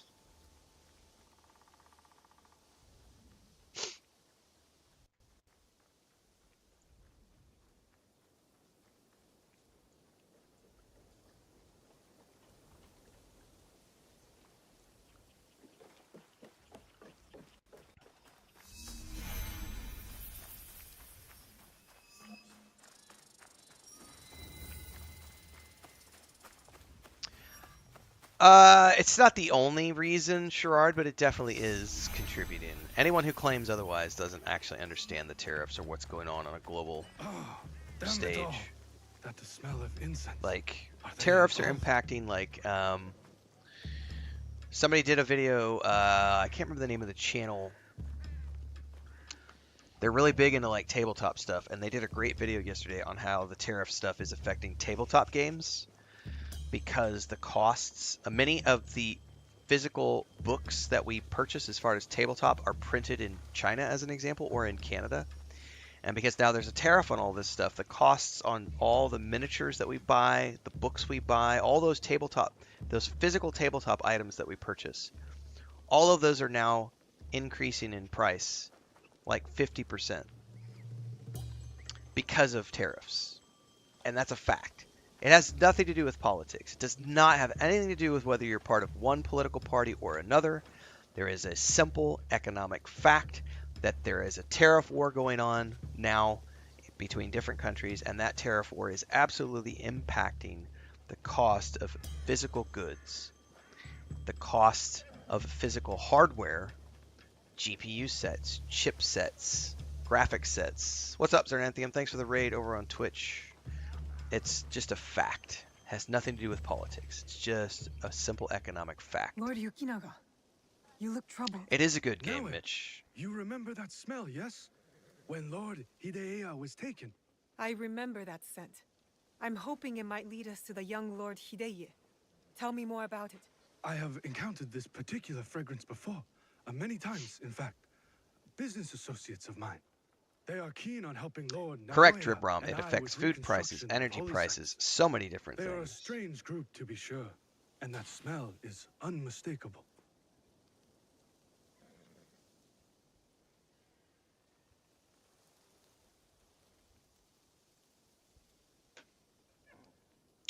I've heard good things too, Zernanthium. I'll be playing it next week. Do you think these strange men will come for you next? I do not know. But thank you for not doubting me. I want to help find the young lord as well. Tell me more about these merchants. There is one thing I know about them. These merchants are from Bizen. Lord Ukita Naoye is the daimyo of Bizen. The Yokita clan is powerful, but not without its share of enemies. It is not unrealistic that someone from the Western Territories would target my lord's alliance with the Lord Hideyoshi. And now, these men are expecting another shipment immediately after the attack. Why? They come here every day in large droves. I do not plan to give this shipment to them. Let me go in your place, my lord. I've got some questions for these merchants.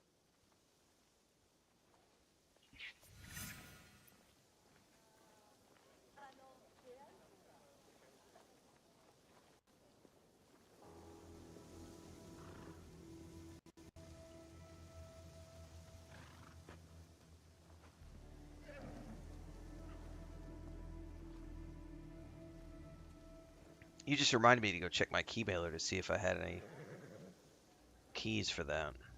Does not look like I do on Lurkit or key mailer.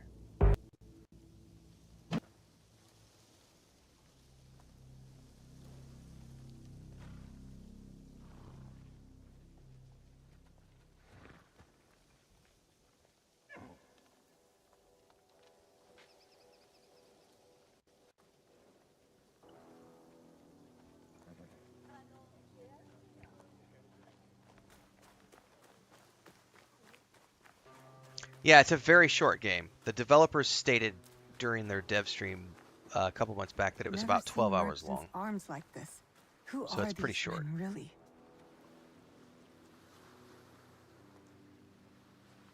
Hontokuji Temple. They're storing inventory there?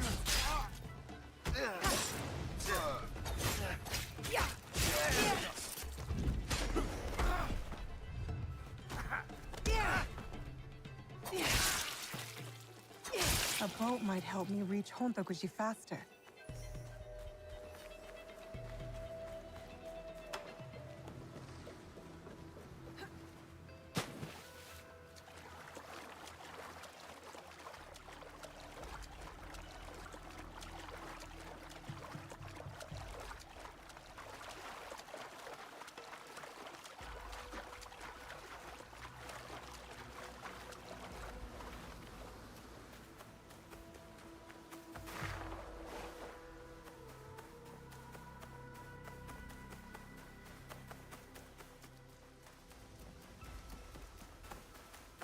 Oh, something over there. What's that? When's the next shipment coming in? It's supposed to be Speaking of keys,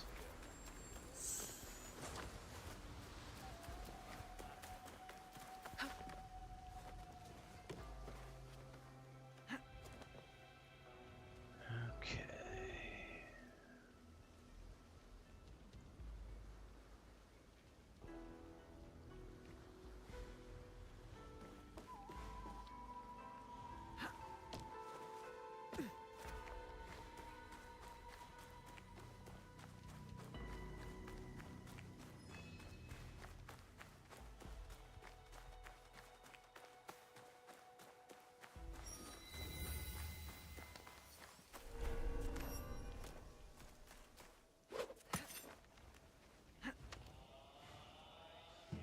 Alright, we gotta get quite a few clues here. I'm gonna have to be very careful.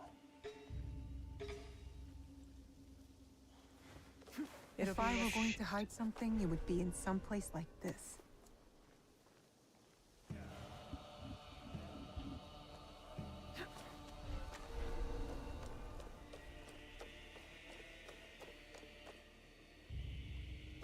Is he gonna wander back here?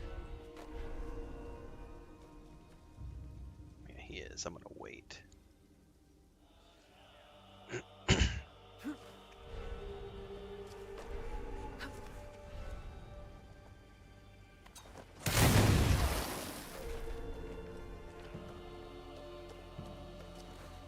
Merchants mingling with Ashikaru, heavily armed, all for a temple.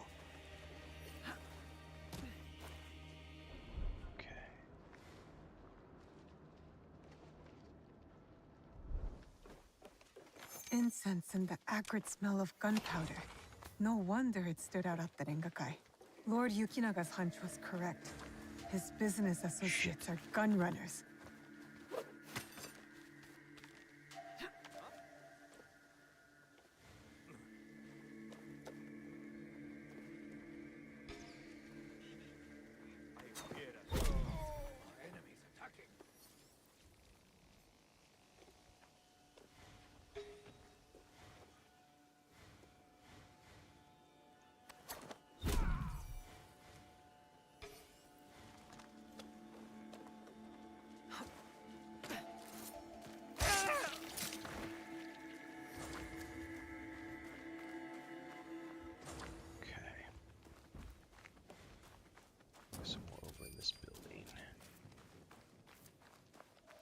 Shit.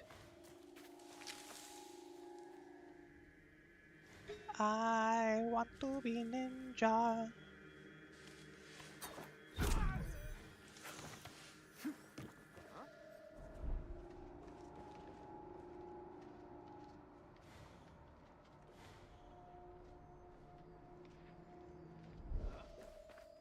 A shrine that sits outside of Himeji. Marked on the map, but no mention of any shipments going there. I get a strange feeling from this place. I need one more.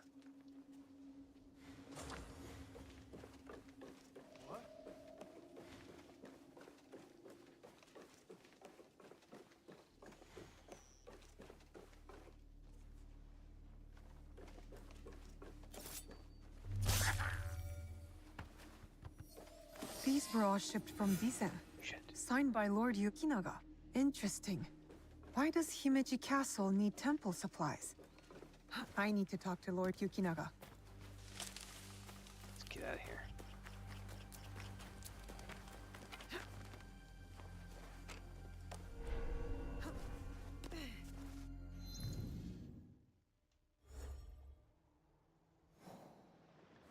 Let's unlock the... I'm gonna have to go save up some more Mon though. I'm getting pretty low. I'm down to like 1,000 now. Oh, and we got a shift change, which means you need to go grab these.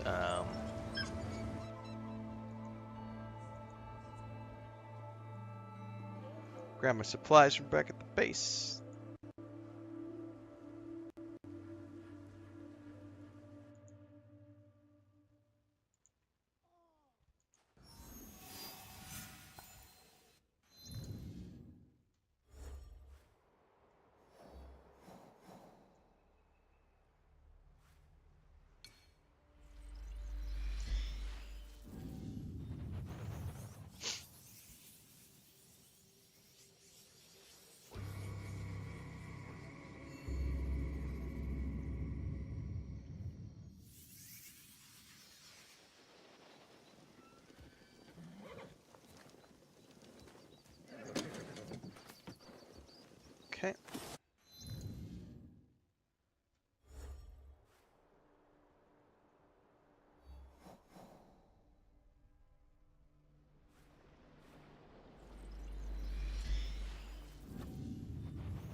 Lord Yukinaga, I've located shipments of incense, heavily guarded incense at that, and signed off by you.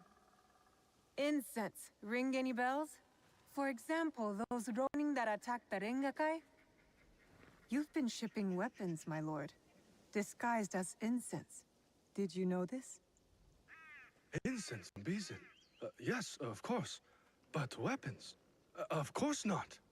A potential conspiracy has followed Lord Naoya all the way to Harima, it seems. Using temples as cover for their schemes? And shrines. There was reference to a particular shrine of interest. What are they moving there? Nothing that I can tell, but I intend to find out. These places of worship are only temporary stockpiles. Part of the weapons they're removing have already gone to Himeji Castle. Yeah, it's just Lord made up Naoya outrage tried for to sure. help It's our Harima, ADC. his son's new home, and these monsters have desecrated his work. They would stoop to any level, use a noble cause to get what they want. Utterly shameful behavior. Monsters indeed. It will be best if you stay hidden until we set this right. All right. Next.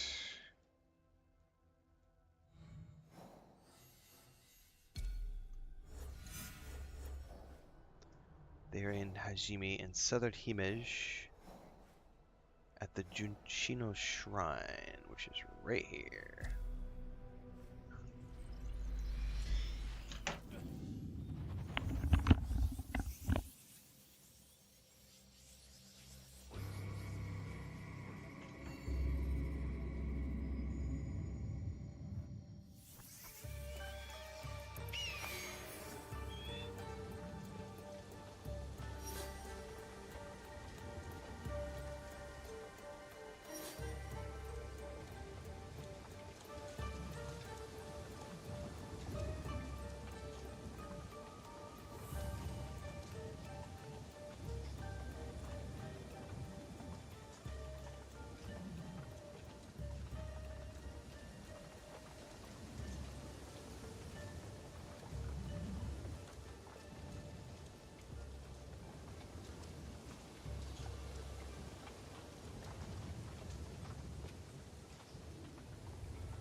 I'm convinced that I need to get a separate.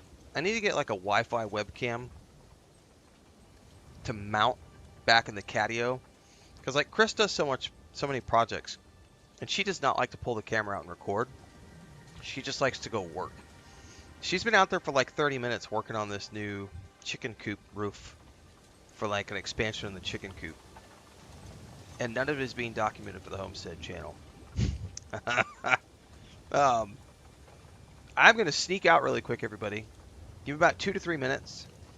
I need to go record a quick video for the Homestead channel of the project that she's working on, because the ducks are running around and all the mango tree flowers are falling, so it's very beautiful out. It's a beautiful morning. I'll be back in 3 to 5 minutes, so go take a break, take a bio. We'll be back and continue onwards.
All right, that'll be a good video for the Homestead channel later, because I think every single one of the animals got in that video.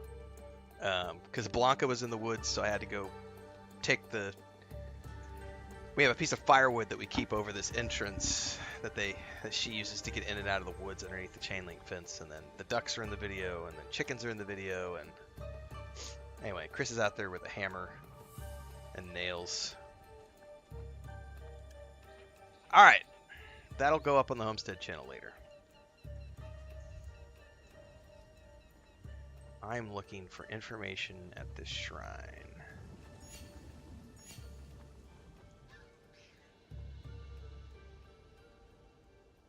Where's my... This one might not have a jump off point. Oh, it does right there.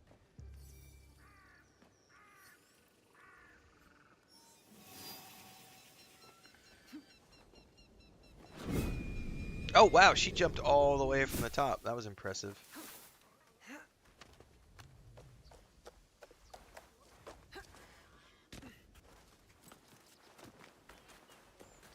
An Assassin's Creed screensaver, that would be fun. Dribble scissors, GoPro cameras to turn off and open to text motion. Well, what I'm thinking of doing is Chris is doing a lot of outdoor stuff. And I also think just for my stream, because we have some people who like the Homestead stuff, and I think it could be fun to like have a webcam that's like an in screen. So like you see my face. I think it'd be cool to have, it could be cool to have like an on screen, another camera on screen, like up in the top right or something, catty corner to me, so up in there, where I could like periodically turn it on and see if there's anything going on in the backyard that's worth looking at, you know, and like show people the ducks running around or the iguanas or, you know, wildlife. That Miko is going to... This Miko does not carry herself like the others. The dead are always ready to speak to us. We must be ready to listen in return. Are you ready, Zika? I'm ready for you to tell me what the shrine fortune says. Who gave you that? It doesn't belong to you. You shouldn't be here.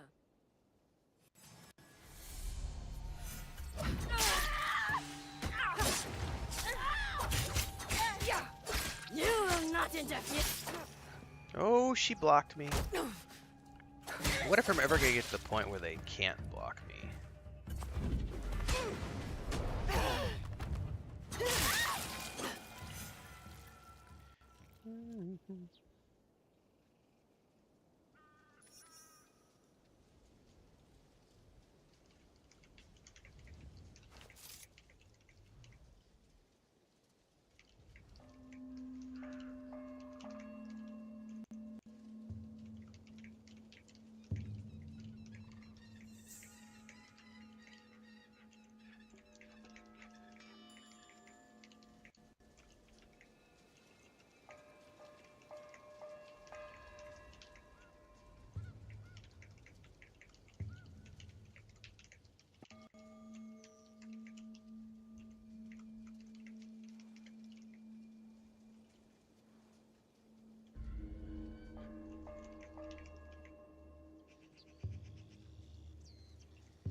Alright, let me go back in here.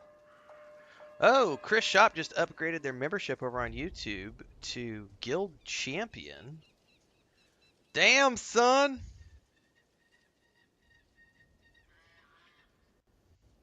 Thank you for that support. Appreciate it, Chris.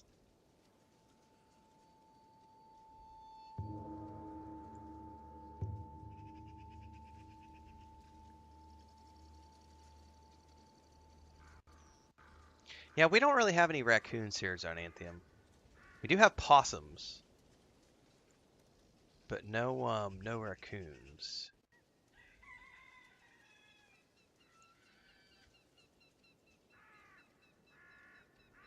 Guild champions are the ones. So I got to update our list now. Thanks, Chris. I will remind. I'm going to do that right now. Actually, we're going to add you to the list of guild champions because that goes up on the title page that gets shown during our YouTube uploads. We have that on-screen panel that shows up, which shows all the supporters. And our guild champions are the first tier of people who get their name put into a special section. So I've just updated that list. Thank you very much, Chris. Kick ass. Thanks so much for the support.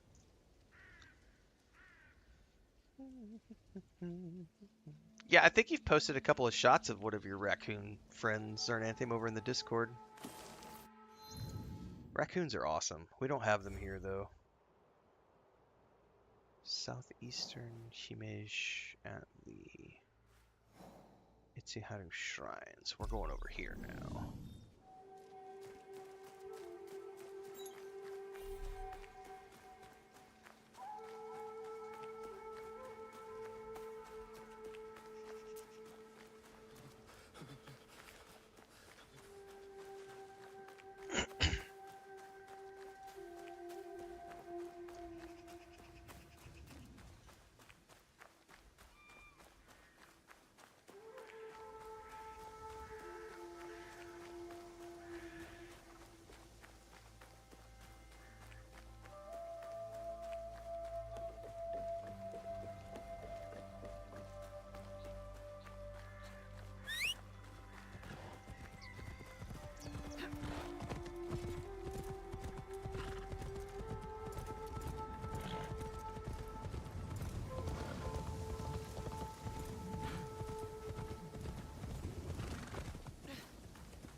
Oh, there's a Ronin.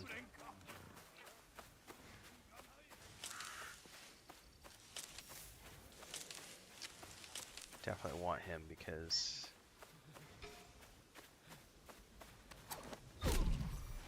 I need your money, sir.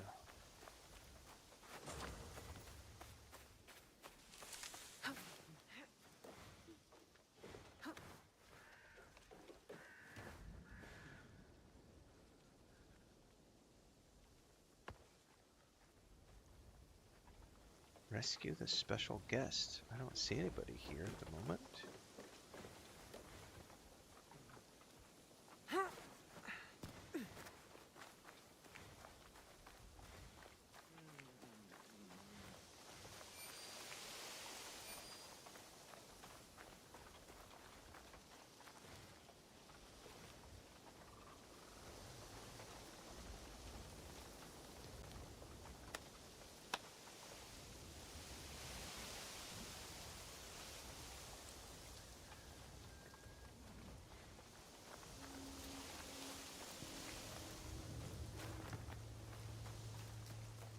'It's the young lord.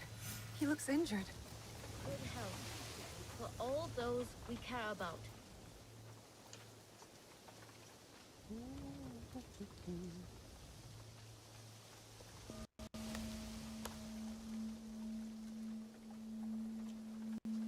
Two seconds here.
That's a JPEG.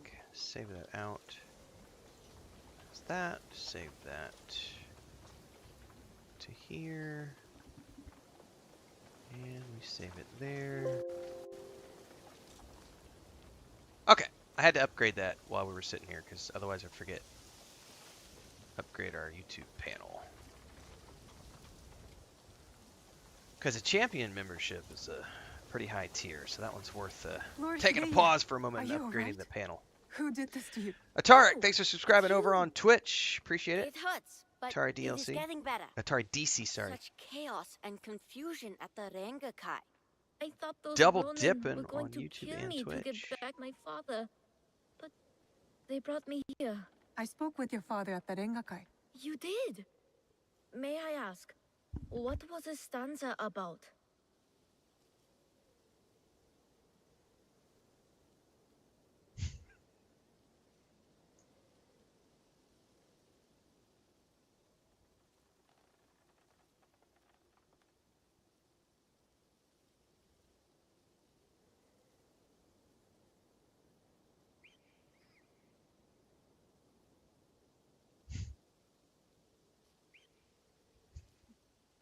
My sister-in-law is laughing at me. So my sister-in-law has a ton of ducks, and so I'm sending her lots of duck videos.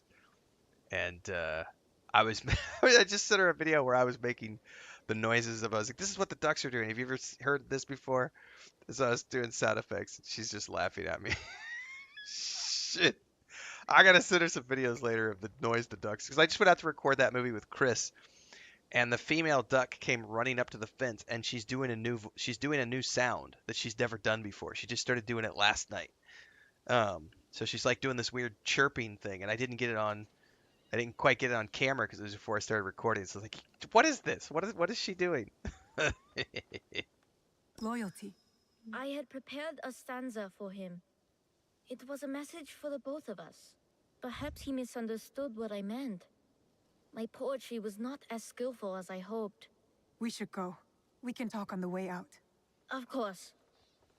You seem quite. It is a massive game. It's a lot of fun. Many shrines and temples were damaged in the fighting. My father contributed to the reconstruction. A way to help the people make sense of their suffering. Your father cares for other people. He had a hard childhood. I don't think he had anyone caring for him back then. That is why I obeyed when he sent me to Lords Hideyoshi and Kanbei. My way of caring for him in return.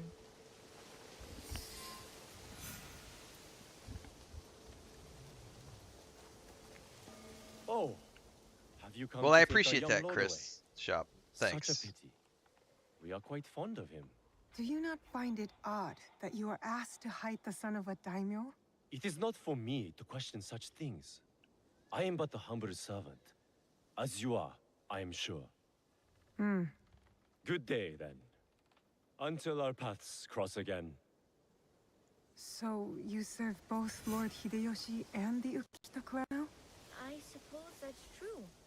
I am bound to Lord Hideyoshi's service, but he and Lord Kanbei must care for me in return. All this attention just for me. I will prove myself worthy of their protection. Well, hang on 2 seconds, kid, because right up here, there's the third shrine I need for this point, so...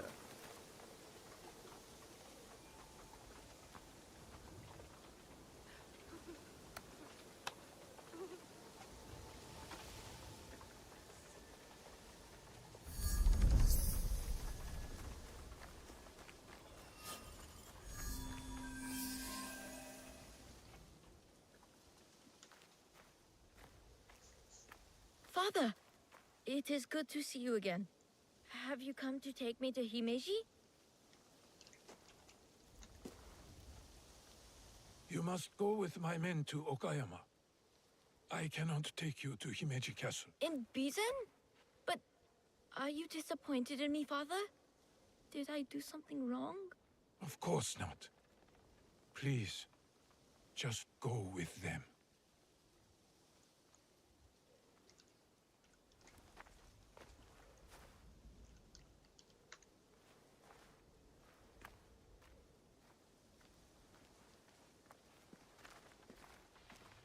Lord Naoya, you have impeccable timing.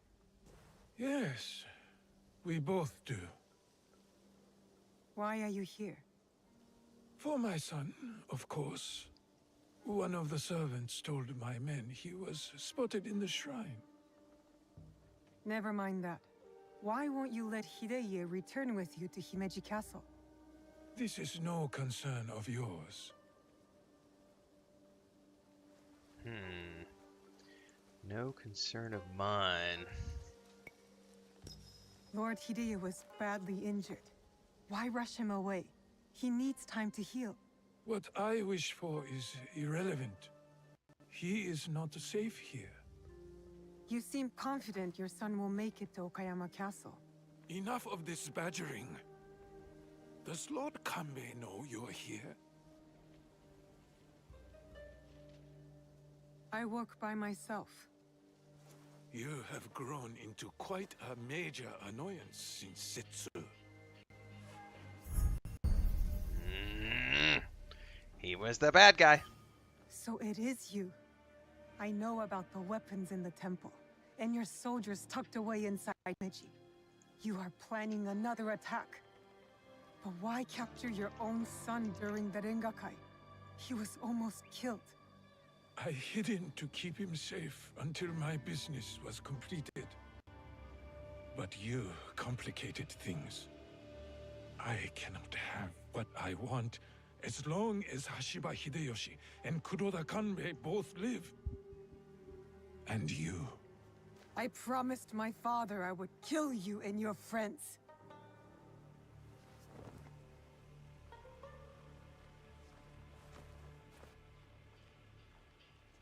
This will be fun. Goodbye now. Oh, he's gonna run.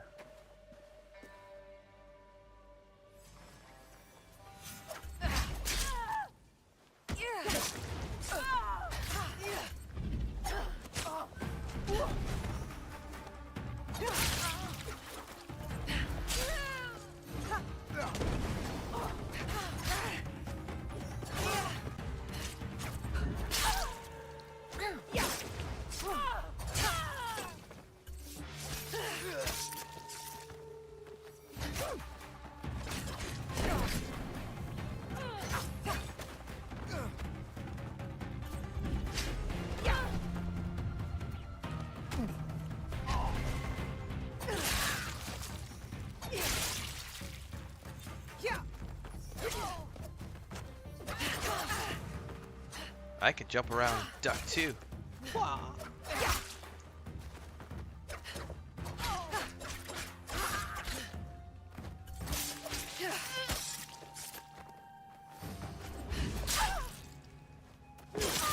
have to tell Lord Kanbei about this. God, the combat in this game is so much fun.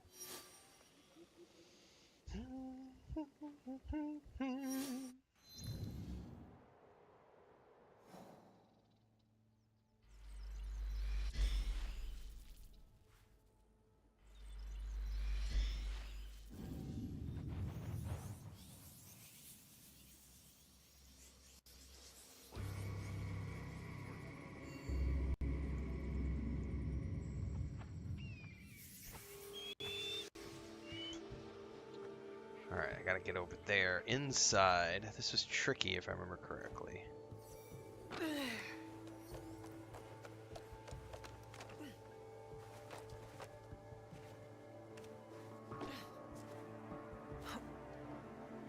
Oh, made my vertigo go. Whoa!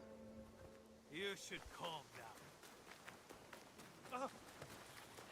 Do not trifle.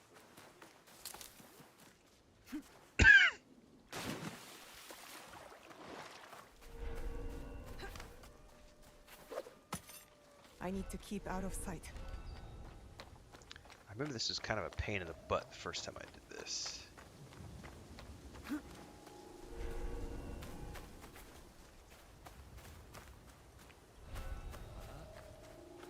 Is someone over there? No.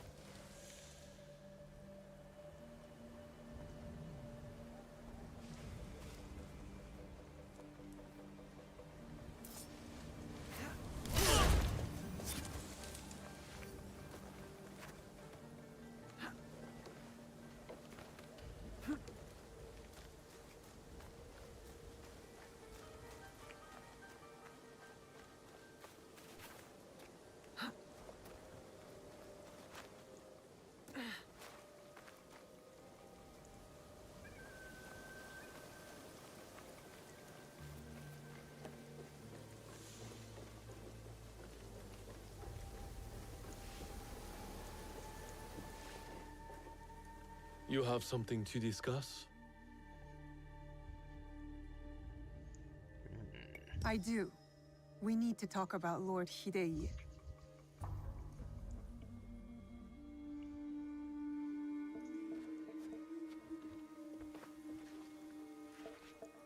The young lord?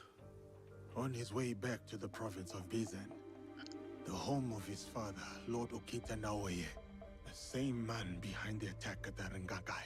He kidnapped his own son. The attack at the Rengakai was aimed at me.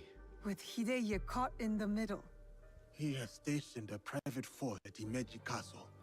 A backup plan for a meeting he never planned to attend. This is a serious allegation. Though, you gain nothing from fabricating the truth. You cannot meet Lord Naoye in Himeji. Call off the meeting and your guards. That would tip a hand. We will lose the opportunity to strike. Your safety is paramount, my lord.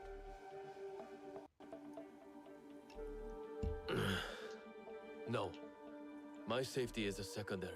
Stopping Ukita Naoye is more important. Whatever happens at night must stay within the walls of Himeji Castle. Lord Kanbei, as long as he remains in Himeji Castle, Lord Naoye will have the upper hand. One cannot parry a blade they do not expect to strike. That's right. Lord Kanbei is right. We have the element of surprise. Lord Naoye's men will not see us coming. But to leave you alone with him... No. I must find out what he thinks he stands to gain. And I must be willing to take what he fears to lose. That's right. Lord Naoye has plenty to lose besides his son. If you bring Lord Hidei into this, then our deal is off.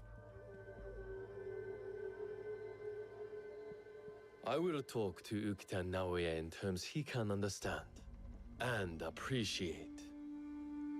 Make our preparations.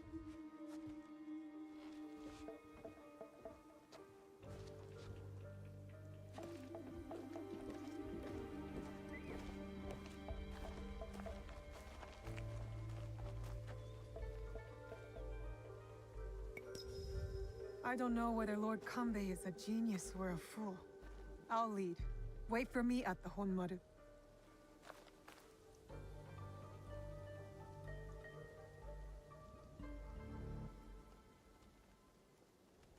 I wish you could play the whole game in widescreen. Lord That'd be really Naoye's cool. shinobi will be hidden in plain sight, like the Miko.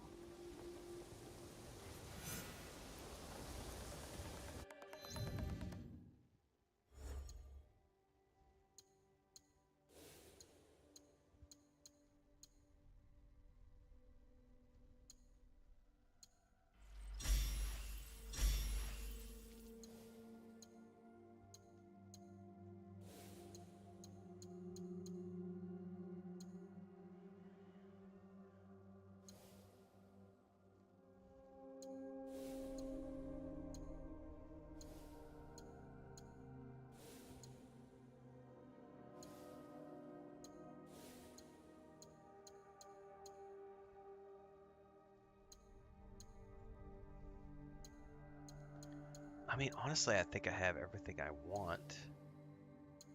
Point-wise. So now I can just start spinning in fluff if I wanted to, I guess.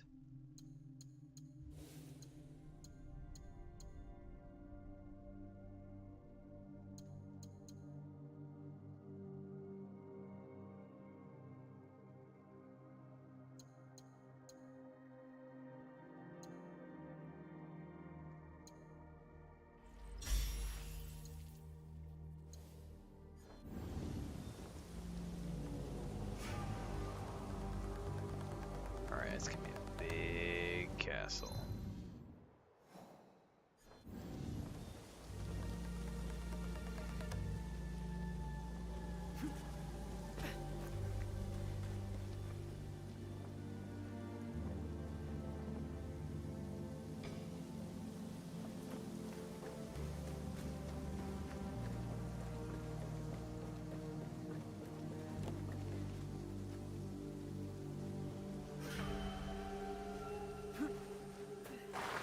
No, no. Don't you dare slide over there.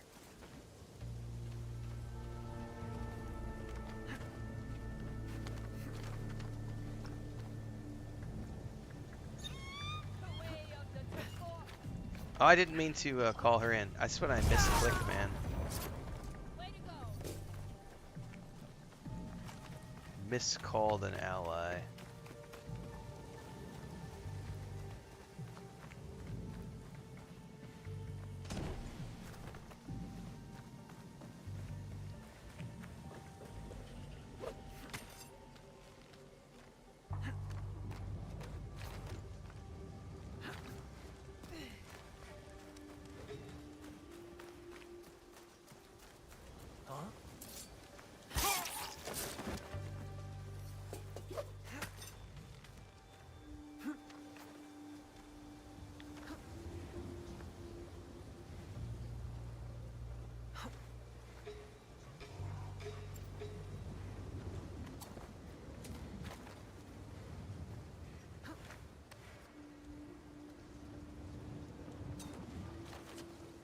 I'm not gonna be able to destroy those, am I?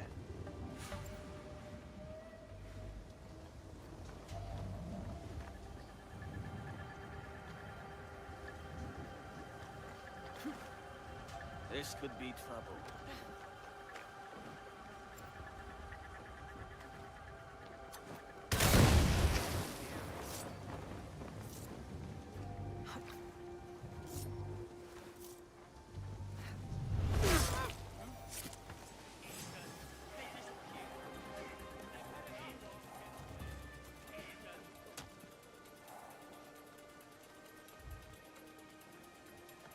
That guard keeps his distance, doesn't communicate with the others. I found my target.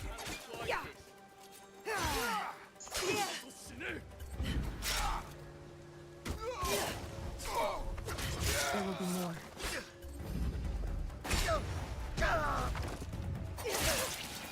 Yeah.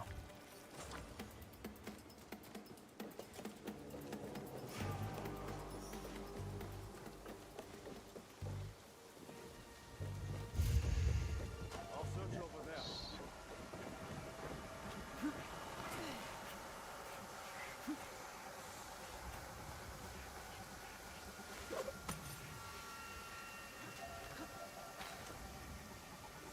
A shinobi disguised as a servant, trained to blend in. I cannot trust what I see, but rather what is concealed.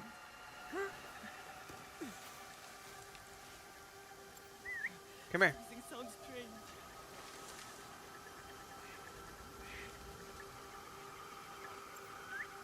Come here. No servant would carry a tanto, concealed or otherwise.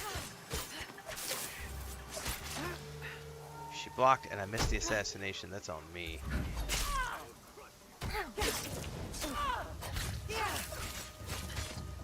That one won't be a problem anymore.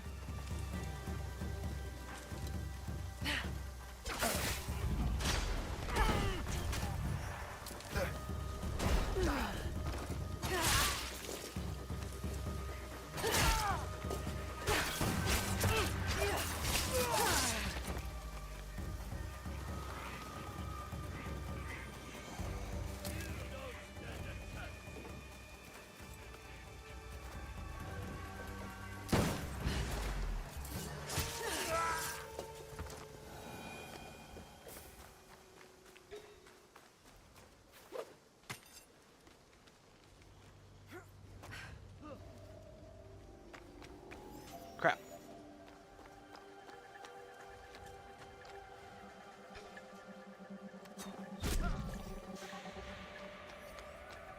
A shinobi disguised as a cook? I hope Tokube's information is correct. I should get a closer look.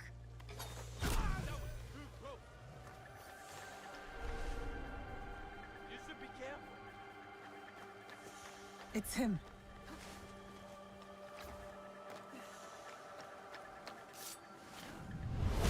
That should be all of them. Yasuke will be at the Honmaru.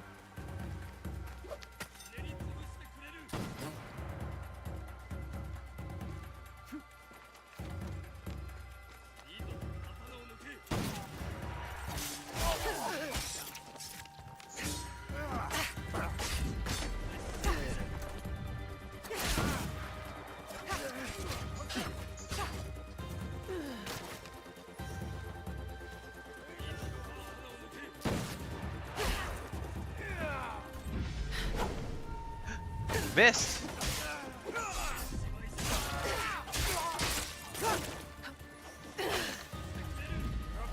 I'll slice you open.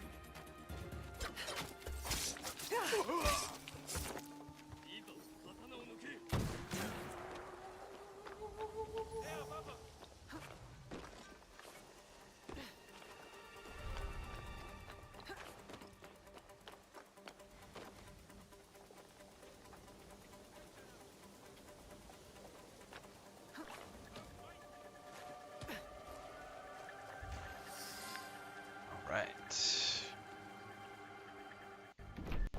I've taken care of Naoya's hidden shinobi. Did his samurai prove troublesome? Nothing I could not handle. Now, we have to Lord Kanbei before something happens to Maybe Lord Kanbei has already talked Naoya to death, and all his men prowling the area. Alright, let's see here. I need a quick drink, and then we're going to continue onward. So I'm going to go grab a glass of iced tea. Be right back.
Alright.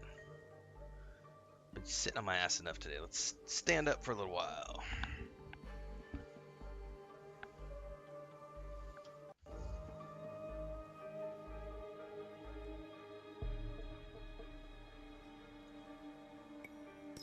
I'll clear out Naoya's men surrounding the meeting area. Can you stand watch here? I will meet you at the meeting area when you are finished. Right on, right on, right on.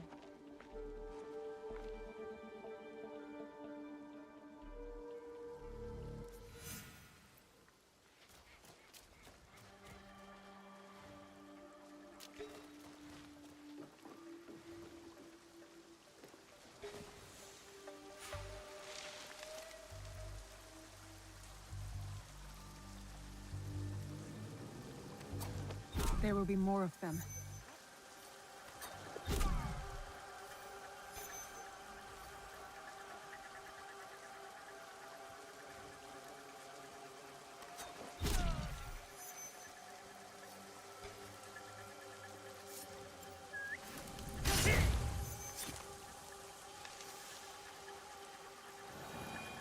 I think I just saw a painting inside. Oh, I totally did. We're gonna go ahead and grab that really quick. Yes, please. This looks valuable.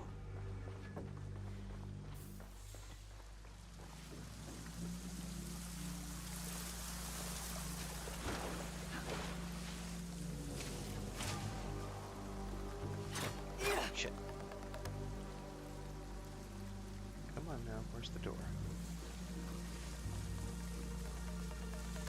I can't go in. That would put Lord Kanbei in danger. I need...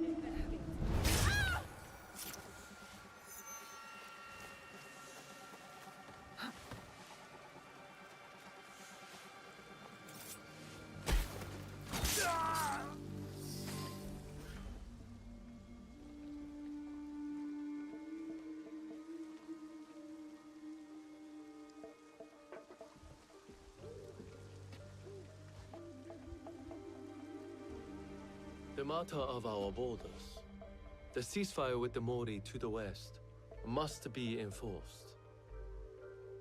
And what of the Rengakai?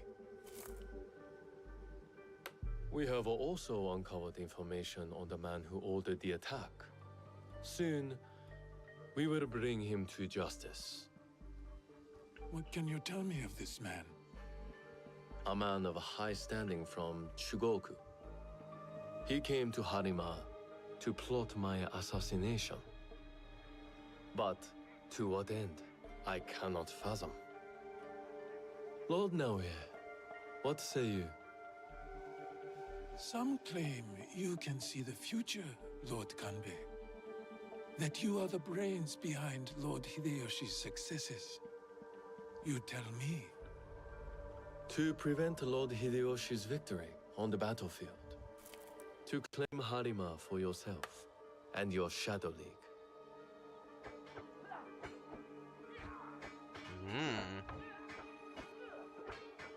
You will die by seppuku in this room, and Hashiba Hideyoshi's stake in Harima will die with you. All this for another crumb of power.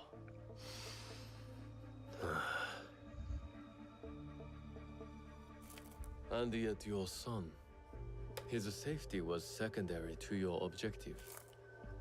My men are tending to his wounds as we speak. He is in good hands. Our hands. Bastard! He's threatening to harm Lord Hideye. Your action will be met with a bloodbath. My forces have taken control of this castle. Your men are all dead. Your conspiracy dismantled. You are trapped. And you are trapped here with me. Was it worth it, Kuroda Kanbei? Throwing away your life to gloat? Finally. Your son is a bright, intelligent boy. He looks up to you, worries about you. And he is right too. Lord Hideyoshi will never forgive you. And by extension, he will never forgive your son. Do what is right. I have your word. My life for his. Your life for his.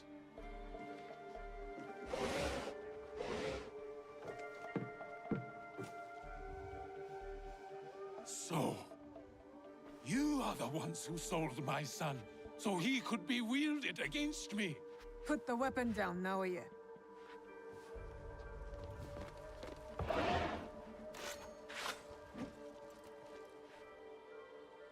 No matter. I am not to be disturbed in the Tenshu. There is one thing I have left to do. Yes, my lord. The path to the Tenshu will be guarded. Yasuke, it'll be quicker if I go. I saw the look of a man ready to die. What happens next is up to you, Naoya. I have some words for you, Kanbei. Try not to die while I handle Ukita Naoya.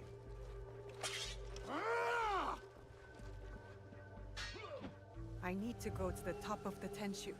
That's where Ukita Naoya ran to. What's going on over here? My forensics.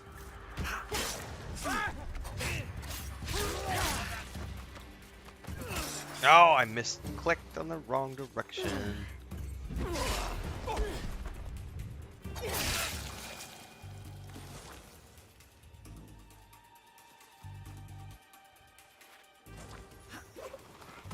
I hit my assassinate button and I jumped completely in the wrong way.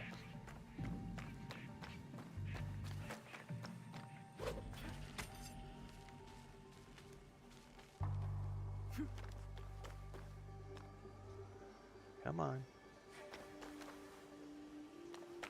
No escape now. He's trapped inside the Tenshu. I gotta figure out an entrance in here. I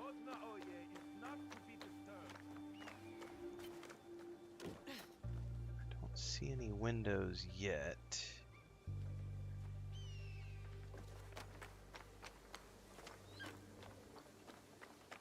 At least not on this level.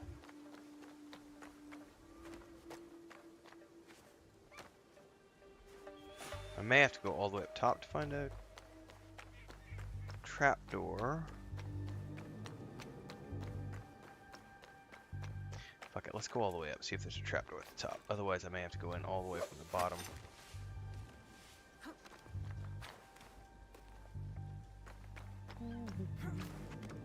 A floor trap.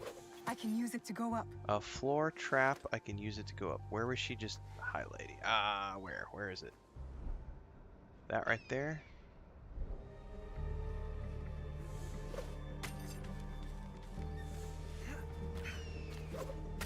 Makes no sense that she said I can use it to go up, though. More like I can use it to go down. Except how am I accessing that?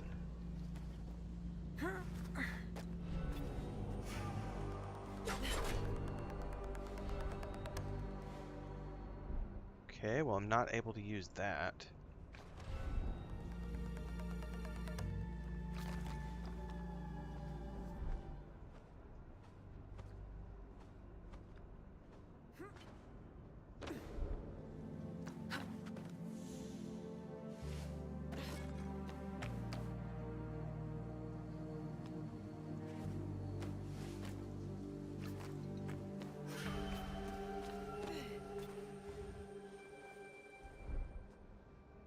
See any way in.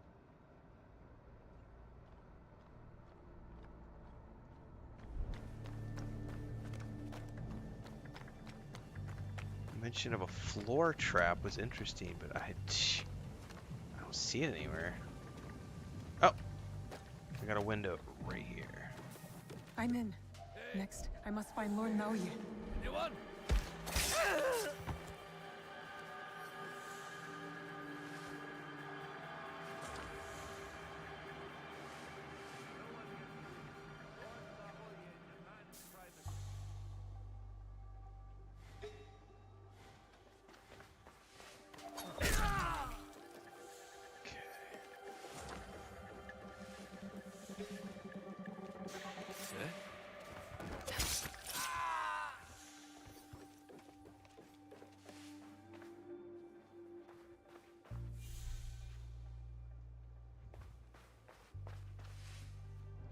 Alright, the floor trap is what they were talking about right there. So I gotta come in from underneath.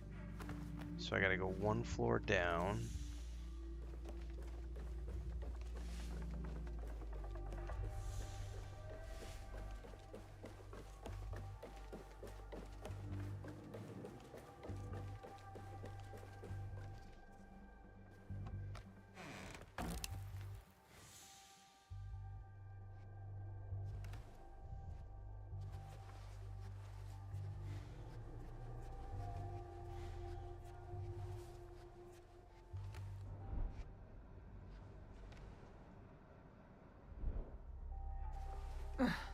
I'll find another way.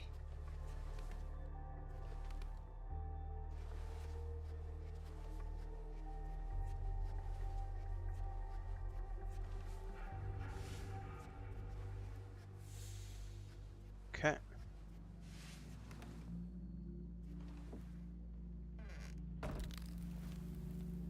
Oh, he's not in here. Climb. Oh, he's upstairs somewhere.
Gotcha, bitch!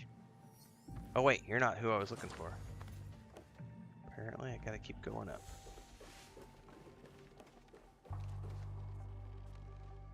Still up higher, okay. Shit, somebody just saw me.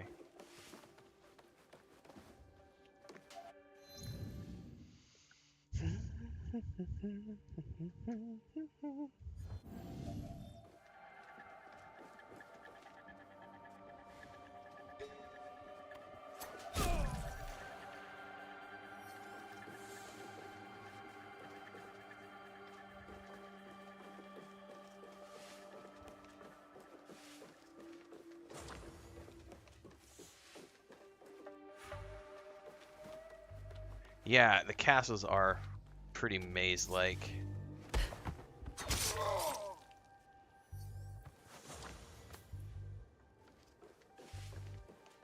And they're definitely making me work for this one. They're like, you gotta get all the way up.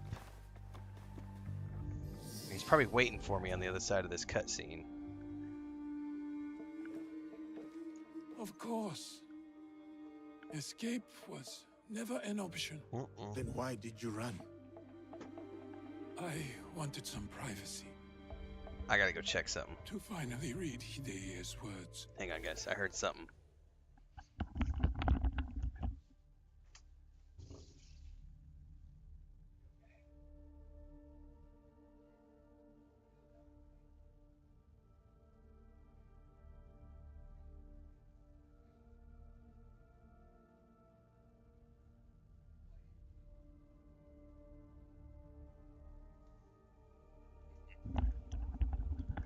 That was Krisk asking for help. I'll be right back. I gotta help her lift something over the fence into her chicken coop area because she built this new rooftop with sheet metal and she's got to lift it up and over. So I gotta go help her with that. I'll be back in a couple minutes here.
All right, that was way more than just help me get it over the fence. That was help me get it over the fence and then hold it up while I wire it to the existing chicken coop at 3 different locations.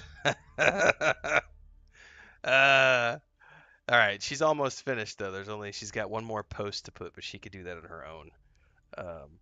That was funny. Hey, can you come help me get this over the fence?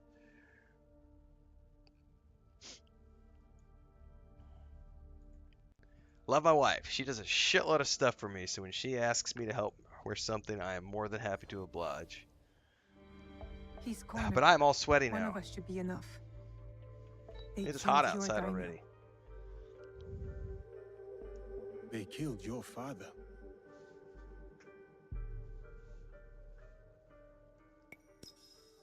I'll do it. I will join you when you are finished.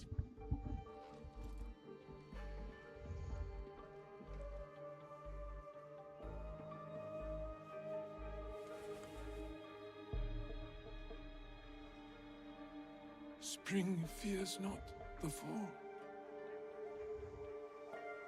Could you give me one more moment? No use in delaying the inevitable. Very well. Lord Conway's terms were clear, but he did not say anything about you. That night in Setsu. I won't beg for mercy or forgiveness. You won't get either. I know. One last kick.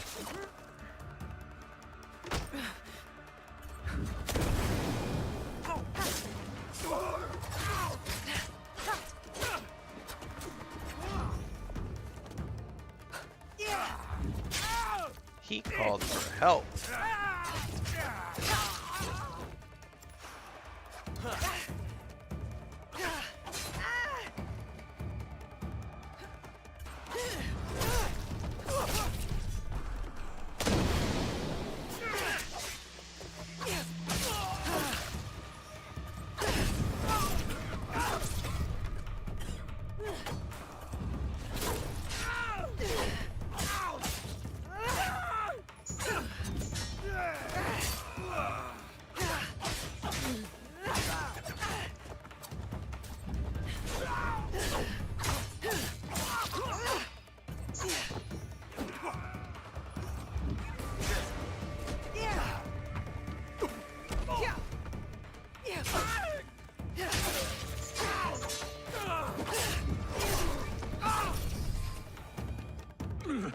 Happy wife, happy life. Well, especially considering how much Chris does around here. Like, Tell me where the box is. you know, it could suck as a viewer for me to drop out for 10 minutes while I go outside and help her with something, but that doesn't happen all the time. Most of the time, it's quick little AFKs, but that was a 5-minute thing that turned into a 15-minute thing. Never cared for it. In Setsu, I only. But it's got to happen because we're in the hot season right now, and we'll lose chickens to heat stroke if we don't get a new shelter up. Because she has more chickens than we had last year, so she needs a bigger roof enclosure to keep them in the shade. Killing Lord Kanbei was only part of it. But it was not about power for you, was it? It's like a commercial break? Yeah, that's fair. That's a good way to look at it, too. I was powerless to bring my son home. And technically, if people never realized watch the Homestead channel, technically it's just I'm just over there making more content for the other channel, too. The Tatsu power will never. It cannot give him what he wants. Yasuke, let me do this. All right. For anyone, so I had a bunch of people on yesterday's video about the Nintendo Switch pricing. A bunch of people saying that, oh, the tariffs don't have anything to do with it, because I said in my video, these price points and all of these other things are because of the tariffs. And people are like, that's just not true, because you have a lot of people who voted for a certain party and they don't believe the tariffs are real. Nintendo, I had to remember which camera I was at.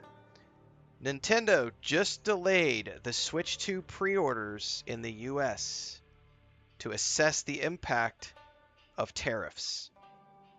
That's the press release from Nintendo. They have made the decision to delay Switch 2 pre-orders in the US, blaming directly the impact of the tariffs and the evolving market conditions. Pre-orders were set to go on April 9th. They are now being pushed back and no longer have a release date.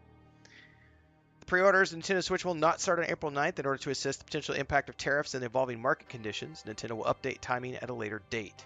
The launch date, however, of June 5th is unchanged. So obviously the launch date remains the same, but the pre-order dates are changing. This is why there are just a bunch of ignorant people out there is what it comes down to. People who don't believe that the tariffs are real and that the way that they voted isn't going to impact them in some way, shape, or form, or the way that their friends voted or their family members. Like global politics, global economy, global tariffs, tariff wars impact everyone. Including Nintendo. This is the funniest thing to me. Because literally you have a whole bunch of people in the comment section of the other video. The tariffs aren't real. They're not a real thing. There's no such thing as tariffs. The tariffs aren't impacting Nintendo whatsoever. Yes they are. Like, oh, it's funny, man. Ignorance is a disease. The only cure is education. What's up, Frodo? Did you wake up? Because we're over here talking about tariffs. Do the tariffs impact you? Say yes, the cost of my cat food has gone up. Huh? Oh, purr. Are you awake? You stink. What did you get into, buddy? Let me go let him out.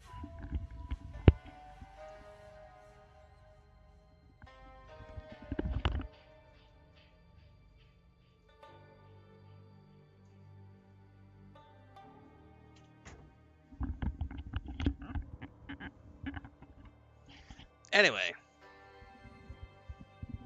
Yeah, the tariffs hurt everybody. And it's unfortunate that you have a bunch of people who don't believe it and just want to literally stick their head in the sand and act like things don't matter or things don't impact them or other people. And it's like, no, man. This shit has international impact.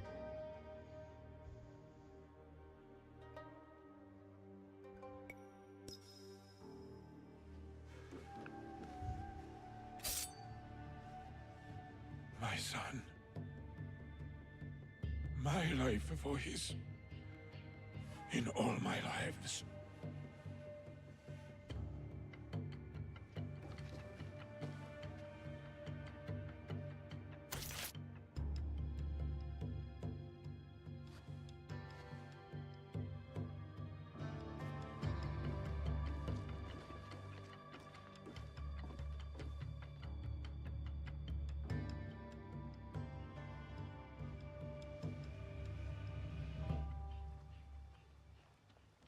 Kanbei, I thought we agreed Lord Hideye was off limits.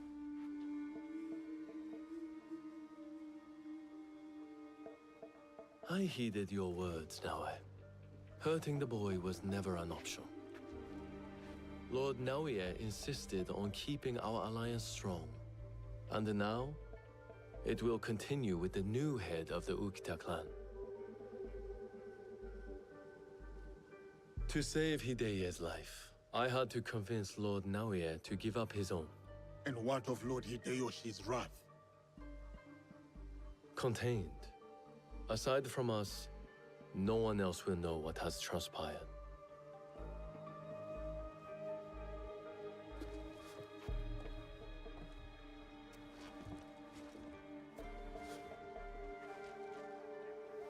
What should I tell Hideye? What he needs to hear. Tell him the truth. He will need it to grow into the man he is meant to be. Lord Kanbei, and new friends. I hope I wasn't too much trouble for you all. Nonsense, young lord. Here, Naue accompanied your father in his last moments. My father. What did he say to you?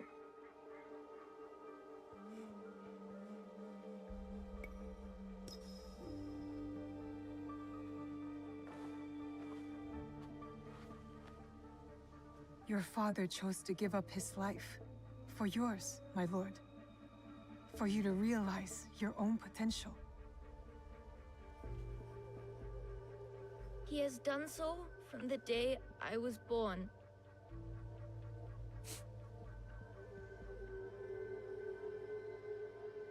Thank you. I will honor him.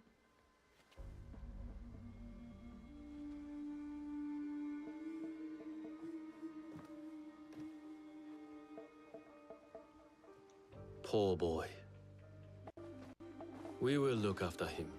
It will give him peace, but not much else. I hope you act in his interest. Goodbye, Lord Kambe.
God, it feels good to get powerful with this character.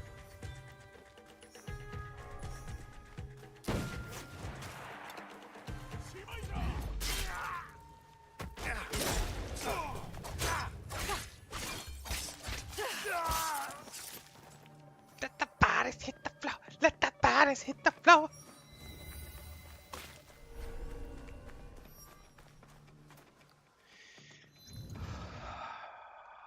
Satisfaction is what that is.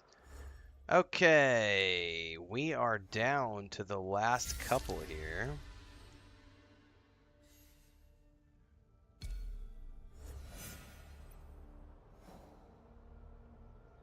Meet with Lady Nene.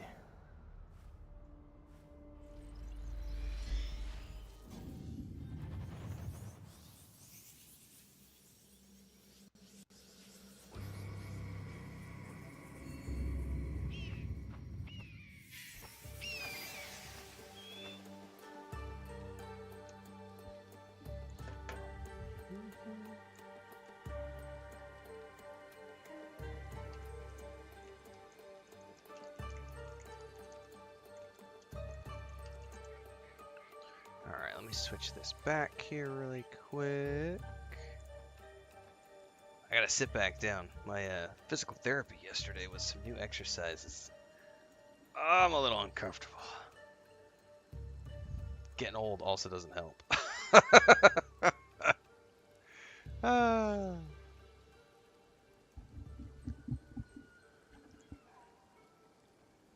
Holy shit, it says there's 80 main missions in this game. That's ridiculous.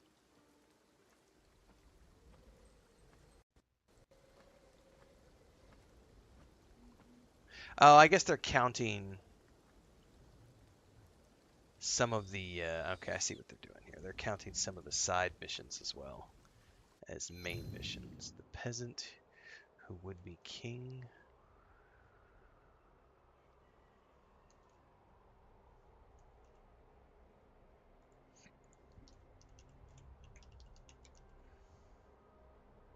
Okay.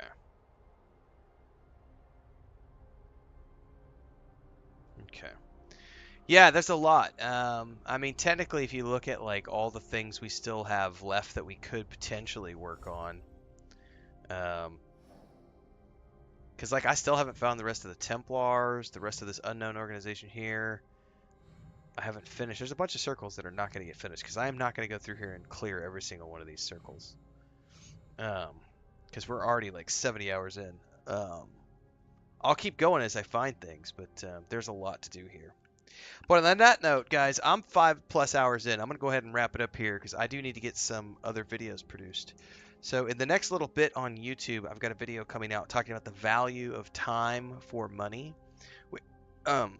Excuse me, that's from yesterday's morning stream, which is discussing whether or not you should, when you go to buy a video game, are you looking at the value per hours played or value for the entertainment value? It's a great discussion. So that was yesterday's, one of the discussions we had yesterday. That's going to go live on YouTube here in the next 15-20 minutes. So stay tuned for that. Otherwise, if you're looking for the next live stream, I will be back this afternoon, early afternoon Central Time, playing more RoboCop, Rogue City. And then we will, of course, be back maybe wrapping up Assassin's Creed Shadows tomorrow. I don't know. I was trying to just get an estimate. But it looks like there could be potentially still a lot more stuff to go. I don't know yet. But I do know we'll be back for more Assassin's Creed Shadows tomorrow morning, bright and early, starting around 5 a.m. Central. Tomorrow will be about the same length because I have a dentist appointment tomorrow at 10 o'clock. It's 9:40 right now, so tomorrow I'll stop at 10:30. Excuse me, I'll stop at 9:30. So we'll be doing about the same schedule tomorrow. We'll do about 5 hours tomorrow, and then I got to go to the dentist. Anyway, thanks for hanging out. Thanks for the... We had some subscriptions. We had Atari DC over on Twitch. Thanks so much for the sub over on Twitch. Double dipping there. I know because you usually watch on YouTube, Atari. Thanks, Chris Shop, for upgrading to Champion. I already updated the panel, so the next upload that we do, that's an actual YouTube video with the panel. We'll update some names that are on that list of supporters. Thanks to everybody. I'll catch you later on. Have a great Friday.